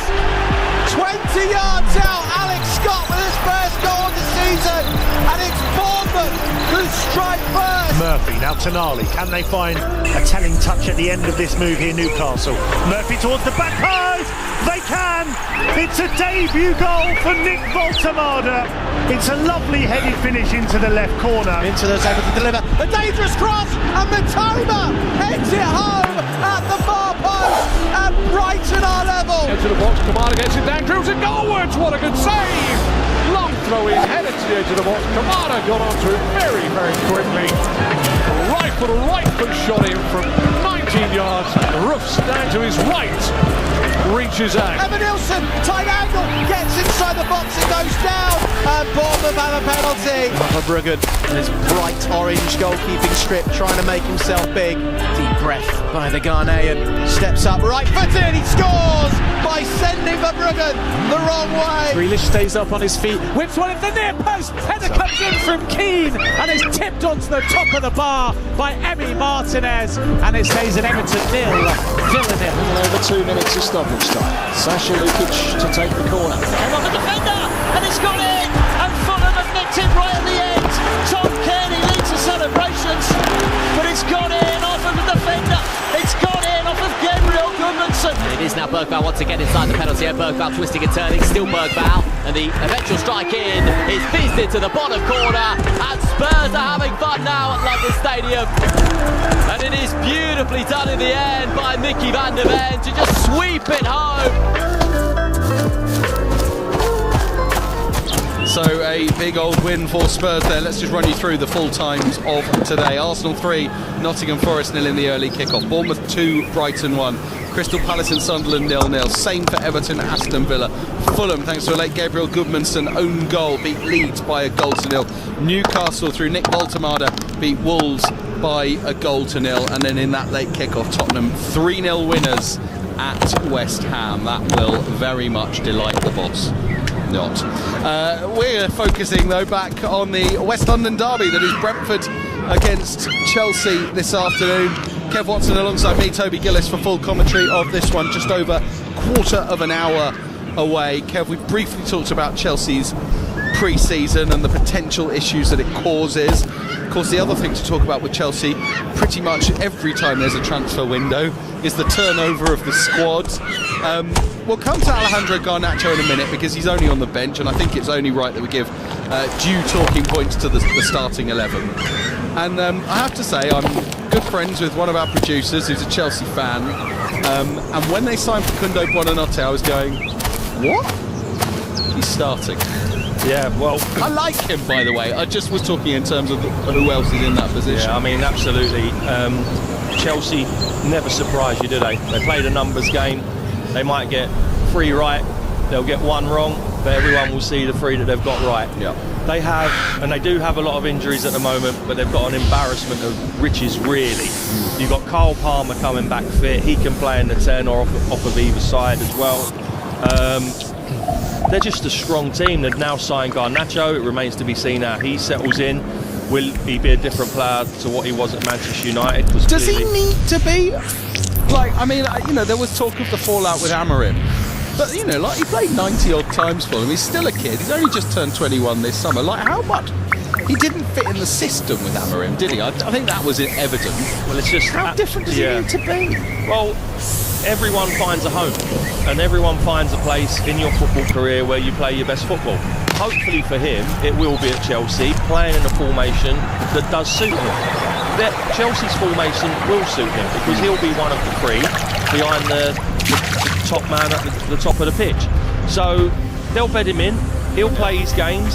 I mean, of all the hundreds of Chelsea signings, where some you've gone, what? Like I was saying about Buonanotte, and some you've gone, okay, that makes sense. That felt to me, if you listen to the reasoning that Enzo Maresca gives, he needed competition for giftings for a player on the left. He obviously seems to fancy Pedro Neto more on the right, which is surprised. He's played on the left a lot, yeah. But anyway, that feels like one of the more planned signings, that Garnacho, on that basis. Absolutely, and we all know how stuck in his ways Amorim is. I find it arrogant when you're at a team like Manchester United and you inherit a set of players that clearly can't play in that manner. Where was he going to play? He's not a wing back. He's not a wing back. He's a wide midfielder. They play 2 10s behind the forward. He's not going to be one of those because he's an out-and-out wide man, in my opinion. He's not going to play up top on his own. So there was no place for him. And he's probably gone in and had that conversation with the manager. How aggressive he was in it, I don't know, but it was clear for all to see that the forward 40 million might be a bargain in the end. Like, you don't say that about many of the Chelsea signings because they're all really lots of money. Yeah, but Man United wanted 60. Make no mistake about it. Chelsea have got him on the cheap, and you see players with perhaps certainly less experience, but possibly less potential, go for not far off double that nowadays. I mean, he's cheaper, for example, than Dango Ouattara. Yeah, absolutely. He's probably, in his own way, made it very difficult for Amorim for him to stay there. Therefore, Amorim probably wanted him out as quickly as he possibly can. Therefore, that high price, well, no, I'll tell you what, we'll take 40 instead of the 60 we want, because I don't want him here anymore. Yeah, so absolutely. That's probably what he's done in an Isak-like way, if you like. Yeah, I don't think he's quite the same as Isak. Not quite. That's not one for us to get into. Let's talk Brentford.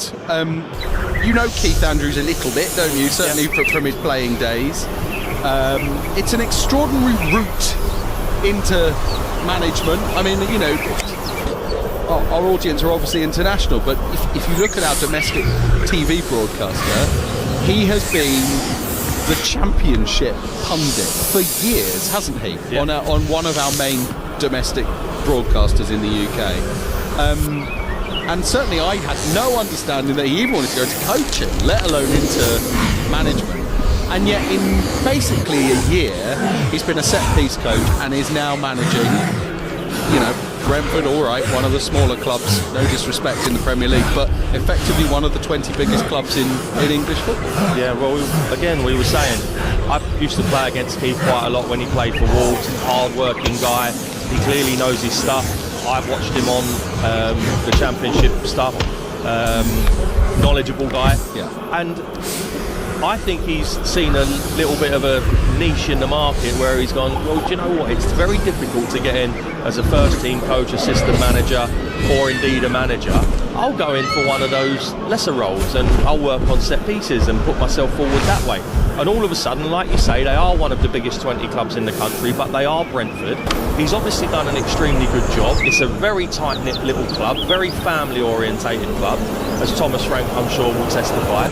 And they've gone, do you know what, we'll give him a chance. He's obviously well liked around the place. The powers that be have probably seen what his credentials are, and there you go and have your head. When you were on the pitch playing against him, was he sort of vocal? Did he feel like an inspiration to his team when you were up against him? He was a hard-working, what I would call solid citizen. I played a lot against him in the Championship. Hard-working boy, won the ball, decent pass for the ball, gave it to Blair players, but he was always extremely hard-working, and I would imagine he's taken that on into his coaching, and now he's managing as well. Yeah, it's fascinating to see, and you know, I would imagine he is an inspiration to an awful lot of players who might fancy their route into management and looking at all the possible routes to that position. He's done it in double quick time. Absolutely fantastic, and we wish him well, as indeed we wish Enzo Maresca well. We are not biased here, and this is a West London derby. There will be plenty listening who will be desperate for one or t'other to take all 3 points this evening. In the meantime, it's an opportunity for us to hear from both managers, shall we? Enzo Maresca coming up in a moment, but first, here is the aforementioned Irishman. It's Brentford's Keith Andrews. Understanding of it, I would say, more than anything. I think when we spoke previously about it all along, I expected John to stay. I think up until the very last press conference before we played Sunderland, it was nowhere near a move. And that's pretty much where I was, and wanted John to stay. Didn't really want to lose that amount of goals out of the building. But equally, I'm very understanding of the way this club works, and the medium to long-term future of the club is very, very important. First of all, it's when you arrive here from another country, it's always difficult because you need to adapt, because Premier League is completely different to the rest of the league.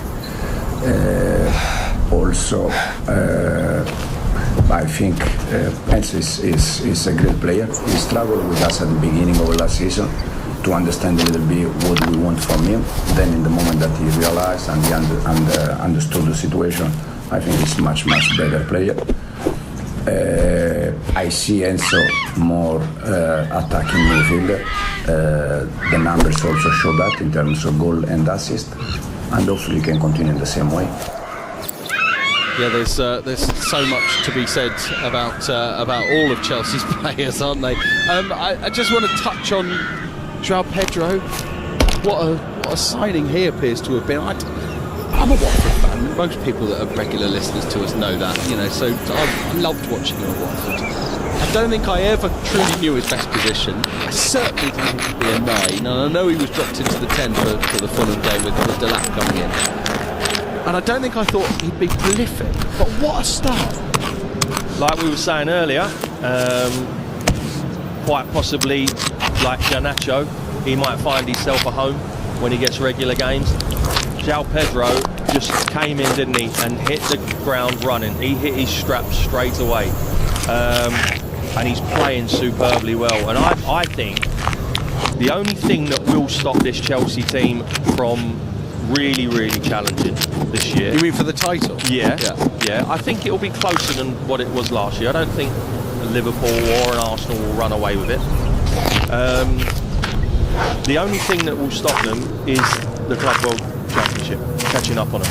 And fatigue later on in the season. They play a lot of games over Christmas Do you period. think that that's more likely to build on them as the season goes, as opposed to impact them now and then later on sort of hit their straps? Yeah, I think it will gradually impact the more and more games they play, and this is where Maresca's going to earn his money, because he has got, like we say, an embarrassment of riches, and he has got all his team around him. You get the analysts now and the performance coaches and people saying, well, he's been in the red zone for 4 weeks now and he needs a rest. It's going to be down to him. And he's got that huge squad. He has, huge. He has, but he's the one who's got to put that jigsaw together every single week and know his players inside out. And at this moment in time, you've got to say he's doing a sterling job. Yeah. It's mad to think there were doubts about him last season, weren't there? I mean, genuinely, a lot of Chelsea fans were going, are we going to... Is it time to get rid? Don't know the way he plays. And they won the Club World. And, and I think it was the fact that they beat that PSG in that way. It probably needed them to win that final for him to truly win them over. Is that fair? Has he won them over? I think we can be a little bit arrogant as supporters, and Chelsea, a lot of them might have been looking and saying, well, do you know what? He's not a big enough name. He's not a big enough name for us. He's someone else I played against, Enzo Maresca, played in West Brom's midfield in the Championship. Again, done his due diligence, done his coaching, worked his way up.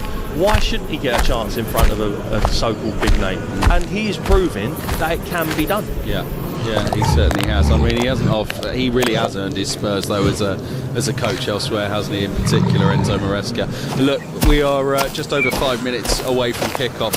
The G-Tech they don't often know how to put on a light show, by the way, at the G-Tech. It's always fabulous, the atmosphere before games. We've got Blues fans away to the left-hand side, some of them filming the atmosphere at one of their arch rivals, if not an arch enemy near the top of the table usually. But they haven't got the best record against Brentford, albeit they did win one of the 2 last season at Stamford Bridge. Can they come to the G-Tech and do it once again? We'll find out in a few minutes' time on Premier League Live. Previously on White and Jordan. I don't think there should be a transfer. Now, I know you do with your ghastly little yellow tie twice a year. Adrenaline-fueled, fiery exchange. All right, it's funny how I was mentioned virtually in the same sentence as the slugs of the world. Danger, overhead live wires. Kevin De Bruyne is brilliant. He was able to negotiate £385,000 a week on his own. Oh, well done, Pythagoras. Highly charged, highly opinionated, highly recommended. White and Jordan, weekday mornings from 10 on the world-famous TalkSport. Mr. Barnlahor, you have 60 seconds to answer your questions. The famous Silk Road corridor connecting Landi Kotal to the Valley of Peshawar is known as the Khyber what? Oh, I don't know. I ain't got a clue. Pass. Correct. What? To undergo an inspection, test or course of study successfully is to what? I don't know. Pass. Correct. What? The #1 hit single, pop group Musical Youth, did what on the left-hand side to the Duchy? Don't know this either. Don't know. Pass again. Pass. Correct. Huh? Alan Brazil and Gabby Agbonlahor on the TalkSport Superstar Breakfast. Breakfast radio that passes first time. Thursday mornings from 6 on TalkSport. The TalkSport app. Yeah, it's the TalkSport app. Swipe left for TalkSport 2. Und be first past the post mit Supersonic Live Horse Racing. Swipe right for TalkSport. Sport. Meet unmissable live commentary of the biggest Europa and Champions League showdowns. Alles klar. Give your phone the finger. The Talk Sport app. What are you waiting for? Download it from your app store. Talk Sport Drive. Weekday afternoons from 4 on Talk Sport. With me, Darren Bent, and Andy Goldstein. Unrivaled, opinionated comment from the biggest names in sports. Insane acceleration, outstanding pace, next generation slipstream sport. High performance afternoon radio with more goal talk to the gallon. Belt up and listen. Talk Sport Drive with Andy Goldstein and Darren Bent. Weekday afternoons from 4 on Talk Sport. The fastest football on the way home. Trans Euro Express. Sunday night from 9 on TalkSport. The nation's premier all-action weekly international football program from Paris to Barcelona. Unmissable European football talk. Trans Euro Express, the world's favourite European football programme. Sunday night from 9 on TalkSport. All the breaking big sports news, live football scores and interviews. There's transfer fees and injuries, even full match commentaries. The TalkSport app. Hear, watch and scroll unbeatable content from the world's biggest sports radio station. Whenever you want, wherever you want. Available from the App Store now. Terms and conditions apply. You are listening to TalkSport's coverage of Brentford against Chelsea from the GTEC Community Stadium. I'm your commentator Toby Gillis, alongside me the former Tottenham midfielder Kev Watson. This is Premier League Live. Let's remind you of the team news. Brentford 2 changes from defeat against Sunderland before the international break. Dango Ouattara is benched. Mikkel Damsgaard, really unfortunately, is ill. Matthias Jensen and Ethan Pinnock come in what looks like a change of the system. Quivin Kelleher is therefore in goal. The back 3, we think, will be in this order. Nathan Collins, the captain, Ethan Pinnock and Sepp van den Berg. That might change, of course. Michael Coyote and Keane Lewis Potter right and left. Midfield 3, Jordan Henderson, Matthias Jensen, Yeho Yarmolyuk, and Igor Thiago and Kevin Schade are the strikers. For Chelsea, 4 changes from win over Fulham. Marc Cucurella and Marlo Gusto are benched. Liam Delap is injured. Estevao is out. He's either ill, there are some reports suggesting he is, or it might just be that he was late back from international duty. In their places, Wesley Fofana and Jarell Harto at the back, Jamie Gittins, and a debut for Facundo Buonanotte in that number 10 position. They have Robert Sanchez in goal. I think it'll be Wesley Fofana at right back. It could equally be Tosin Adarabioyo. Trevor Chalobah is going to be the other centre half, and then Jarell Harto, Moises Caicedo, Enzo Fernandez, the captain of the midfield pairing, Pedro Neto right, Jamie Gittins left, Buonanotte in the middle, and Joao Pedro is the man to lead the line this evening. We are, 20 seconds away from kickoff. What a night this is for Buonanotte. What a bizarre career, really, he's had in English football so far. The move to Brighton, where he never fully made himself first choice, then relegated last season with Leicester, now starting for the world champions Chelsea in the West London derby after a bit of a surprise loan move on deadline day. It will be Brentford that get us underway in their red and white stripes, black shorts, white socks, or black and white socks I should say, shooting from left to right as the referee gets us underway, and it's an interesting kick-off from Brentford, for whom Schade played it very short to Jordan Henderson. They've immediately worked it out to Coyote on the right-hand side. Then comes the early cross from Henderson. The ball is dealt with by Chelsea, and immediately there is a foul then on Joao Pedro by Nathan Collins. It is a free kick, and I don't think I've ever seen kick-off taken like that before. Would you class a kick-off as a set piece? A set piece? It's a very good question. Because that was, it was interesting. I don't know what it quite achieved, but it was different. Well, they got an early ball into the box, yeah. It was dealt with correctly. Should confirm to you that it is Wesley Fofana on the right of the back 3, the back 4 I should say, for Chelsea. They do have 2 recognised right backs on the bench, by the way, in Reece James and Marlo Gusto. The rest of their bench, Marc Cucurella, Cole Palmer, who's just recovering from injury, Philip Jorgensen is the goalkeeper, Andre Santos, Tyreek George, Josh Achiampong and Alejandro Garnacho, who will be hoping for his Chelsea debut today. Long awaited. He wanted to move there in January, didn't get that one, finally got the move on deadline day. Alejandro Garnacho to West London. Brentford's bench, the goalkeeper attack on Valdimarsson, Aaron Hickey, Rico Henry, Reece Nelson, who could make his debut as well after a move from Arsenal, Fabio Carvalho, Frank Onyeka, Dango Ouattara, Christopher Ayer and Vitali Janelt, the German. Chelsea in possession, just on halfway towards the right of the centre circle, with the dyed-haired figure of Wesley Fofana. Gives it to Tosin Adarabioyo, and to his left one more for Trevor Chalobah. Chalobah receives it back from Moises Caicedo, another man who's been out on international duty, as so many of this Chelsea squad have been, although it should be pointed out that it was mentioned to me that Buonanotte, who, if you're surprised to hear him starting, you may be less surprised when you hear that they had an inter-club friendly amongst those that did not go out on international break during the window. And as Trevor Chalobah very nearly gives the ball away to Sharda, fortuitous that it ran onto Fofana, and Chelsea still have it. That Buonanotte scored a hat-trick in that game, I'm told. And all the Chelsea players went, "Oh, you're quite good, aren't you?" And I wonder whether a little bit of nudging has gone to Enzo Maresca to go, look, if Cole Palmer's not fully fit, give him the go from the start. Here goes Gittins down the left-hand side, the Chelsea number 11. In it goes to Buonanotte, edge of the area. Buonanotte tries a bobble ball through. Coyote will have to prevent that going behind for a corner. And then the clearance by Nathan Collins comes off of a Chelsea body. I think that might have been Caicedo. And that is a goal kick for Brentford away to our left-hand side. Well, we've had 3 minutes toes. It's been an extremely competent start from the away team, as you would expect. They will have the majority of the ball this evening. I don't think anyone would doubt that. But apart from that kick-off and the early cross, Brentford didn't touch the ball for nearly 2.5 minutes there, which in terms of a game of football is a long time just to be chasing shadows. How much of a miss is Damsgaard tonight? Big miss. Big miss, because what they will have, here we go.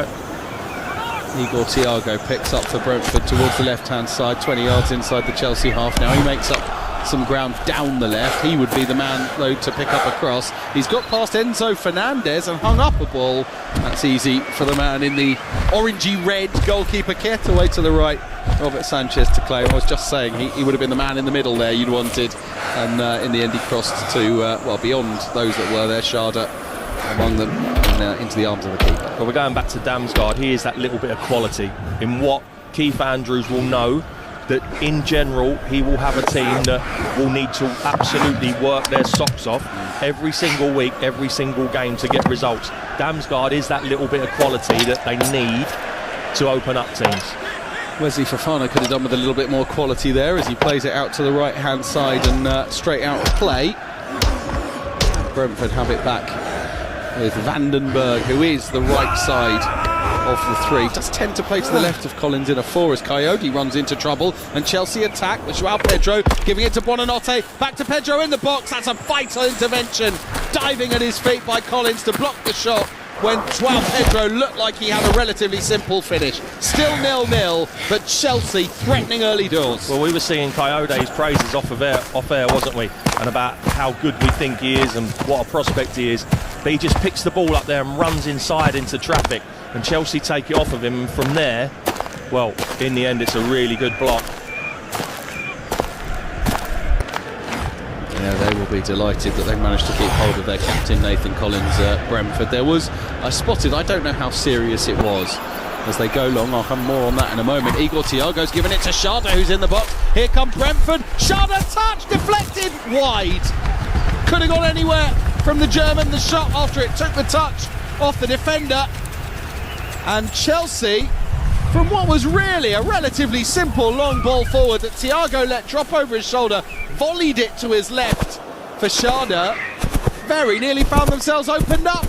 Well, there's more than one way to skin a cat. Keane Lewis Potter hits the ball there about 70 yards. It's a wonderful touch from Thiago into Sharda, and he's unlucky in the end. It's a really good block from Chelsea, but that's just a Route 1 ball. They're taking the corner short. There's Yarmolyuk's ball in towards Sharda, who found himself goal side of the defence there, but sort of headed it from an awkward angle, and he was a long way out. Would have taken something, I mean, not just special but miraculous if he'd have found a route to goal there, and it went well wide. It's a goal kick for Chelsea. 6 gone 0-0. I think Chelsea done well there. General rule of thumb is there's a short corner and the ball goes backwards. Every time that ball goes backwards, you move a couple of yards. They will know that they don't want to be on Sanchez's toes when deliveries are coming in the box. So as soon as the ball goes backwards, that back four has to squeeze out. Here comes Jensen for Brentford. Tries to loft it over the Chelsea defence. Can't quite manage it. If you've got memories as a sort of recent Premier League fan of Brentford having a good record against Chelsea, you're right, except for the fact that the wins have all been at Stamford Bridge. And in fact, you have to go back 88 years for Brentford's last home league win over Chelsea. Extraordinary to think. 1938, Bobby Reed scoring the only goal at Griffin Park in a 1-0 win. Technically still 87 years, isn't it, that far away. Long ball away by Brentford, and there's Jordan Henderson in a foot race against Facundo Buonanotte, incidentally, who's the man that's come back to do the defending in the left-back position, and that was how can I put it, a veteran on the chase there down the right wing. Yeah. As a yellow card has been flashed by our referee. Was that to Igor Thiago? Yes, he's caught Chalobah and pulled him back, and it's a yellow card. He's really willing, isn't he? Jordan Henderson, little third man run, but I don't think he was ever going to get there first. Our referee, for those interested in that sort of thing today, Stuart Atwell. And I think it's really nice to see Igor Thiago doing well, because he came, didn't he, with big boots to fill when he replaced Ivan Toney in the summer a year ago, and then got that injury right at the start. Massive injuries last season. Came back for the last 4 games, and it's now 2 goals in 4 league starts for Brentford, if you include the one that came last season. £33 million from Bruges he cost, where he scored 29 goals in 55 games, and he's just beginning to spend, to pay that money back. It's 3 and 4 in all competitions. Yeah, Jordan Henderson got a big job on tonight, Tobes. He's the one who'll be looking after Buonanotte in that 10 role. They call it the 6 now, don't they? 6, that role, just sitting in front of the back 3, back 4, Jordan Henderson. Played for England for the 84th time during the international break. The Gittins attacks down the left for Chelsea, up against Coyote, the Italian. Checks away from him. Jensen's back helping out. Oh, and there's a bit of a miscommunication, or no communication at all between Jensen and Coyote, and he's fortunate, I think, Jensen there, that Gittins is adjudged to have fouled Jensen and given away the free kick to Brentford in the right back position. 9 gone. Brentford 0, Chelsea 0 on Premier League Live with Kev Watson and me, Toby Gillis, as Enzo Maresca. Smart autumn coat, would you call that? Looks a bit woolly maybe for me, but jumper underneath. It's black, hold out. It's been a hot day in London for other reasons, but cold as he looks tonight, I don't think. Long, bouncing, awkward ball forward towards Igor Thiago, who might fall to Jan Moljak ahead of Fofana. Enzo Fernandez emerges with it, but he's forced out of the ball. Thiago gives it back to Jan Moljak. Now a lofted one out to the right-hand side, looking for Coyote. I don't think Gittins knew he was there, and Coyote will pick it up near the corner flag. Gets some support from Jensen. He goes first time into the box. Awkward up and under, really, for Chalobah. Oh, and he was playing for that. He waited for a tiny touch as he jumped for the ball from Igor Thiago. He got it, and that is a free kick for Sierra Leone-born England international Trevor Chalobah. I think that's what you call buying a free kick of the highest order. But I think what we've already seen is that as soon as Brentford get in wide areas, they're not going to hang around in crossing the ball. That will be crossed as soon as they get a chance, as we just saw there. Here comes Chalobah stepping out to defence to the right for the Chelsea skipper, Enzo Fernandez. I wonder if the manager just thought, he's got the same name as me, can't be bad, given the captain's armband. Possibly not. That's won by Buonanotte again. Plenty of industry about him in the early stages. Gives it to Gittins. Gittins fouled by Coyote. And the fans are not convinced. And neither, it has to be said, are the Brentford players. And neither am I, I'll be totally honest, because that strength of him taking the ball off Gittins, that's not a foul. That's just strength. Gittins goes to ground and then clearly fouls Coyote. Yeah. You're a fan of his, aren't you? Yeah, big fan. From the moment, I can't remember the game and what game it was, but he came on as a substitute and he made a real impact down that right-hand side. Real strong boy, willing runner, works really hard. And I think he's got a big career ahead of him, so. Yeah, Italian under-21 international is Michael Coyote, just 21 years of age, former Fiorentina man. He's got licence and energy to get forward. 1 assist so far in his 16 appearances for Brentford. As Neto and Enzo Fernandez line this up. Fernandez moves away, Neto floats the ball in. There's the header! And there's the save from Kevin Kelleher. I think Tosin Adarabioyo would have been offside, so it wouldn't have counted. Yeah, he was well off. He ran too early and the delivery came in. Decent delivery from Pedro Neto. They've done well there, Brentford, you know, because I as a coach would always tell my defenders, you do not drop into your area until that player that's taking it has his last step before taking it. A lot of defenders and defences, as a player starts running up to take a free kick, they'll already be going back in, and that's where forwards get in. They were brave there, and they stood and waited, and forwards will always want to get in there to try and get the run on their. Can I ask something that I never understand? In that scenario, why would you never tell your players actually just dash forwards and play basically the entirety of the opposition attack offside? I'll ask you that in a moment. Pedro Neto coming forward down the right, delivers the ball in, dealt with on the left edge of the 6-yard box by Ethan Pinnock, and that's good work down the left as well by Yarmoliuk to just hold up Chelsea's Enzo Fernandez, and they've been forced back to the halfway line. It's funny you should make that point, because when I played for Reading under Alan Pardew, we did exactly that. Oh, did you? We had a little shout. I don't think I've ever seen it, but I've often thought just once in a while, because it would make your opponent think. We actually got in and scored a goal like it once from defending a free kick. And the way it used to work, we had a lad called Baz Savage who got injured. I used to commentate on Baz Savage for Tranmere. So, because he got injured, there was a little tribute to him.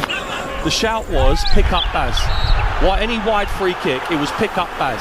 It's a free kick to Chelsea, by the way, high up on the right-hand side, but you've got time to finish the story, I suspect. So, A.D. Williams played for Wales, played for Reading, played for Wolves, centre-half. He would either say, leave it, they know it, which meant you were still going to do it, or forget it. Forget it means no, you're staying in. Right? So you have to be switched on. Anyone switches off, it could cost you. Anyway, Marcus Hanneman, who was in goal, would know that we're going to all push out, and then you'd literally have, because they were all up attacking, you could break with 6-7 players, because he'd come and claim it, and then you were in business. Wow. Well, there you go. See, I could be a coach. Yeah.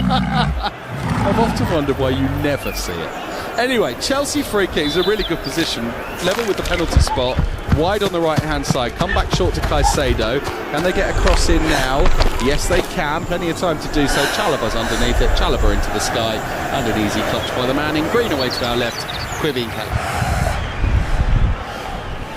who rolls it to Collins, who's the central of the three centre-backs.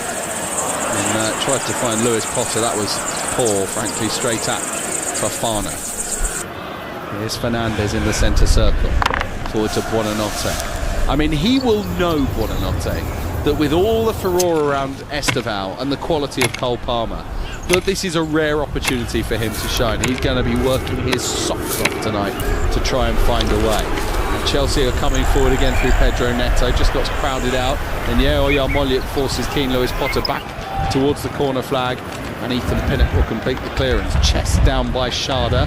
Fofana gets a touch onto it. Caicedo wins it in the air. It'll drop to Fernandez. Now down the right-hand side. There's a bit of space for Pedro Neto. To João Pedro along the byline. He tries to get the cross in. It bobbles underneath one defender towards another. And it's Collins who spoons it behind. Chelsea corner, their first of the game. It is Brentford 0, Chelsea 0. Well, Enzo Fernandez, he's a player, isn't he? He's just brought one out the sky there. There was all sorts of spin on it, and he's just made it sit down on the floor, little roll out, and then they're in business. You'd hope he'd be a player at 150. Yeah, well, you would. but he is a proper player. Caicedo gives it to Neto out on the far side. I think the Brentford fans think that he dived for the free kick that created the chance down the right-hand side. Now the ball into the box again towards Fofana. Runs beyond him, and it'll be picked up in the right back position by Michael Coyote. Again, he looks like he might have run himself into trouble there. Just the Italian got the toe ahead of Facundo Buonanotte, and he got the help from Sharda. Now Igor Thiago down the right-hand side. Goodness me, very nearly sold it short to Vandenberg, but he was there ahead of Joao Pedro. Kevin Keller has it, and they look like they're living dangerously at times, Brentford, in positions where they needn't. Maybe they've got out now, and here they come forward through Collins. Up against Harto. Gets it away from him and moves it to Yarmoliuk, who's gone one more to Keane Lewis Potter. 4 in the box in red and white. In it goes, that ball. Straight bent into Sanchez, and he will bowl it out quickly to Caicedo. End to end at the moment this. Still 0-0, 17 on the clock. Gittins comes back for Caicedo. In the centre circle, works it along the halfway line to Fofana. Wesley Fofana comes back to Tosin. This fixture was 0-0 last season. Chelsea have not lost in their last 5 visits to Brentford, 4 of those in the Premier League, and then 1 in the league back in 1947. I can see where Keith Andrews is coming from with this back 3/5 when you're defending with your toes, because you've got Coyote and Lewis Potter that love getting forward. They'll do their defensive duties as well. As Chalobah looks for the ball in behind, found Pedro Neto, and I don't think he expected it. That was a stunning ball in behind, and I'm not 100% sure that Lewis Potter fully knew that Pedro Neto was there. It was almost, in fact it was too late by the time he realised, but I don't know that Neto didn't realise he didn't know, if that even makes sense. Well, do you know what? That ball was pinpoint perfect. I think Lewis Potter knew he was there, but he just couldn't do anything about it because it was absolutely on a plate. Difficult to control though on this skiddy pitch. That's a lovely bit of work by Quiveen Kelleher, who's managed to play the ball out wide towards Lewis Potter. He headed it down for Yarmoliuk, but it was just a little slip from Sharda as he tried to come back and collect the pass. So Chelsea now attack through Gittins down the left-hand side. There's the cross into the arms of Kelleher. That's good goalkeeping, that. Commanding of the area, came to the edge of the 6-yard box and quickly goes up towards Igor Thiago. They clearly fancy that as a route to goal today. The direct one, that time it was won by Tosin Adarabioyo. Absolutely, it was 1v1, wasn't it?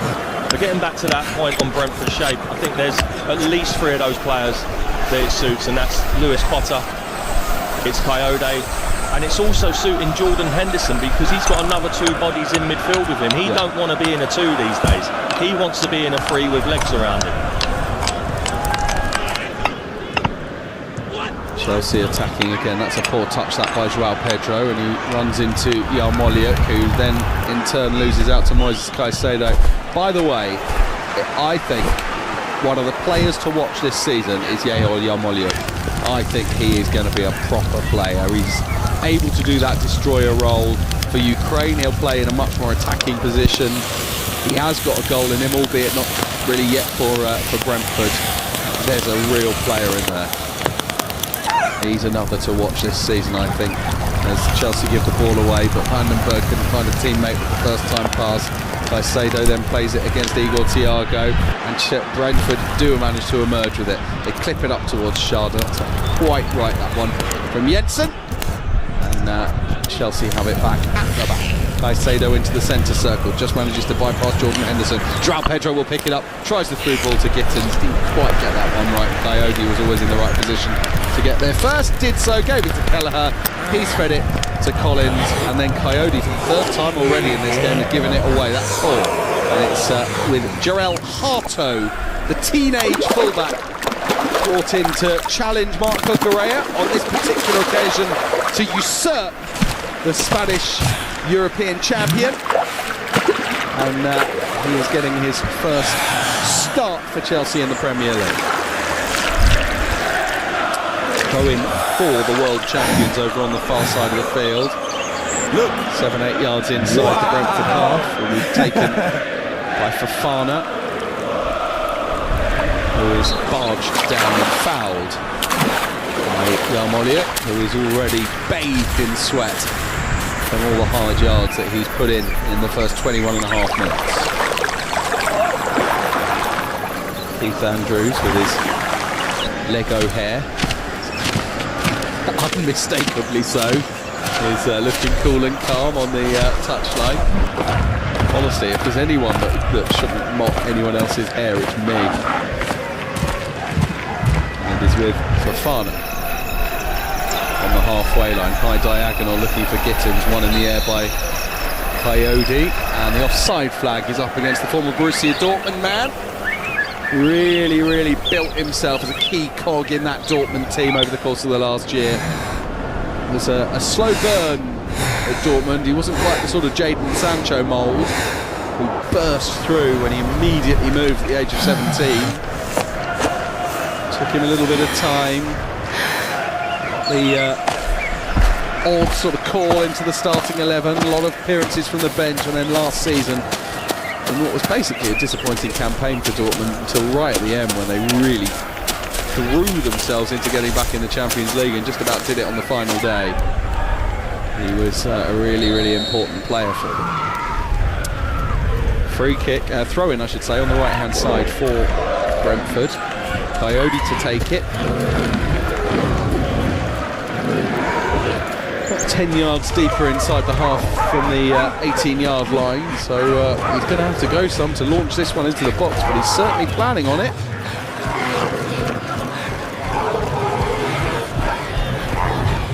To get into that 6-yard box with the angle, it's about 40 yards that. Mind you, he's got it right in the mixer. Goodness me, it could have gone anywhere, and it was hacked away by Jarell Harter. Well, that's a set piece. Yeah, he's just thrown that about, like you say, at least 30 yards. At the back, it's calmly dealt with by Yarmolia. Coyote manages to turn it past the Chelsea defender. Was that no foul, really, as he tried to play it up to Pinnock? Should have been. Didn't get given it. Chelsea clear. Gittins can't keep it in on this near side, and I think justice, really, as Coyote will take the throw from even further back. Surely this one doesn't go in. No, it doesn't. And that was one he certainly hurled in, didn't he? He certainly did. Yeah. Pinnock at the back. First appearance of the season for Ethan Pinnock today, and that's Henderson giving it away to Fofana. Buonanotte. Enzo Fernandez didn't realise who was at his back, and he just about managed to get it out of his feet with Jensen behind him. And here goes Trevor Chalobah deep into the Brentford half, and he's lost out there to Coyote. Coyote, he needed to make the decision because they're short at the back. Maybe now. Henderson releases it to the left-hand side for Keane Lewis Potter. Pedro Neto gets back at him. Just checks and allows Chelsea to get back into their shape, and there's Henderson towards the left-hand side of the field, near enough on the halfway line. Their shape defensively, Brentford, is really good. And then as soon as they win it back, Coyote's out, Lewis Potter's out, and they look to break and hit Chelsea on the counter-attack, where Chelsea have overcommitted. Collins steps out of defence and turns it left for Pinnock. Henderson drops back into that central position that Collins has just vacated for a moment. Vandenberg, Coyote, got a bit lucky there as Yarmolik diverted it forward. Igor Thiago tried the flick back to Yarmolik, didn't quite get the contact on it. It allowed Chalobah to get in, and Chalobah has walloped that one off of a Brentford defender into touch on the near side, and Jarell Harto will take the throw. Caicedo got away from Yarmolik but ran into Coyote. Henderson comes back and gives it to this man he was at Liverpool with, Quivien Kelleher. Must be difficult for Kelleher, of course, signed for Thomas Frank. There's the quick ball forward again by Brentford, finds Schade chasing it. Fofana is there first. Out of position as a right back. Extraordinary issues with injury he's had. I mean, talk about some of the players that we've mentioned with their injury issues. Wesley Fofana, I mean, he was so good for Leicester, wasn't he? But when you look at it, he's been at the club since August of 2022. and this is his 36th appearance for the club. 3 years, 3 seasons. Yeah, got 14 appearances last season, none whatsoever in 23-24, and 15 starts and 5 more in non-Premier League games in that first campaign in 22-23. What a shame, because that Leicester year that got him the move, my word. He looked, with all the potential of being one of the best players in the world. Now usurped one around on the ball, Tosin and Trevor Chalobah, who he's given it to. Chalobah to Joao Pedro, who's moved out to the left-hand side. Chalobah again, Pedro once more. Trying to get past Henderson, does so with ease, but runs into Coyote. His clearance deflects kindly for Chalobah. And there's Hato, giving it to Caicedo. Buonanotte, short to Hato again, who's moved into one of those narrow sort of midfield positions that you often see with fullbacks nowadays for the time being. Enzo Fernandez gives it to Fofana, who's in the advanced position. One more out wide is Neto. Fernandez into Buonanotte, just got caught and he runs away from him a little there, but kindly to Gittins, gives it to Chalobah. Plenty of, it's more than just triangles available for Chelsea in midfield, countless players there.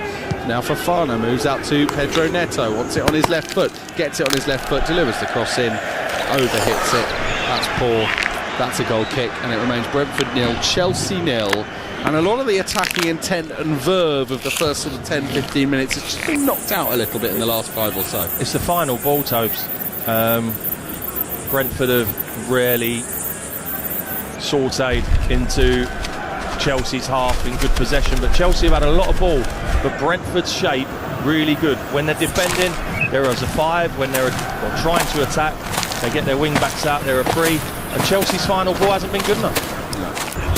Both have got options from the bench. I mentioned it, attacking options. Reece Nelson potentially for Brentford, Dango Ouattara, Fabio Carvalho should they wish, legs in on Onyeka.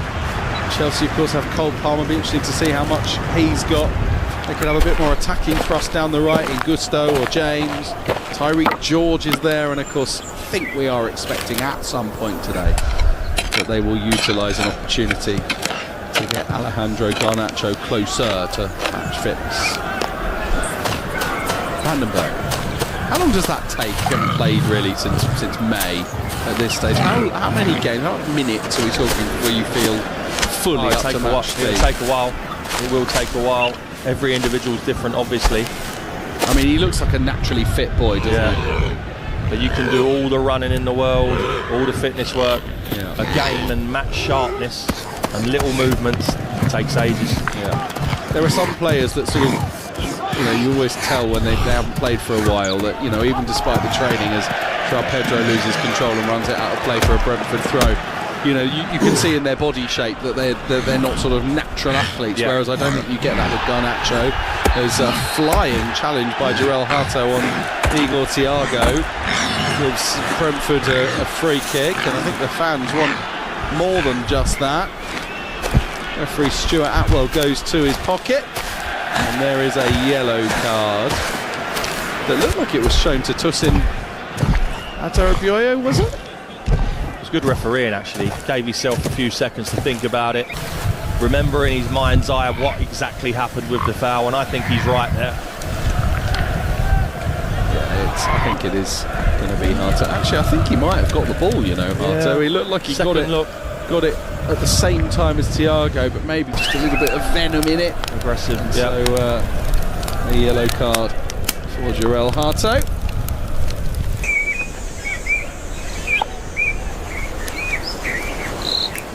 And this free kick is in a promising position for a team with such a great set-piece record. Wide on the right. And Henderson's just kicked the ball out of play because there were 2 balls on the pitch at exactly the same time as Jensen. So there were no balls on the pitch. Finally they get one back. We got the right number. I might use that for my daughter who's just started school this week. That's a good maths question. If there are 2 balls on the pitch, they both get kicked away. How many have you got left? Henderson leaves it. Jensen takes it. It's a rather direct ball towards the back of the 18-yard box over on the far side. Pinnock did get a head onto it. He did pretty well to get that much, and actually they'll be pretty relieved, I suspect, to have got the throw that they have over on the far side, because it wasn't great delivery. That was just too heavy, wasn't it? They've got Pinnock in round the back. There's nothing clever in that movement, to be fair. Everyone that makes a dash across the near post, and then you get one in round the back. And this is getting hurled in. Coyote's gone over to the left side now. Yeah, and it's just about the same spot, really, over the other side of the field as to the one that he took earlier. This time he's gone short. Now they deliver the ball in. That's not good. Chalobah on the 18-yard line heads it once up, and the second time away.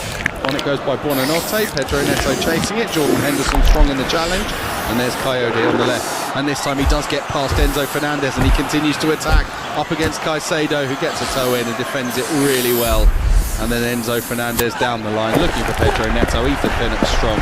Throw into Chelsea on halfway. What I don't understand, never have, is you've got your right back who's run 45 yards, 50 yards to across take the pitch, a long throw. to take a long throw, throws it to someone, gets it back, and it's on his wrong foot, so he's not going to cross it. Then it goes and the delivery's too flat, and the chance is gone. They've already caused Chelsea problems by throwing into their 6-yard box from the right-hand side. If you're going to go over there, have the courage of your convictions and take a long throw.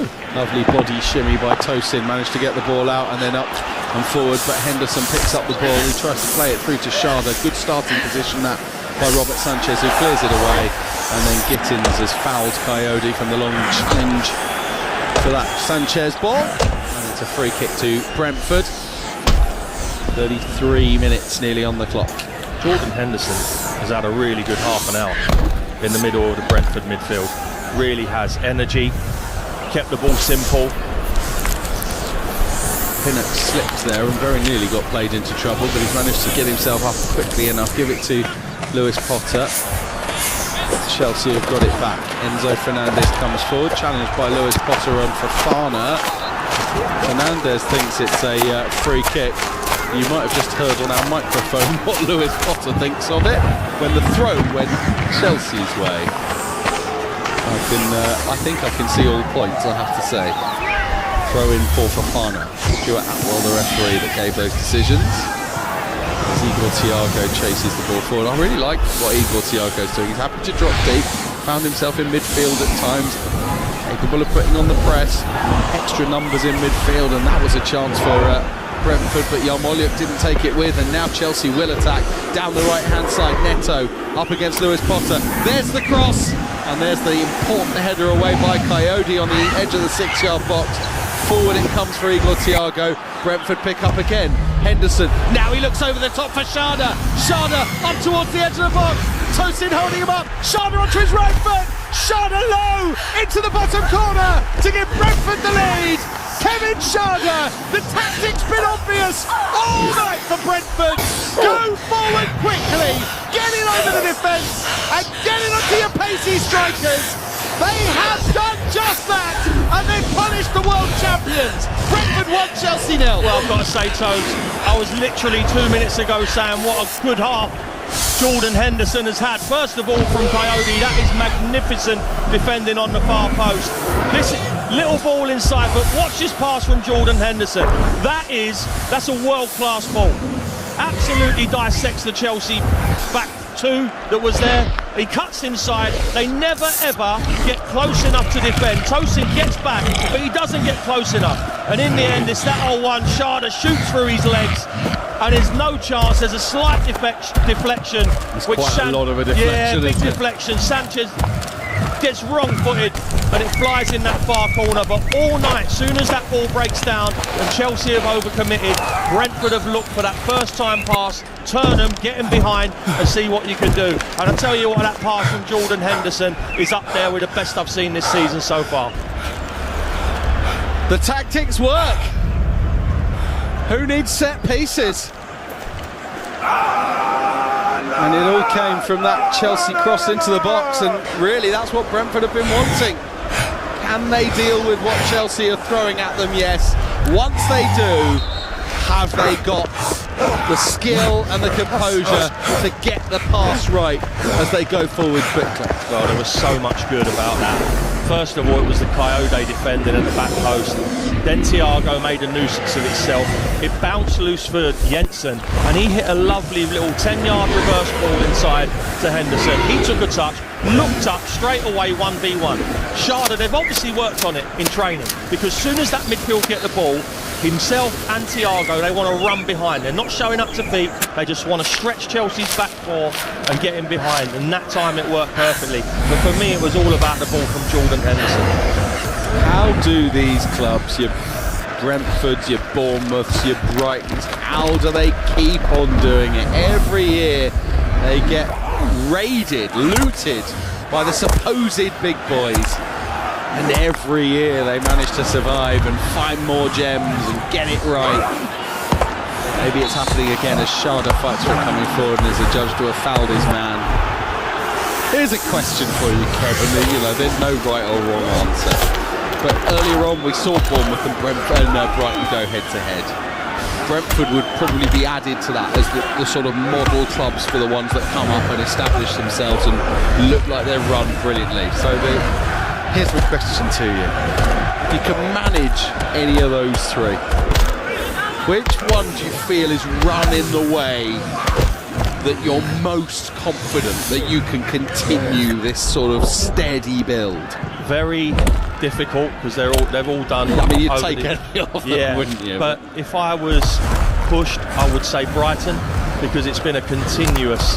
They lose players, and you think, oh, they're going to be in trouble. Certainly in that midfield area. All of a sudden, another one comes along. All of a sudden, another one comes along. And I've actually managed an under-14 Colchester Academy a few years ago now, probably 7-8 years ago, against their under-14s. The setup there, their cap one. The amount of players that come through, they gave us an absolute hiding that day. The same age group, and obviously they get the cream of the crop being a Premier League team, but the setup from bottom to the top is unbelievable. As Kelleher comes to the left edge of his box to punch away a long Chelsea ball forward. There you go. There's one for all you listeners to debate down in pubs, bars and clubs, wherever you're listening around the world. Which of those three is the model? Great question. There you go. Tosin gives it to Chalobah. Chelsea deep inside Brentford territory. They move it to the left-hand touchline where Jamie Gittins is hugging the line. Plays it infield to Caicedo, and Kelleher again is quick. It's there ahead of Gittins, who's being marshalled by Coyote, who started the game in dodgy fashion and has got stronger and better as it's gone on, resulting in that really important header from which they were then able to launch the attack to take the lead, Brentford. As the ball again runs loose to Sharda, but it bounces off of Caicedo and kindly for Fofana. And how often do you see that, Toast? Kelleher, come on, let's all get up the pitch. Yeah. Hits a Route 1 ball out of his hands, i.e. 1980 stuff. But they're shaped defensively. But they're passes, aren't they? They are passes. Yeah. And I'm not questioning the 1980s type. Maybe they were as well. But you know, this isn't just old, boot it long. No, that was accurate. That was straight into Thiago. But their defensive shape, and I'll keep going on about it. This back five when they're defending, and the way they're working for each other and closing spaces, it's brilliant. At times it's a back six. Henderson really drops in, doesn't he? He's doing it at the moment. The midfield three are narrow as well. And they're all tight to each other. There's no spaces in between you. You often hear about the players that can find the space between the midfield and defence. There isn't space. But this is what they want. They want the ball going wide. Yeah. They don't want it coming through the middle of them. Here is Neto, who's trying to move into the middle, gives it to Chalobah, and I think you'd take the centre-half shooting from 27, 28 yards all day long if you're Brentford, because the result is what we've just seen, 20 yards over the bar. Well, Keith Andrews will be saying, no doubt at half-time, if you've got the opposition centre-half frustrated and you're frustrating them and he's shooting from 40 yards, you've done your job. Yeah. You've done your job. And also, how many times have Chelsea gone wide and they've defended it, it's come back in, there's no gaps down the middle, they've gone wide the other side, there's no gaps there, and they've just seen out all the danger. Yeah. XG for Brentford, 0.65, Chelsea, 0.15, despite the fact that Chelsea have had 66% of the possession. Things are going right for Brentford. Chelsea win a throw over on the far side. We've got 4 minutes plus stoppage time to play at the end of the first half. Brentford 1-0 up against Chelsea. At the moment, this doesn't feel like Club World Cup-itis. This feels like a tactic that is working for the red and white half of West London. Looking for their first home win over Chelsea since the 1930s. Might break for Enzo Fernandez, tried the clever through ball. He's won the tackle back though, inside the area. They're still trying to bundle their way through Buonanotte. Comes out to Yarmolyuk, he needs to just get rid, and he does. Out to the far side. It might have even come off of Fofana last as he chased the ball out. He must have known it, and he couldn't prevent the throw. Brentford ball. Brilliant. Yeah, absolutely. And again, intricate play, trying to go through the middle of Brentford's back three, back five, back six, as you've said. And there's 3-4 red and white striped shirts in the way, all doing brilliant for each other. There's your Route 1 ball up to the front, but with quality. Yeah, Igor Thiago didn't win it, but it still came to Shardy. He actually ends up getting overrun by Caicedo and fouls Caicedo. Robert Sanchez takes the free kick quickly out to Fofana. They could get done again, Chelsea, when they overcommit and Brentford get forward quickly to Sharda and Thiago. And of course now they're behind. Yeah, they're going to have to overcommit even more as time goes on. If they're 1-0 down with 10 to play, you're going to have to just put bodies on that just attack. João Pedro on the left. But Enzo Maresca, we should say, will be someone that is, almost Pep Guardiola-like in the trust the role, trust the idea, it will work. He won't change things too soon. Gittins coming in off the left-hand side, tries the shot. Touching practice for Kelleher. Again, 25 yards, cutting inside, pressure on the ball. It's actually their first shot on target in the match. Just shows you how good Brentford have been. And they have been really good. Throw in to Chelsea on the left-hand side. Across to the far side for Fofana. I mean, we looked at this team selection. I'm amazed that neither Gusto nor James played today. I'm a bit amazed that Cucurella didn't.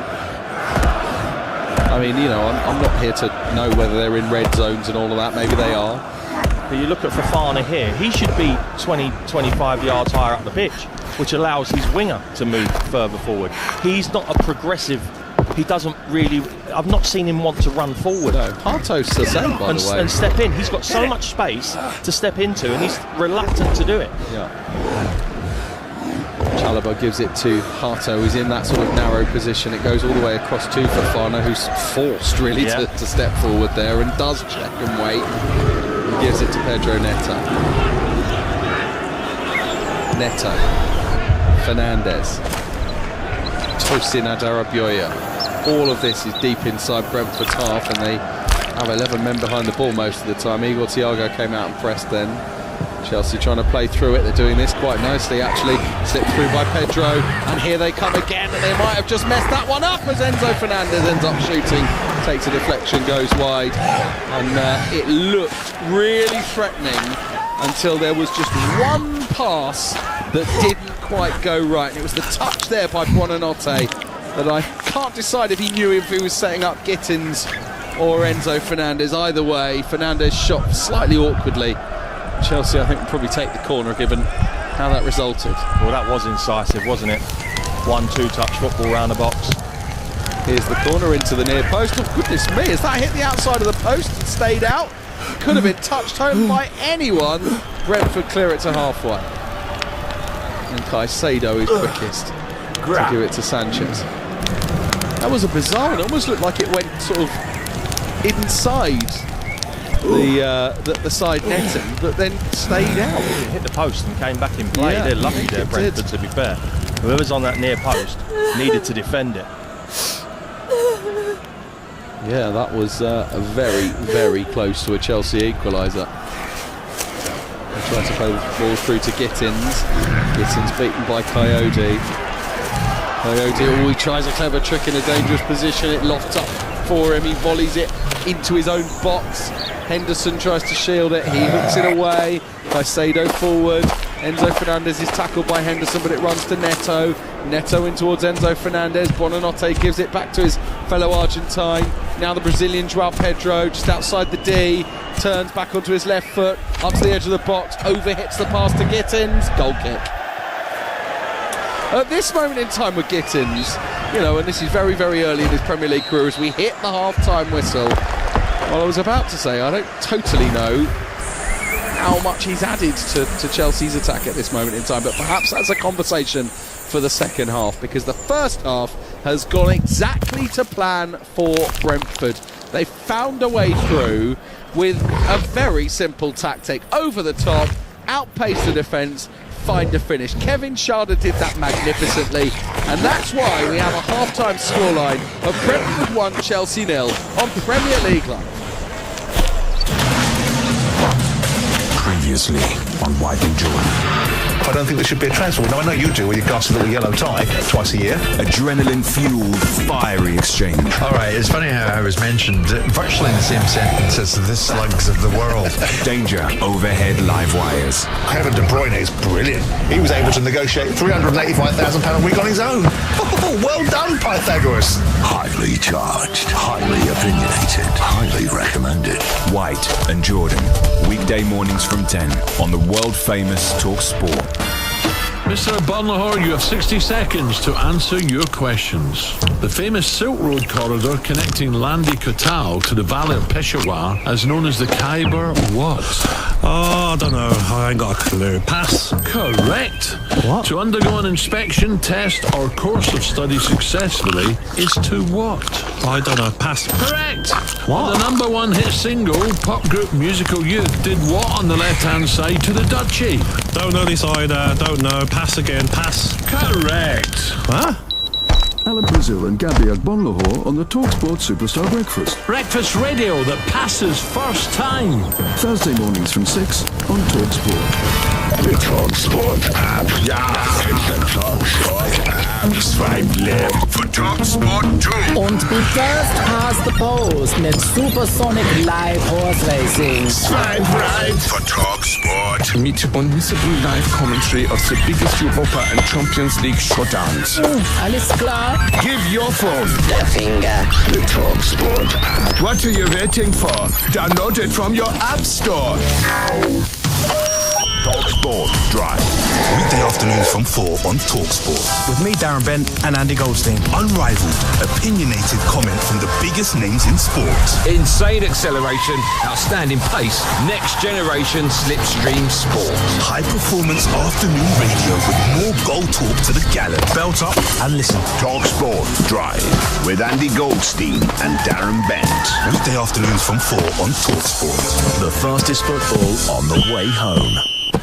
Trans-Euro Express. Sunday night from 9 on TalkSport. The nation's premier all-action weekly international football program from Paris to Barcelona. Unmissable European football talk. Trans-Euro Express. The world's favorite European football program. Sunday night from 9 on TalkSport. All the breaking big sports news, live football scores and interviews. There's transfer fees and injuries, even full match commentaries. The TalkSport app. Hear, watch and scroll unbeatable content from the world's biggest sports radio station. Whenever you want, wherever you want. Available from the App Store now. Terms and conditions apply. What is it they say about football? It can be a very simple game. It's worked so far for Brentford. Coyote runs into trouble and Chelsea attack with João Pedro giving it to Buonanotte, back to Pedro in the box. That's a vital intervention, diving at his feet by Collins to block the shot when João Pedro looked like he had a relatively simple finish. Still 0-0, but Chelsea threatening early doors. Well, we were singing Coyote's praises off air, wasn't we? And about how good we think he is and what a prospect he is. But he just picks the ball up there and runs inside into traffic, and Chelsea take it off of him. From there, well, in the end, it's a really good block. Igor Thiago's giving it to Schade, who's in the box. Here come Brentford. Schade touch, deflected, wide. Could have gone anywhere from the German. The shot after it took the touch off the defender.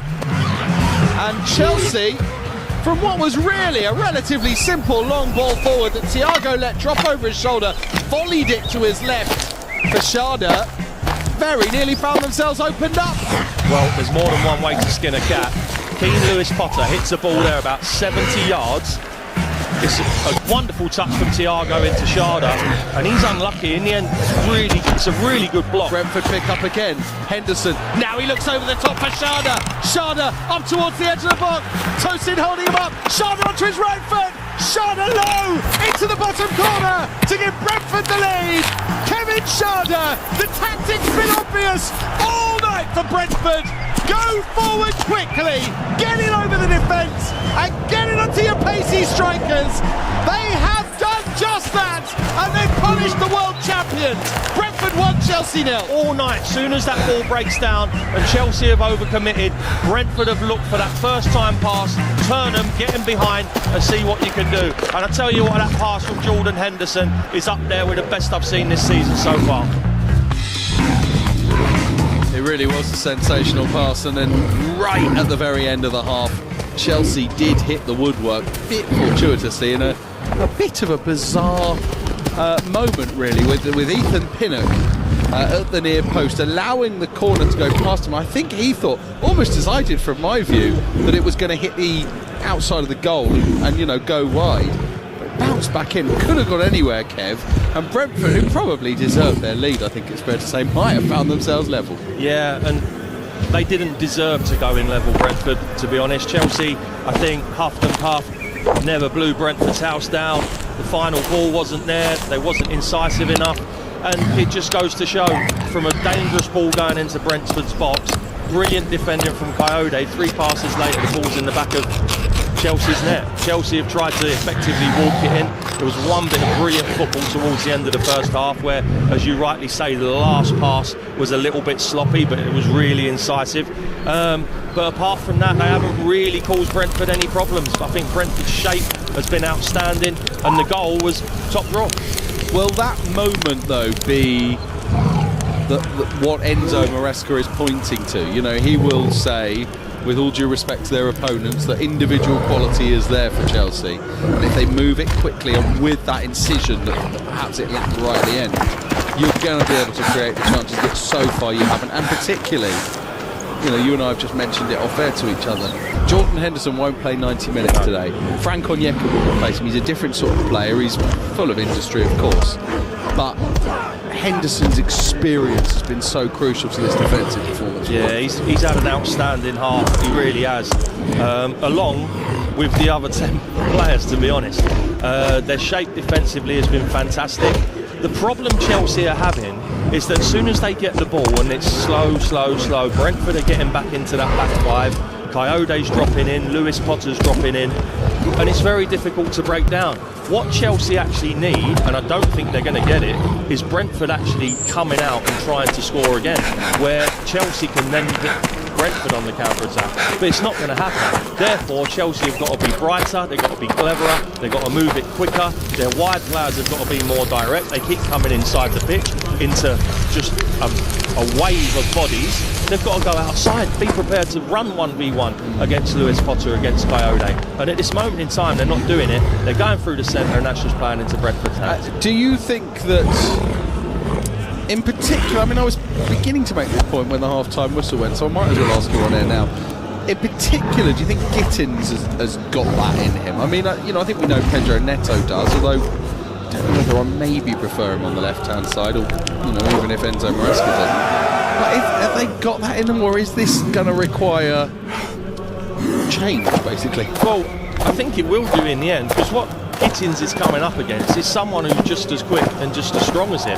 Now, he's got to have the ability, the skill, to actually say, you know what, I'm going to go on the outside, I'm going to drop my shoulder and try to beat you. Because as soon as he's coming back, which he's done 90% of the time onto his right foot, he's just going inside into all the Brentford bodies. Jensen's helping Coyote out brilliantly. If he goes outside Coyote, that's a 1v1. That's what he's out there for. He should be good at that. Yeah. I mean, when is Garnacho? That's the question, isn't it? How much has he got in his legs? Because you've got to think, you know, that at some point that change will happen. And a similar question, I guess, for all that Buonanotte was quite early on faded in that cluster of bodies in the middle, how long has Cole Palmer got in him? Well, that's the question. I think those will be the 2 changes that you will be looking at.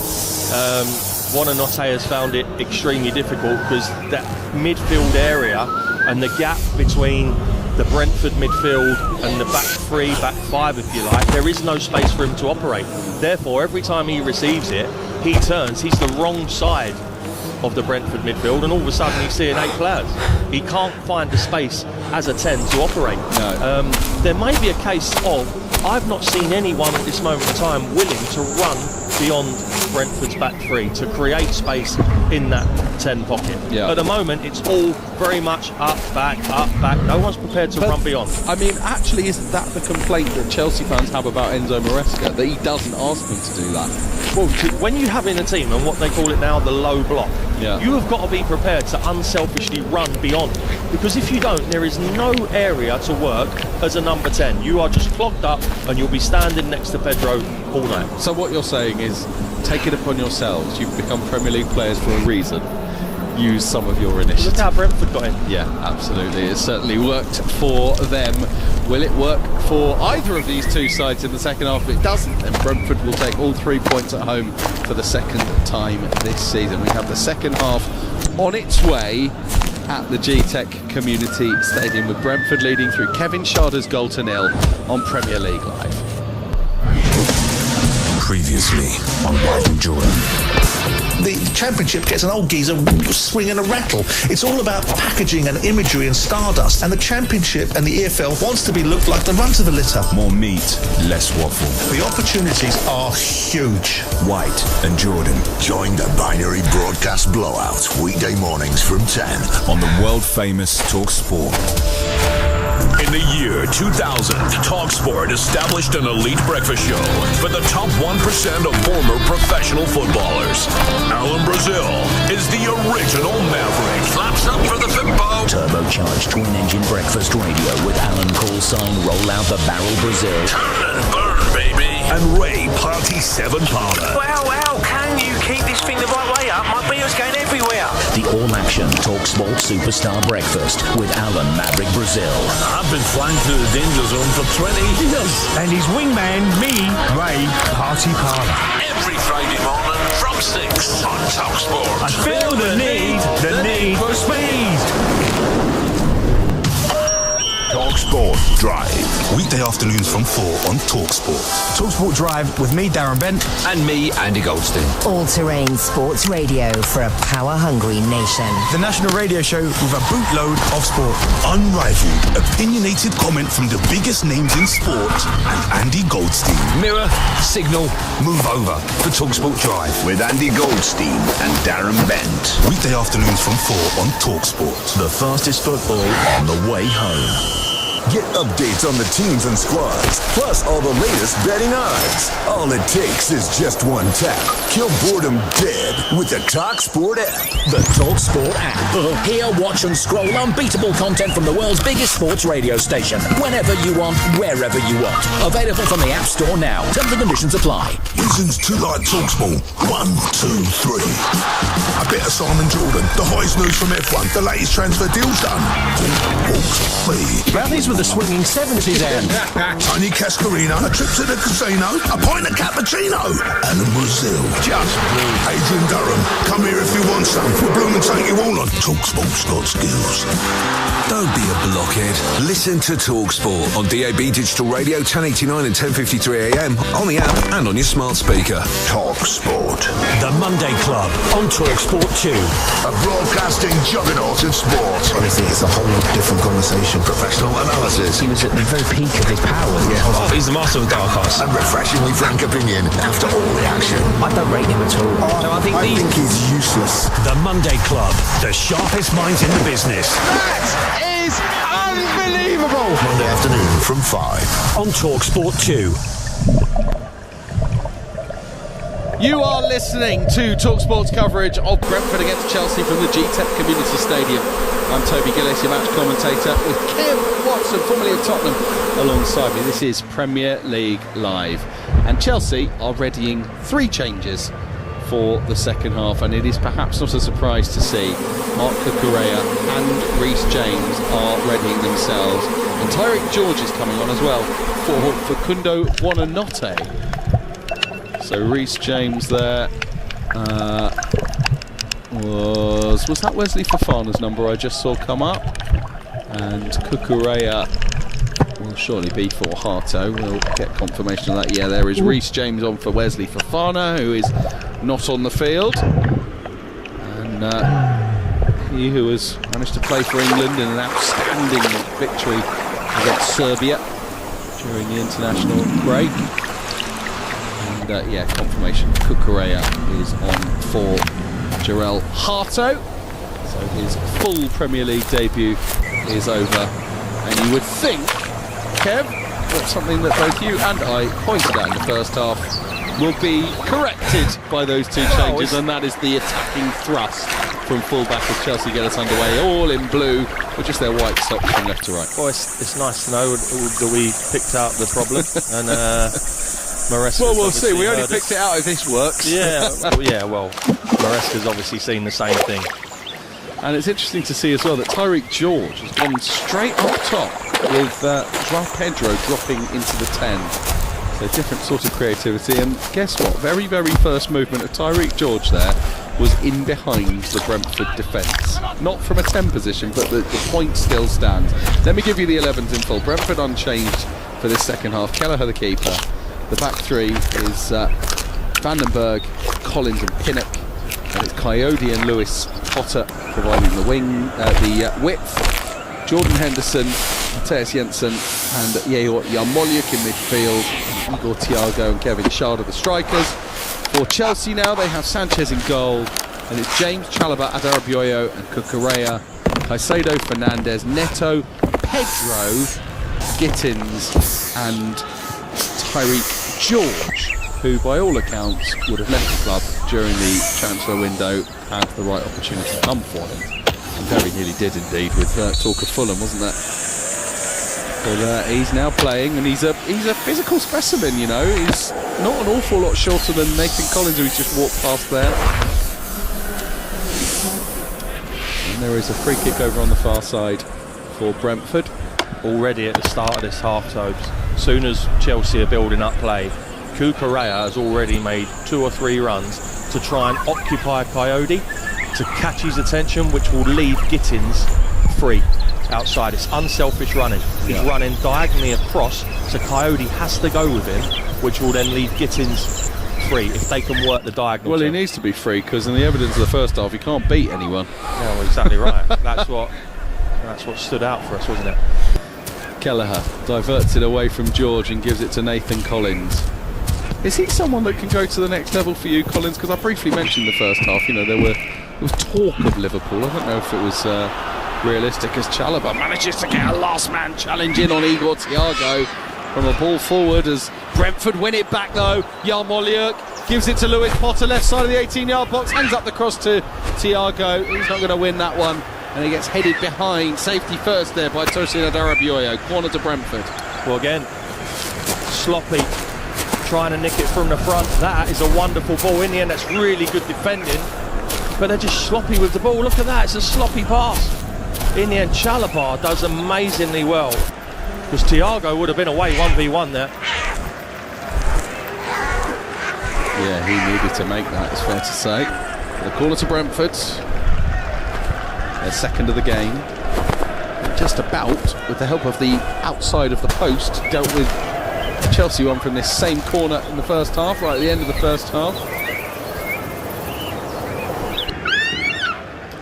The one thing the Chelsea substitutes have done is shrink the team slightly in these positions. So here's the delivery in, straight into the arms of Sanchez. Schade was down on the ground there, claiming that there was some sort of incident, and that's been bowled straight out by Sanchez to Yarmolyuk, who's away from Kukurea, checks back onto his left foot, still going, dinks it in behind everybody, and Yarmolyuk really there needed to go early into the box. Pedro Neto tackled, throw into Chelsea. Wasted chance, you're exactly right, Tobes. Cross it with your right foot. All the Chelsea defenders are then running back towards their own goal. As soon as you chop back inside, that chance has gone. Now we see whether Schade and Enzo Fernandez was anything. Well, Fernandez was certainly had his back to the ball, no interest in the play, and was just arms, I wouldn't quite say around Schade, but kind of out over him. And Sharda, I think, maybe made the most of it. Possibly one that doesn't get overturned either way. Is that fair? Yeah, I think that's exactly right, yeah. Half a penalty and half not. I think if a penalty's given, then they probably go along with it. Yeah. Referee's call. Keith Andrews is certainly making that point. Nathan Collins. What do we think? How high can Collins go? Is he a Liverpool level player potentially? Because when the Gahey deal was sort of in the doubt, he was mentioned. Do you know what? What I like about him is he's prepared to step in with the ball, and, as he just did, and gain a foul to create an overload in the midfield area. He's not just someone who sits there and gives it to someone else and passes the buck, if you like. He's happy if he sees a gap to move into it, and he's a leader. Yes, he is. That he certainly is. As Brentford take a quick free kick down the left-hand side for Lewis Potter. There's the cross. Header away by Chelsea. Back in by Igor Thiago. Will it come for Lewis Potter? No, James just a calm header back to Sanchez. Throws it like an actual throw-in out to Fernandez. Gives it to João Pedro. That one might break through for Tyreek George. George up to the edge of the area. And it's across the goalkeeper. And Kelleher makes a decent save, pushing it away. Needed saving that. Good low shot by Tyreek George. Was he onside? That's the question. I think he was, you know. Coyote on the far side playing him on. And that was on target. He's prepared to run behind Cobes. And everything's to feet. Twice he's got in. He signals his intent right at the start of the second half. Running behind. And he's just done it again. Corner to Chelsea. Taken short. Caicedo. Forward it goes. Tosin Gittins, I should say, loses out, and then there's a chase on between Sharda and Caicedo. Caicedo's gone down. I think he was stumbling, and Sharda ends up putting his hands on his back almost because he literally can't get out the way. I'm not 100% sure that was a foul, but now Sharda, in an incident off the ball, has gone down, clutching the back of his head. Not sure what's happened there. And the Brentford fans, you can hear, are shouting off, off, off. They've seen something. The question is what? Well, whatever happens, as a player these days, you won't get away with anything. We can't see what's happened, but we soon will. There's people with eyes, there's cameras all over the place. So if there's been any misdemeanour, Stuart Atwill will get notified of it. It's not a foul, by the way, to start with, in my opinion. It wasn't. I think you're right. Interesting, by the way, I was just looking back at the incident from the George effort, where I thought Kelleher's save was really, really important. Well, I mean, Caicedo has pushed Sharda over from the side. Unless he hit his head on the ground, I don't know what that's for. But that is... I mean, is that violent behaviour? In a way it is. I'm not suggesting it was going to hurt Sharda. But how he's not got booked because the ref hasn't seen it. Probably does fall short of red card. Yeah, but the initial Sharda foul that was given wasn't a foul for me. Caicedo's got in front of him and tried to feel a touch, and almost Sharda's not touched him, so he's lost balance and gone over. Yeah. So there was no contact, in my opinion. Tosin's gone long through to Kelleher. What I was about to say about the save from George, by the way, is that Gittins was lurking at the back post, and so had Kelleher, not just pushed it out wide, then Gittins might have been able to get in on that. But actually, I think he deliberately had softer hands than that and allowed it to go for the corner, because Gittins would have had a simple finish had he kept it in play. Yeah, it's a good save. I thought it was not just a good save from the point of view of keeping it out the net, but a really intelligent save with where he decided to divert the ball. As Brentford come forward with Yarmolyuk down the left-hand side, he's tackled by Enzo Fernandez in the right back position.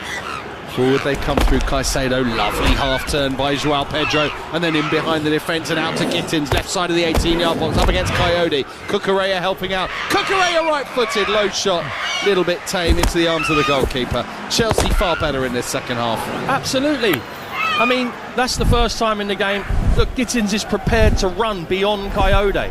And all of a sudden, Cucurella, we know he loves to get forward. Up with play. That's a lovely drop of the shoulder, by the way, on Jordan Henderson. And unfortunately, it falls on his weaker right foot. But it's much better, all because they've got players now that are willing to stretch Brentford's back three, back five, and run beyond them. Did not have that in the first half. Right. Nanu was really key in Chelsea's win in this fixture at Stamford Bridge back in December of last year. Scored the opener for them. Was also then sent off for a second bookable offence after the full-time whistle went, by which time they'd already won 2-1 and it didn't matter too much.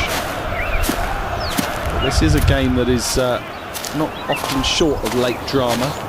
Brian Bumo kept that one interesting with a 90th minute goal that got it back to 2-1 when Nicholas Jackson had only made it 2-0 in the 80th. So stick with us as Coyote is battling Gittins, and is that the first time that Gittins has gone at him and shown enough strength to maintain possession and win something for his team, in this case a corner? Well, along with being prepared to run without the ball, which he was a minute ago, yes it is. So what we can see, clearly Enzo Maresca at half-time has been watching exactly the same as us, because it was glaringly obvious what they weren't doing. That, by the way, is Gittins' last action, because Cole Palmer is returning for Chelsea off the substitutes bench. He's seen enough, Enzo Maresca, and that is the fourth change already with only 10 minutes of the second half to go, or second half gone I should say. James over the corner, over on the far side to Chelsea left, one arm into the sky. 4 Chelsea Blues shirts inside the 6-yard box, about 8 Brentford. Into the near post it goes, awkwardly away from that position by Ethan Pinnock, up rather than out by Yarmolyuk, fighting Cucurella for it, wins it, hooks it over his shoulder, it drops to Caicedo, who moves it to James on the left-hand side, gives it back to the Ecuadorian, and Chelsea will build again. Ball forward, down the left-hand channel looking for Joao Pedro, Chelsea's number 20. He's taken Cole Palmer's shirt of last season. Palmer moving into the 10, vacated by Mykhailo Mudryk. Ball over the top by Chelsea. Will just about be kept in on that far side. Will it by George? No, not quite. And George's position in the centre of the team has lasted only the 10 minutes because he's been shunted to the left since Gittins has come off. Cole Palmer in the 10, Pedro back up top. But they look like a proper dangerous front four now. Yeah, I mean, you can't knock Maresca. He certainly wasn't happy with what he saw in that first 45 minutes. And as you say, 56, 57 minutes on the clock, and they're already 4 changes in. Yeah. I mean, essentially it's an admission that he got his team selection wrong, isn't it, really? Yeah, absolutely. But that's you know, in a way, that's what you want from your manager. If you don't get it right, change it early. Make the sort of explicit admission as Coyote gets a bit of fortune to get the ball down the right-hand side. Tyreek George is with him. Henderson goes early into the box. That's not the best cross, but it'll be picked up by Lewis Potter on this near side there left. Back down the line he comes for Yarmolyuk. Into the centre circle for Collins. Pedro closes him down. Collins looks for a gap. Just plays it beyond Jensen, who got a toe to it. Could only stab it to Mark Cucurella. And it's back on the edge of his own 18-yard box with Trevor Chalobah of Chelsea. Brentford 1, Chelsea 0. 12.5 minutes of this second half gone. Tosin Adarabioyo up to the halfway line. Gives it to Enzo Fernandez. Back to Chalobah. Chelsea so much better in this second half already. What's interesting as well is that the possession statistics, they've given up a little bit of possession compared to the first half, although Brentford are looking for this one long towards Sharda. This time he doesn't have the pace to get beyond Tosin, and then Sanchez's clearance rather fortuitously down the middle of the pitch finds James. They work it to Enzo Fernandez. He gives it to James just inside of him, right at the centre circle, bang on the halfway line. Outright, one more to Fernandez. Now to the man hugging the touchline in Pedro Neto. Tries to move inside Lewis Potter. Boundless energy from Lewis Potter getting up and down the pitch today. Chelsea do manage to get in behind him though. Here's Neto, cuts it across. Coyote last man at the back post, turns it behind for the corner. Much better from Chelsea this opening 15 minutes or so of the second half. And again, it's just Neto being prepared to run. In the end, he's put a really dangerous ball in there. And Coyote, I have to say, under pressure. Yeah. That's a real good bit of defending to turn that away from the other thing to say about Neto there, not just the run, but he used his right foot from the right side. He didn't check. Yeah. And you've got to have enough quality on your wrong foot, don't you, to be able to do that? Yeah, absolutely. Palmer gives it to Neto inside the area. Away by Henderson, well read. Cleared as far as James, though, his England international colleague. To Caicedo. Palmer trying to get it in behind Jensen. Can't do so, but it comes back at the superstar attacking midfield player. Headed all away by Brentford. Henderson picks up. Got caught late there, I think, Henderson. He tried to keep it in. Did well to stay on his feet.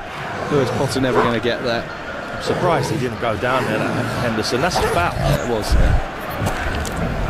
Cole Palmer, inside left position. What's that Declan Rice position that we see for Arsenal now so much? To James, just outside the D. Turns away from Collins, shoots, hits Ethan Pinnock. Bounces out as far as Sharda. What a strong challenge that is by Caicedo. Somehow Sharda rides it, emerges with it, and has to just get this one away, does he? Vandenberg does. Only as far as Caicedo, and this is just coming back at Brentford over and over again. They can't get that outball that they had in the first half, basically because the press is now so consistent that they haven't got time to do so. And they can't get anyone out. They're knocking at the door, Chelsea, aren't they? George to James to Enzo Fernandez. There's the delivery towards Joao Pedro. Drop for Cole Palmer. It does, and he is as cold as ice as always. Chelsea equalise. Cole Palmer, 5 and a bit minutes after coming on, makes it Brentford 1, Chelsea 1, and now with the momentum swing, Chelsea are favourites for this one. Well, was it 30 seconds ago we said they're knocking on the door and you feel that something may be coming? And I've got to say, Tobes, this is made to look easy, this finish, but it is anything but. It's bouncing, it's on the half volley, it's a side foot. A lot of people would have slashed at that, not Cole Palmer. He's used the defender as a blocker as it's come down, and he's just side-footed it on the half volley like a pass. He's passed that ball into the corner of the net. It's an outstanding finish. That is top draw. He's a bit good, isn't he? It's just the audacity where a lot of people would have been uptight because it's a chance, I'm going to shoot, I've got to score. And he's just side-footed it, passed it into the goal. Yeah. This is his 99th Chelsea appearance as Igor Thiago delivers a ball into the Chelsea box. Might come down for Sharda, you know. Sharda's shot! It was bouncing and bobbling and awkward. And Sanchez gets down low to his right-hand side just to push it away for the corner. Well, Brentford nearly retake the lead there. Sorry, Tobes. Thiago on his weak foot just hoiks it into the box. It's nodded down, falls to Sharda. He's facing the wrong way. It's a scruffy little shot, but I tell you what, that's finding the corner. Sanchez gets across and makes an unbelievable stop with his right hand. Yeah, he was going the wrong way initially, and he had to show his agility to get down.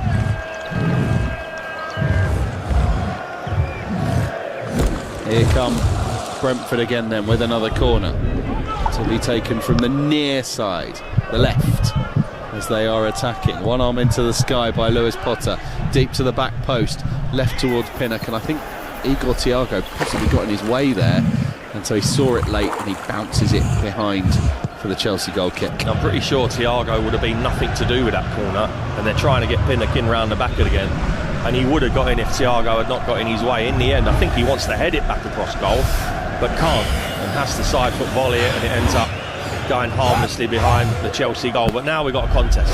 99 appearances for Chelsea, Cole Palmer. That's his 44th goal, 29 assists. Unbelievable. He's not a striker. Unbelievable. Not a striker, and just a shade over 1 in 2. Are we talking there? Yeah, absolutely, yeah. 44 in 99, amazing.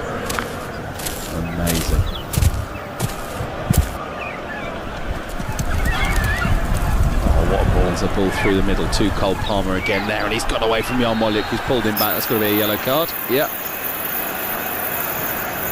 Every single player in Brentford red and white must be like, hang on, I thought this was going to be quite easy tonight based on the first half. Why haven't you shown this before? It's suddenly a challenge for us. Brilliant skill, wasn't it? From Cole Palmer. Little Cruyff chop. Gets away from Yarmolenko. He has to bring him down, because Cole Palmer would have either got a shot off or found a pass to put someone in on goal, no doubt about that.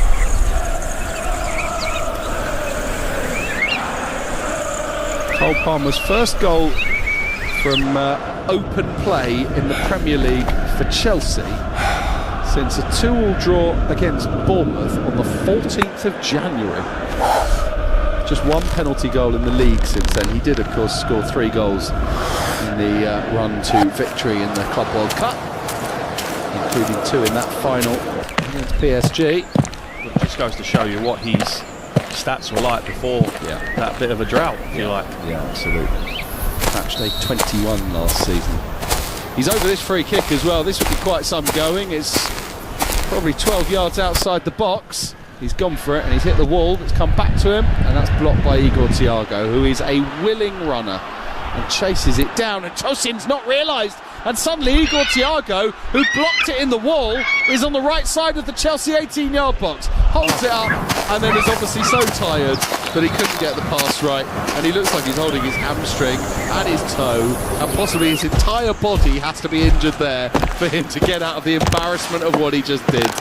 Do you know what? Oh, it's such a shame. What sort of lift that gives your teammates when you've got a forward that chases like that and puts the defender, he's got no right to get anything on it, and he puts the defender under so much pressure, they end up getting up the pitch where they couldn't get out before, could they? All of a sudden he's just run and run and run, worked his socks off just to get his team up the pitch. Looks like a player, doesn't he, actually, Thiago? You know, not just his industry, but as I mentioned earlier, he's beginning to get the goals. There's a ball in behind the Brentford defence by Enzo Fernandez, doesn't work, and Lewis Potter will clear down the left-hand side for Yarmolyuk, challenged by Enzo Fernandez. Gets a bit of fortune that it hits his chest and stays in his possession, and then he goes high diagonal to Igor Thiago, who has the awareness to head it towards Jensen, but so does Sanchez to rush off his line and collect. Really just couldn't get the headed pass right there, Thiago. As Chelsea look to chase down the right-hand side now, Pedro Neto, inside Pinnock, brilliant from Neto, brilliant from Pinnock to get back at him, you know. He got turned by Pedro Neto there superbly, and then I thought that for all the world he was going to rocket it into the back of the net, but Pinnock somehow turned to get a telescopic leg in and block the shot. That is goal saving by Ethan Pinnock. Absolutely, Neto's done brilliant there.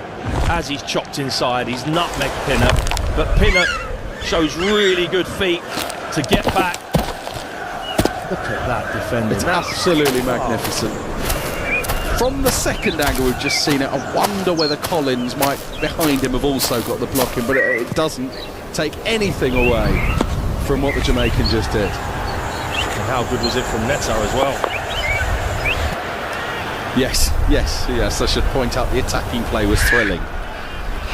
We are in a proper contest at Brentford this evening now, 1 apiece.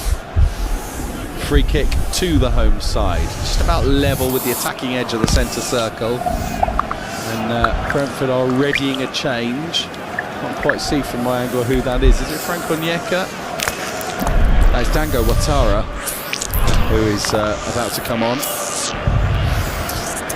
You see his black hair poking above the head of one of the coaches that are giving him some instructions. I think that'll be for Thiago, who's run himself into the ground for nearly 70 minutes.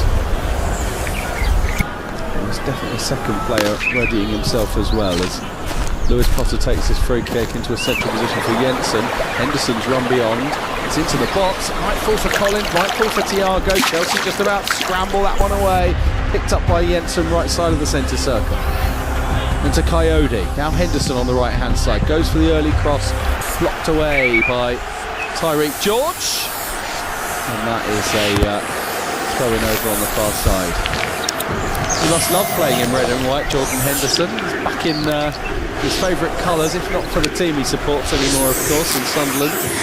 That'll be quite some reception, wouldn't it? We got last week. A couple of weeks ago now. Here's the throw from Coyote. And the referee has spotted something and given a free kick to Chelsea. Oh, I think he's just signalled that he's going to play the throw again. Conversations with Igor Thiago. Let's see. It was Thiago on Pedro Neto who fell to the ground. It was soft. It was Another Chelsea player that ended up on the ground. Anyway, Coyote's going to get a second bite at this cherry. He's found a towel to dry the ball on. There was a big downpour just before half-time. Coyote to take the throw from about level with the penalty spot on the right. Good flight on that one as well. Tosin got there first. Kukurea hooks it over his shoulder. Ends up on the ground. No foul, says the referee. On it goes. Will it find a red and white shirt in the box? No. Chelsea get it away. Cole Palmer volleys it towards the near side. Pedro Neto brings it down well. Kevin Schade comes across, makes the tackle. That's a throw into the visitors. 1-1. Just over 20 minutes of normal time left for play. I'm told that Dango Ouattara will be coming on for Matthias Jensen. And then Rico Henry is also coming on. And that will be the straight swap. Keen Lewis Potter. To me feels like a change of shape, doesn't it? As Coyote nips onto the ball with two Chelsea players confusing one another. It's then lofted forward to Igor Thiago, dealt with carefully by Chalobah. Gave it to Caicedo. Chalobah comes across for Fernandes. Fernandes to Pedro Neto as hush descends upon the GTEC. Only for the Chelsea fans to break it. The crossfield ball looking for George is just headed by Coyote to stop its trajectory, but it still ends up at the young winger's feet. Field to James. James with a load of space to get it across the pitch, bouncing to Pedro Neto. There's the cross to the back post. Really good cross. And not for the first time today, Michael Coyote, as last man, has made a really important defensive intervention. Behind it goes, corner to Chelsea. Good defending again from Coyote. As good as he is, getting forward. He's made some vital interceptions on that back post. Corner taken short. George then into Kukurea, heads it back to Neto. Neto took a touch before shooting, and that allowed Yarmoliuk to get across and make the block. Schade knocks Caicedo to the ground, but no foul, and Palmer that makes a run down the left, just about gets it into Pedro, and somehow Enzo Fernandez got to it. And on the ground, Kelleher looked like he'd lost it, but then stuck out a right glove and manages to turn it behind. Now, has the offside flag gone up? Very, very fortunate there, I think it's fair to say, Brentford. It's actually pushed back on to Enzo Fernandez by the keeper, yeah, and Fernandez kicks it behind for the goal kick. And it is Igor Thiago who's coming off for Dango Ouattara. You were absolutely right. And Matthias Jensen for Rico Henry. So not quite the changes that we thought, but that's an interesting one, because I would have thought that means Lewis Potter going further forward. Henry will go into the left back position, and Schade will be sort of the lone man, as it were, up top, with two around him, and then Henderson and Yarmoliuk as the obvious pair there. Be the guess. That's exactly initially how it's gone. Dango Ouattara gives it to Lewis Potter, and then Pinnock tries to get it forward, blocked by Enzo Fernandez. They just, I think, felt they needed some fresh legs, didn't they? Yeah, I think so. And as you say, they look like they've gone to a back four.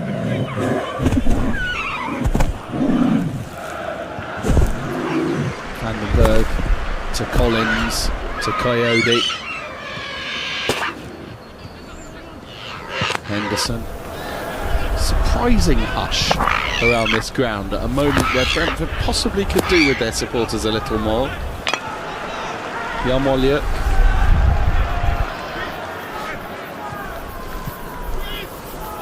There's Vandenberg. Yeah, they have still got the back three, haven't they? They have.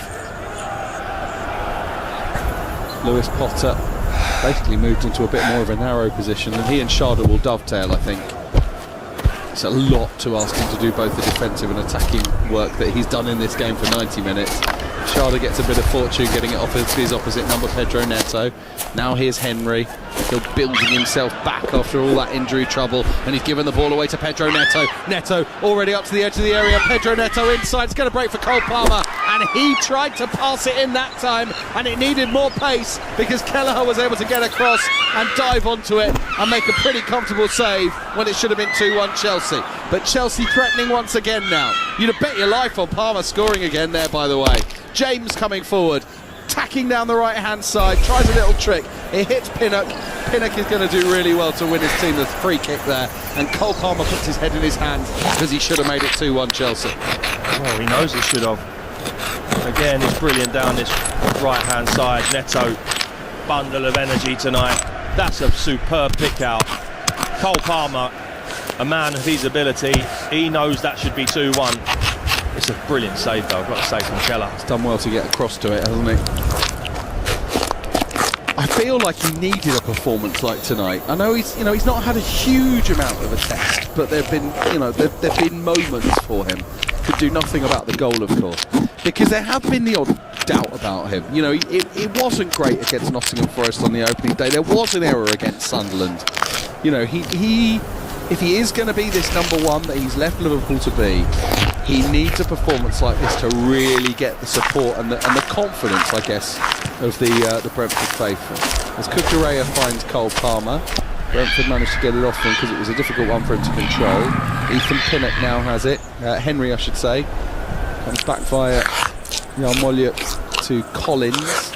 And that one might fall for Henderson, who's claiming there was a high boot on him there, but he's still got the ball and he's managed to emerge with it and work it down the right-hand side. And he's asked Dango Ouattara to chase. He's easily got there ahead of Cucurella. Now he approaches the right edge of the 18-yard box, takes it past him, keeps going. Cucurella tackle, corner to Brentford. He's done really well there, Ouattara. Really well. I was just about to say as well, the change of shape is more attacking. It's almost like Brentford are trying to win this game, Tobes. They've actually gone 3-4-3. Yeah. So Henry's come on as a left-sided midfielder, which has allowed Sharda, Ouattara and Lewis Potter, as a free, rotating at the top of the pitch. I'm assuming that Dango Ouattara on the bench there is because he played 180 minutes for Burkina Faso during the international break, during which he scored a couple of goals against Djibouti, which took him to 10 goals in 30 games for his country. That's not a bad record at all. Here comes the corner. It's a terrible one. Doesn't beat Cole Palmer at the near post, but fortunately for Lewis Potter, it's going to come back at him. He turns it back to Henderson. Henderson's cross is deep. Collins is there, heads it down. Will it fall for a Brentford player? It will. It fell to Henry, and it was all a bit awkward with his back to goal, and he's just basically passed it over his head to Robert Sanchez. 13 minutes to go.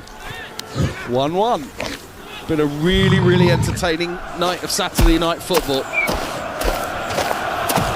Chelsea come with George. Cucurella tries to give him it back. Brentford get fortunate with their clearance and it falls to Henry. Takes it away from Pedro Neto. Approaches the halfway line. Runs past James as well. Keeps on going, Henry. This is Rico Henry of old. Up to the left edge of the 18-yard box. Hangs the cross in. Headed away by Tosin Adarabioyo. Henry will chase it. Pedro Neto hits it against his face. And that's a throw-in for Chelsea. Good player he is, you know. Really good player. They will have missed him, that's for sure. Yeah, I mean, it's crazy how long they've been without the first choice pairing of fullbacks, Enrico Henry and Aaron Hickey. So long.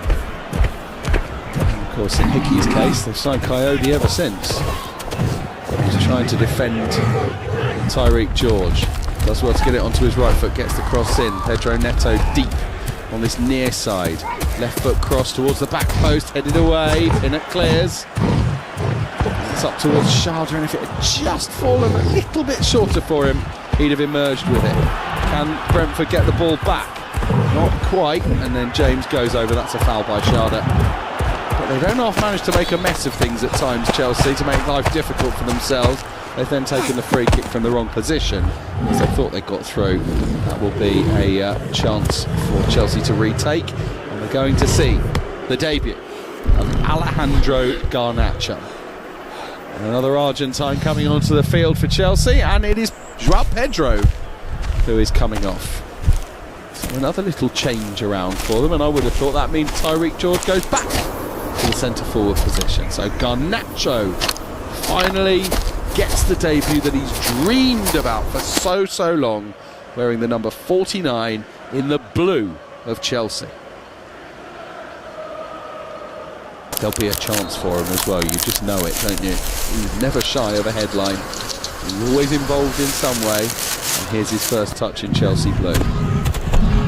Gives it back to Chalobah with the peroxide blonde hair. Garnacho. Now it's over the other side of the field. Pedro Neto attacking Henry. Back onto his left foot. James. Caicedo. James. Basically been a central midfielder since coming on, Reece James. Yeah, he has, yeah. Enzo Fernandez. Neto. Fernandez. Chelsea probing without really going anywhere. Slowing it down into the centre circle for James. Former captain of Chelsea, of course. Caicedo. Taking his time before passing it carefully out to Pedro Neto. Up against Henry. Neto back to Caicedo. Crosses deep to Garnacho. Tries to keep it in. Does he want his team the corner there? No, it stays in. Coyote chases it out. Cucurella's there first. Gives it to Chalobah. James. Lovely turn by James. Just fooled Jordan Henderson and won his team the free kick as we move into the final 10 minutes of the 90. Brentford 1, Chelsea 1 on Premier League Live with Kev Watson and Toby Gillis. That was great skill, wasn't it, from Reece James? Certainly too good there for Jordan Henderson, who looks at this moment, they've still got plenty of changes left available to them, but looks at this moment like it's going to last 90 minutes for the first time in a Brentford show. Chelsea rather waste that position with the overhit delivery, and out of play in the left back position it goes for Brentford to take a throw. And we're going to see a couple more changes. Aaron Hickey is going to come on. Christopher Ayer as well. I suspect the throw will be taken first. Will it? A yellow card, I'm assuming, for time wasting there for Ethan Pinnock, I think. 100% sure what that is for, I must confess, because it's Rico Henry that was taking the throw. He's going to get another one off of Caicedo. Any idea what that yellow was for? No, not a clue. I think it is that. They're doing it again. Henry's given it to Pinnock. He has launched one down the line. Kept in by Sharda, was it? No. Went back out of play. And now I think we will get the Brentford changes. Aaron Hickey will come on for his third appearance of the campaign. Christopher Ayer as well. And Pinnock's night is over. That will be a straight swap with Ayer.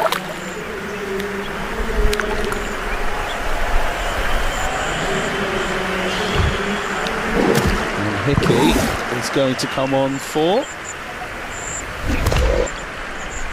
Michael Coyote. He's got through some work today, by the way.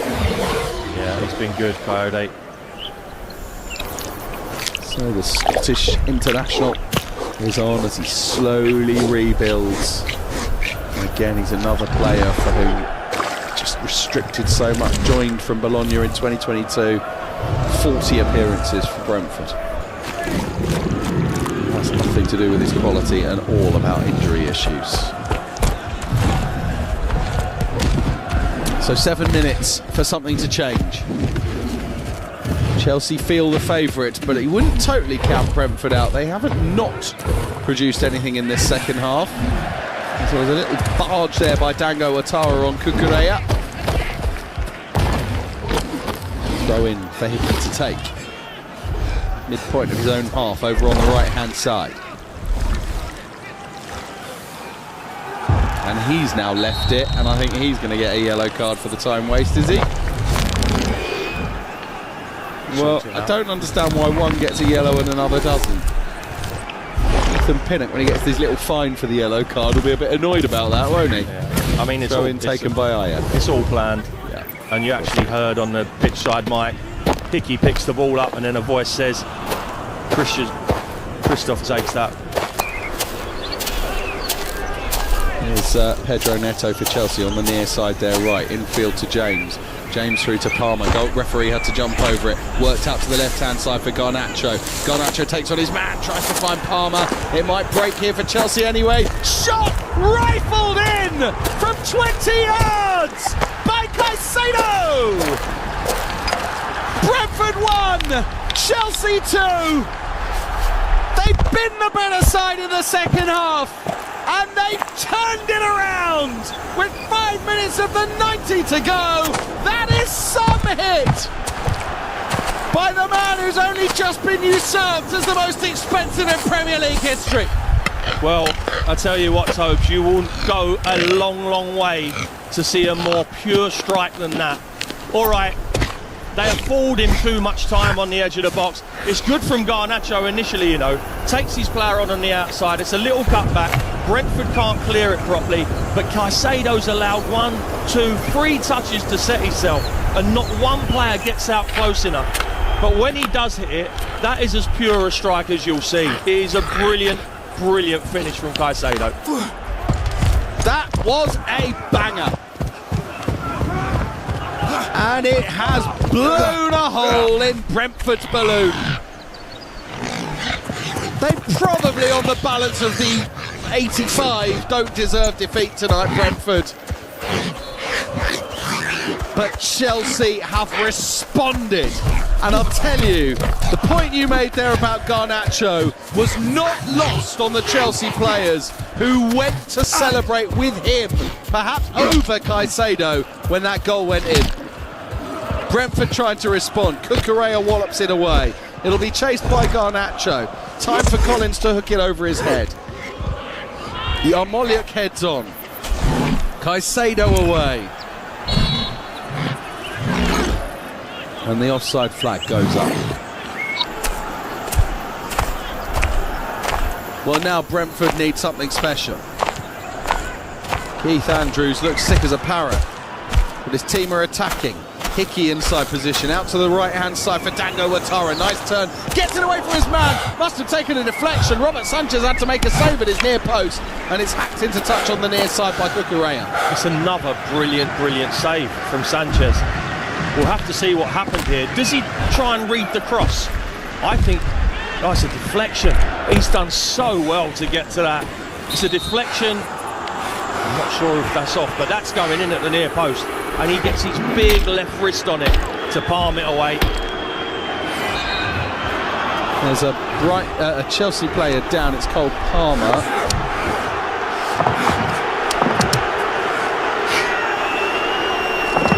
And Brentford will look for the long throw from Kevin Schade. He's picked up a dry ball. Vandenberg forward. Collins forward. Aya forward. Henderson lurks edge of the area. Lewis Potter's in there as well. Throw by Schade in towards Collins. It's gone a long way. Oh, goodness me. Sanchez tips it over. Corner. It just goes to show the power of a long throw. It causes all sorts of consternation. In the end, I'm not sure anyone touches it. You can't score direct from a throw, can you? So that would have been an interesting VAR. Corner though.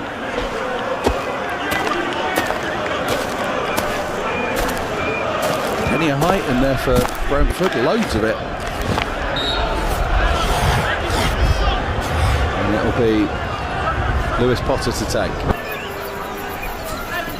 Here's the delivery. In it goes towards Aya, might drop for them. This is kindly for Sanchez. And now Sanchez, I think his hamstring's gone, has it? Did his hamstring just go? Yeah, and Trevor Chalobah's just said that, asked him that exact question, and he's nodded to it. And you know, it's easy to think, oh well, this is just wasting some time. But I think Robert Sanchez genuinely has has lost his hamstring there, and I'll tell you what, Chelsea have made 5 subs already. So if he can't continue, we're going to have one of my favourite things, which would be an outfielder going in goal, but I think he's going to just have to struggle on, isn't it? As Brentford make their final change, and it's Lewis Potter off, Fabio Carvalho who is coming on for Lewis Potter, who increasingly I'm understanding the beauty of. He's just a workaholic. Lewis Potter. He's all right. He's all right. He's misread the situation. Sanchez. He's probably forgot that they've made 5 subs. He was always going to get back up. Your hamstring don't go, and then all of a sudden it's all right. No. Well, let's see. Bizarre. I mean, he's now got the ball at his feet for that, from a drop ball. He didn't receive any treatment, did he? So, and now he's able to clear the ball. And how can you kick a ball like that? It was an odd one. Header away is by Collins. Falls for Chelsea Blue. About to go into stoppage time at the end of the 90. Chelsea 2-1 up. Brentford looking to attack. Foul by Sharda and James.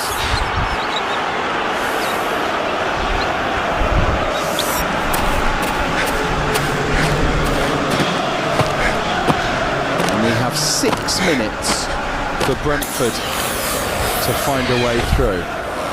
Chelsea, by the way, as things stand, albeit with Liverpool still to play, they play Burnley tomorrow, are going top of the Premier League with 10 points from their 4 games, still unbeaten. Only Liverpool and Crystal Palace otherwise remain unbeaten,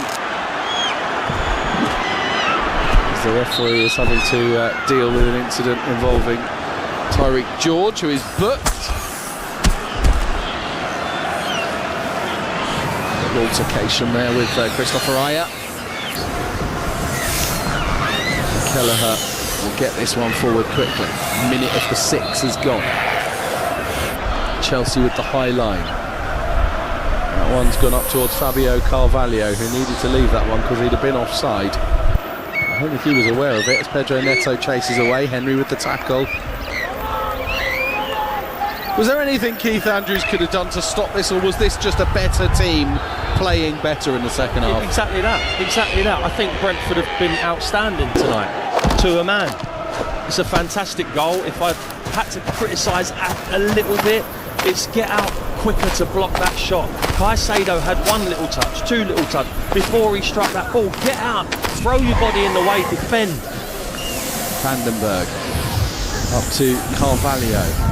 Henry caught under his feet, keeps it in. He was fouled, was he? He wanted to continue his run, having got up and turned his man, but free kick for Brentford, which Jordan Henderson is being told to take right on the touchline. For me, this goes in the box. You get your big players up, your centre halves, and it goes in the box. Has just given an absolute evil to Stuart Atwell, who told him he wasn't playing it for the right pace, put the vanishing spray down, and they've ignored it. Carvalho's put it to a yard ahead of the vanishing spray. It does go up to the edge of the box. The header in by Dango Ouattara is dealt with by Chelsea. Hickey brings it down. They continue with Henderson in the centre circle. He goes high diagonal. James heads away. That'll be a throw for Brentford. Where's Michael Coyote when you need him? Well, he's on the bench, having been subbed off. But Shard has proven that he can deliver one as well, and I think he's going to. Henderson's making his way up as well. He'll lurk edge, I think. One Brentford fan behind Sharda in expectation is filming this, and it's going to go a long way, and it'll be tapped home by Fabio Carvalho, who has equalised in stoppage time. We said Brentford probably didn't deserve to lose it. Maybe now they haven't. Brentford 2, Chelsea 2, Fabio Carvalho. This Premier League never fails to disappoint. And it's a simple thing, a long throw from Sharda, flicked on, and Carvalho just comes in at the back post. I think it's Ayer that gets the touch at the near post. Yes, it is. And Carvalho, and it's Garnacho that switches off, of all people. He switches off at the back post. They don't win the first one. And there's Carvalho, steals a march on Garnacho and taps it home. As you said, Togs, we don't think they deserve to lose the game, and maybe now they won't. What a moment for Fabio Carvalho. He's proven himself in the past as a real goal threat, and he has poached that one for Keith Andrews there, who must, despite the appearance of his face, which looks more like relief than anything else, be absolutely thrilled with that. A draw against your arch rivals, your local rivals, is massive. But, is it? What are they checking? What are they checking? VAR having a look. Nothing. Goal! I definitely didn't see anything wrong with it, and neither did VAR. And they can celebrate all over again. And now you do see that reaction from Keith Andrews, who's telling them, pump your chests up, boys. There's still at least a couple of minutes of stoppage time. Maybe we can win it. And it's Enzo Maresca with the look of concern now. They've been outstanding, and all that is not being able to deal with a set piece. That is all that is. Aya being bigger, stronger, timing his jump better, just to get the flick on. But Garnacho has switched off at the back post. James goes long to Garnacho. Can he keep it in? Just about. Prevents the goal kick. But Henderson can bring it down. Now here's Dango Ouattara, deep inside his own half. Checks, turns, still has it. Tries to find a gap to Yarmolyuk, doesn't do so, gives it away, and here comes Cole Palmer. This is extraordinary. Palmer to Garnacho, left-hand side, comes it back to Palmer, who spoons it over the bar. And that might just be the chance. What a finish we got here. Again, Garnacho does well. That's a brilliant pick out. Cut back. He's took 4 Brentford players out of the game. But I don't wish to be an old cynic, but him switching off at the back post, not doing his defensive duty, has cost Chelsea 2 points for me. You still wouldn't be surprised if there was another twist. You wouldn't. Here we are, 96. That's the minimum we were given. How much longer will there be? There was the VAR check, albeit brief, after the goal. It must be at least a minute. Kelleher away. One in the air by Chalobah. Henderson gets it down. Sharda to Dango Ouattara. Runs into Cucurella. Here goes Garnacho. Up against Hickey. Sharda getting back at him. Garnacho into the middle. There's nobody there. Goal kick. Do you know what there? They lost the ball, Brentford, and they had 8 players sprinting. 96, 97, the 97th minute in, and they're sprinting to get back in to stop a goal threat. Outstanding. The atmosphere is always electric at the G-Tech, but on a night like this, when you're denying your rivals the points they thought they'd won, it's a fabulous place to watch Premier League football. Away by Kelleher again. There goes the final whistle. It has been blood and thunder and drama, and it's been absolutely fabulous. What a game! Brentford led, Chelsea led, Brentford equalised. What a night of football this has been in West London. It's finished. Brentford 2, Chelsea 2 on Premier League Live. Igor Thiago's giving it to Sharda, who's in the box. Here come Brentford. Sharda touch, deflected, wide. Could have gone anywhere. Brentford pick up again. Henderson. Now he looks over the top for Sharda. Sharda up towards the edge of the box. Tosin holding him up. Sharda onto his right foot. Sharda low into the bottom corner to give Brentford the lead. Kevin Sharda. The tactic's been obvious all night for Brentford. Go forward quickly. Get it over the defence and get it onto your pacey strikers. They have done just that, and they've punished the world champions. Brentford 1, Chelsea 0. All night, soon as that ball breaks down and Chelsea have overcommitted, Brentford have looked for that first time pass, turn them, get them behind and see what you can do. And I tell you what, that pass from Jordan Henderson is up there with the best I've seen this season so far. There's the delivery towards Joao Pedro. Might drop for Cole Palmer. It does, and he is as cold as ice as always. Chelsea equalise. Cole Palmer 5 and a bit minutes after coming on, makes it Brentford 1, Chelsea 1. This is made to look easy, this finish, but it is anything but. Neto already up to the edge of the area. Pedro Neto inside, it's going to break for Cole Palmer, and he tried to pass it in that time, and it needed more pace because Kelleher was able to get across and dive onto it and make a pretty comfortable save when it should have been 2-1 Chelsea. Garnacho takes on his man, tries to find Palmer. It might break here for Chelsea anyway. Shot rifled in from 20 yards by Caicedo. Brentford 1, Chelsea 2. They've been the better side in the second half, and they've turned it around. That is as pure a strike as you'll see. It is a brilliant, brilliant finish from Caicedo. And it's going to go a long way, and it'll be tapped home by Fabio Carvalho, who has equalised in stoppage time. We said Brentford probably didn't deserve to lose it. Maybe now they haven't. Brentford 2, Chelsea 2, Fabio Carvalho. This Premier League never fails to disappoint. What a moment. What a game. Kev Watson, I mean, just about had time to catch your breath there. Drama, entertainment, no shortage of quality, contrasting styles, topsy-turvy. Oh, it had the lot. It was a fantastic game, befitting of a West London derby. The Giants, if you like, against the minnows of the Premier League, but Brentford didn't give or ask for any quarter for the whole 90 minutes. Yes, they got put on the back foot a little bit, start of the second half, and for a period in the second half they were defending for their lives really, but they just never give up. And a team, I think, will always mirror its manager and the way he comes across, and for me that's Keith Andrews. As a person, it was how he played, and nothing mirrored it more or showed it more than in that last minute, the 97th minute. They gave the ball away, they were out of shape, and the midfield three absolutely to a man all tore back. The wing backs got back in, and they ended up with 8 defending against only 2 Chelsea forwards. That shows the determination that they had to get the point out of this game.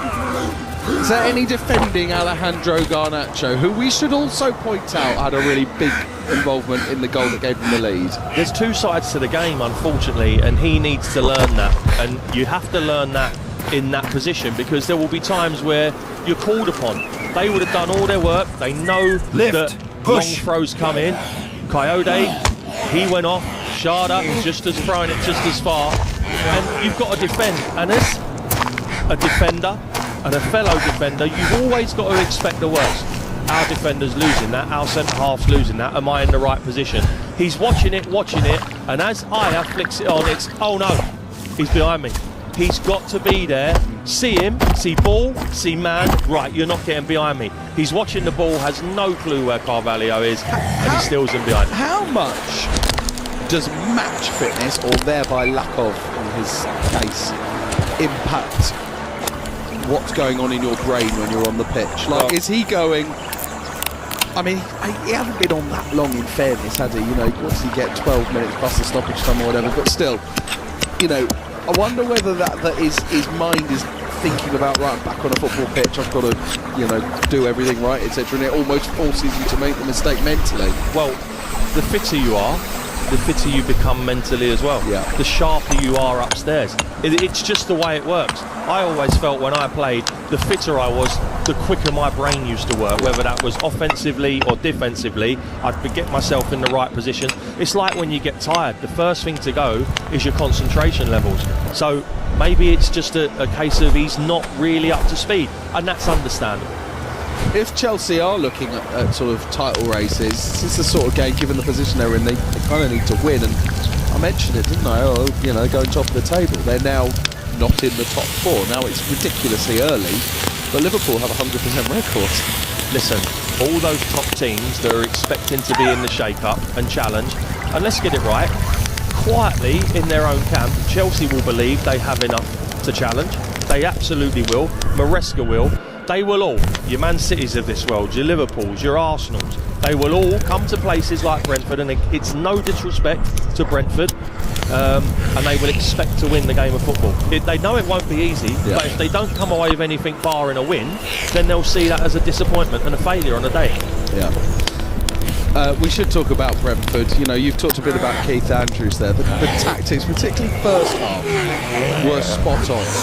Were they fortunate that Chelsea had not necessarily the team, but the back four out that they had in order for them to be able to make that tactic work? Or do you think he almost looked at it when he saw the team sheet and went, right, this has to be our plan? Well, do you adapt that close to a game? No, his team would have been picked. But what happened is, where his team sunk into a back five, you then expect your fullbacks, the opposition fullbacks, have to bomb on to play 2v1 because there's no other player for Brentford out in wide areas because they're playing very narrow. So you have a Neto, you had Gittins forcing Coyote and Lewis Potter backwards. Therefore, your Hartos and your Fofana, they have to be progressive, and they didn't. They just sat in their hole. Yeah, they certainly did. And so Chelsea have been pegged back right at the death there. What a brilliant end to what has been yet another top day of Premier League action. We do, of course, have two more games for you tomorrow. Burnley against Liverpool, and then the Manchester derby as well. You can listen to them with us as always. Really hope you've enjoyed our coverage throughout the day. Once again, many thanks to Kev Watson, who's been alongside me, Toby Gillis. This has been another brilliant day here on Premier League Live.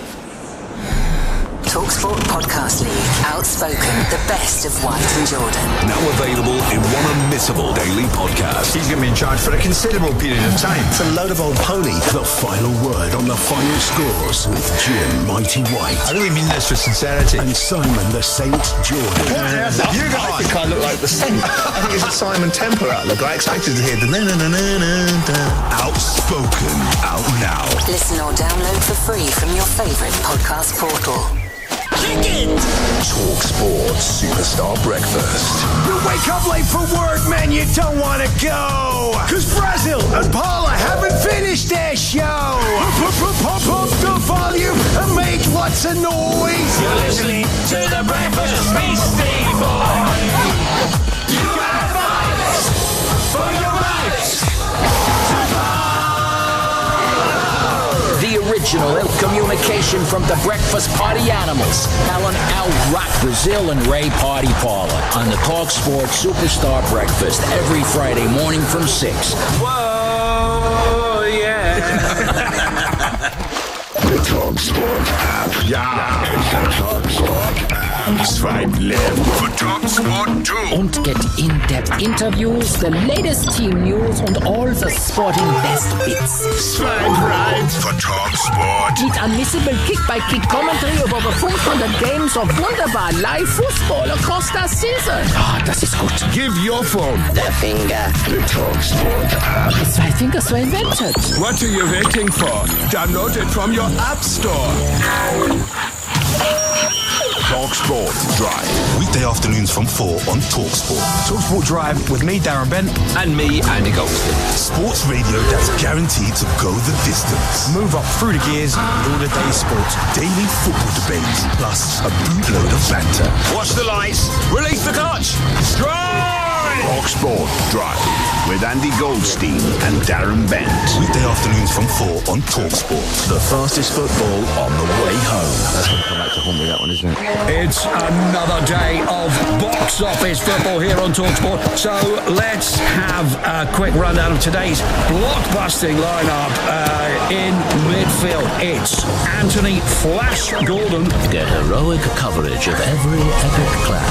Morgan Buck Rogers. On the radio station that knows, with great power comes great responsibility. And Martin Odegaardians of the Galaxy. Well, these are the nights when heroes are made, where history will be written. Also, Kyle Skywalker. Magnificent counter-attack. And Tyrone Mings the Merciless. Supporters assemble. Captain's goal. TalkSport. Biddy, biddy, biddy.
Grunt.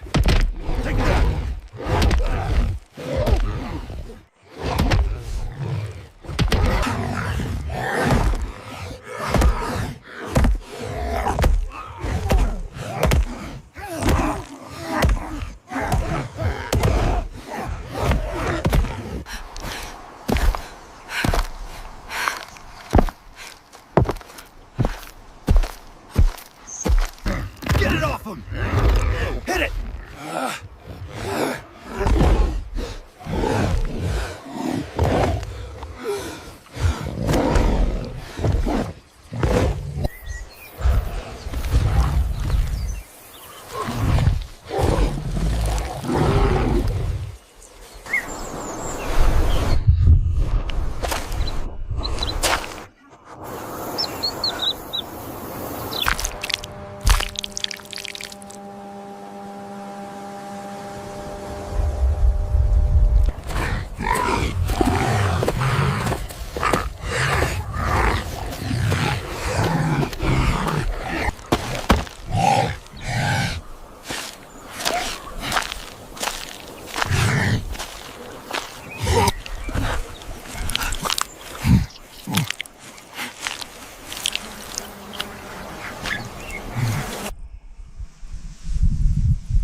Grab.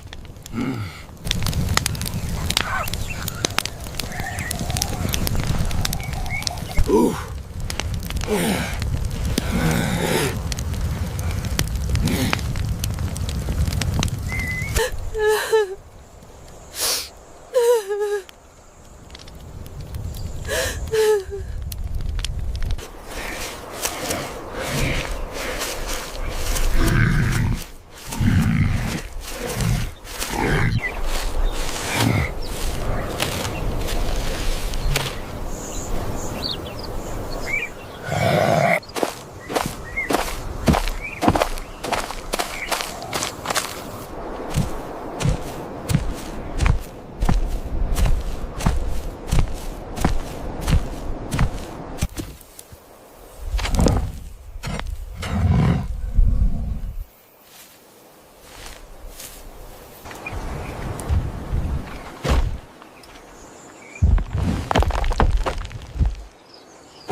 3.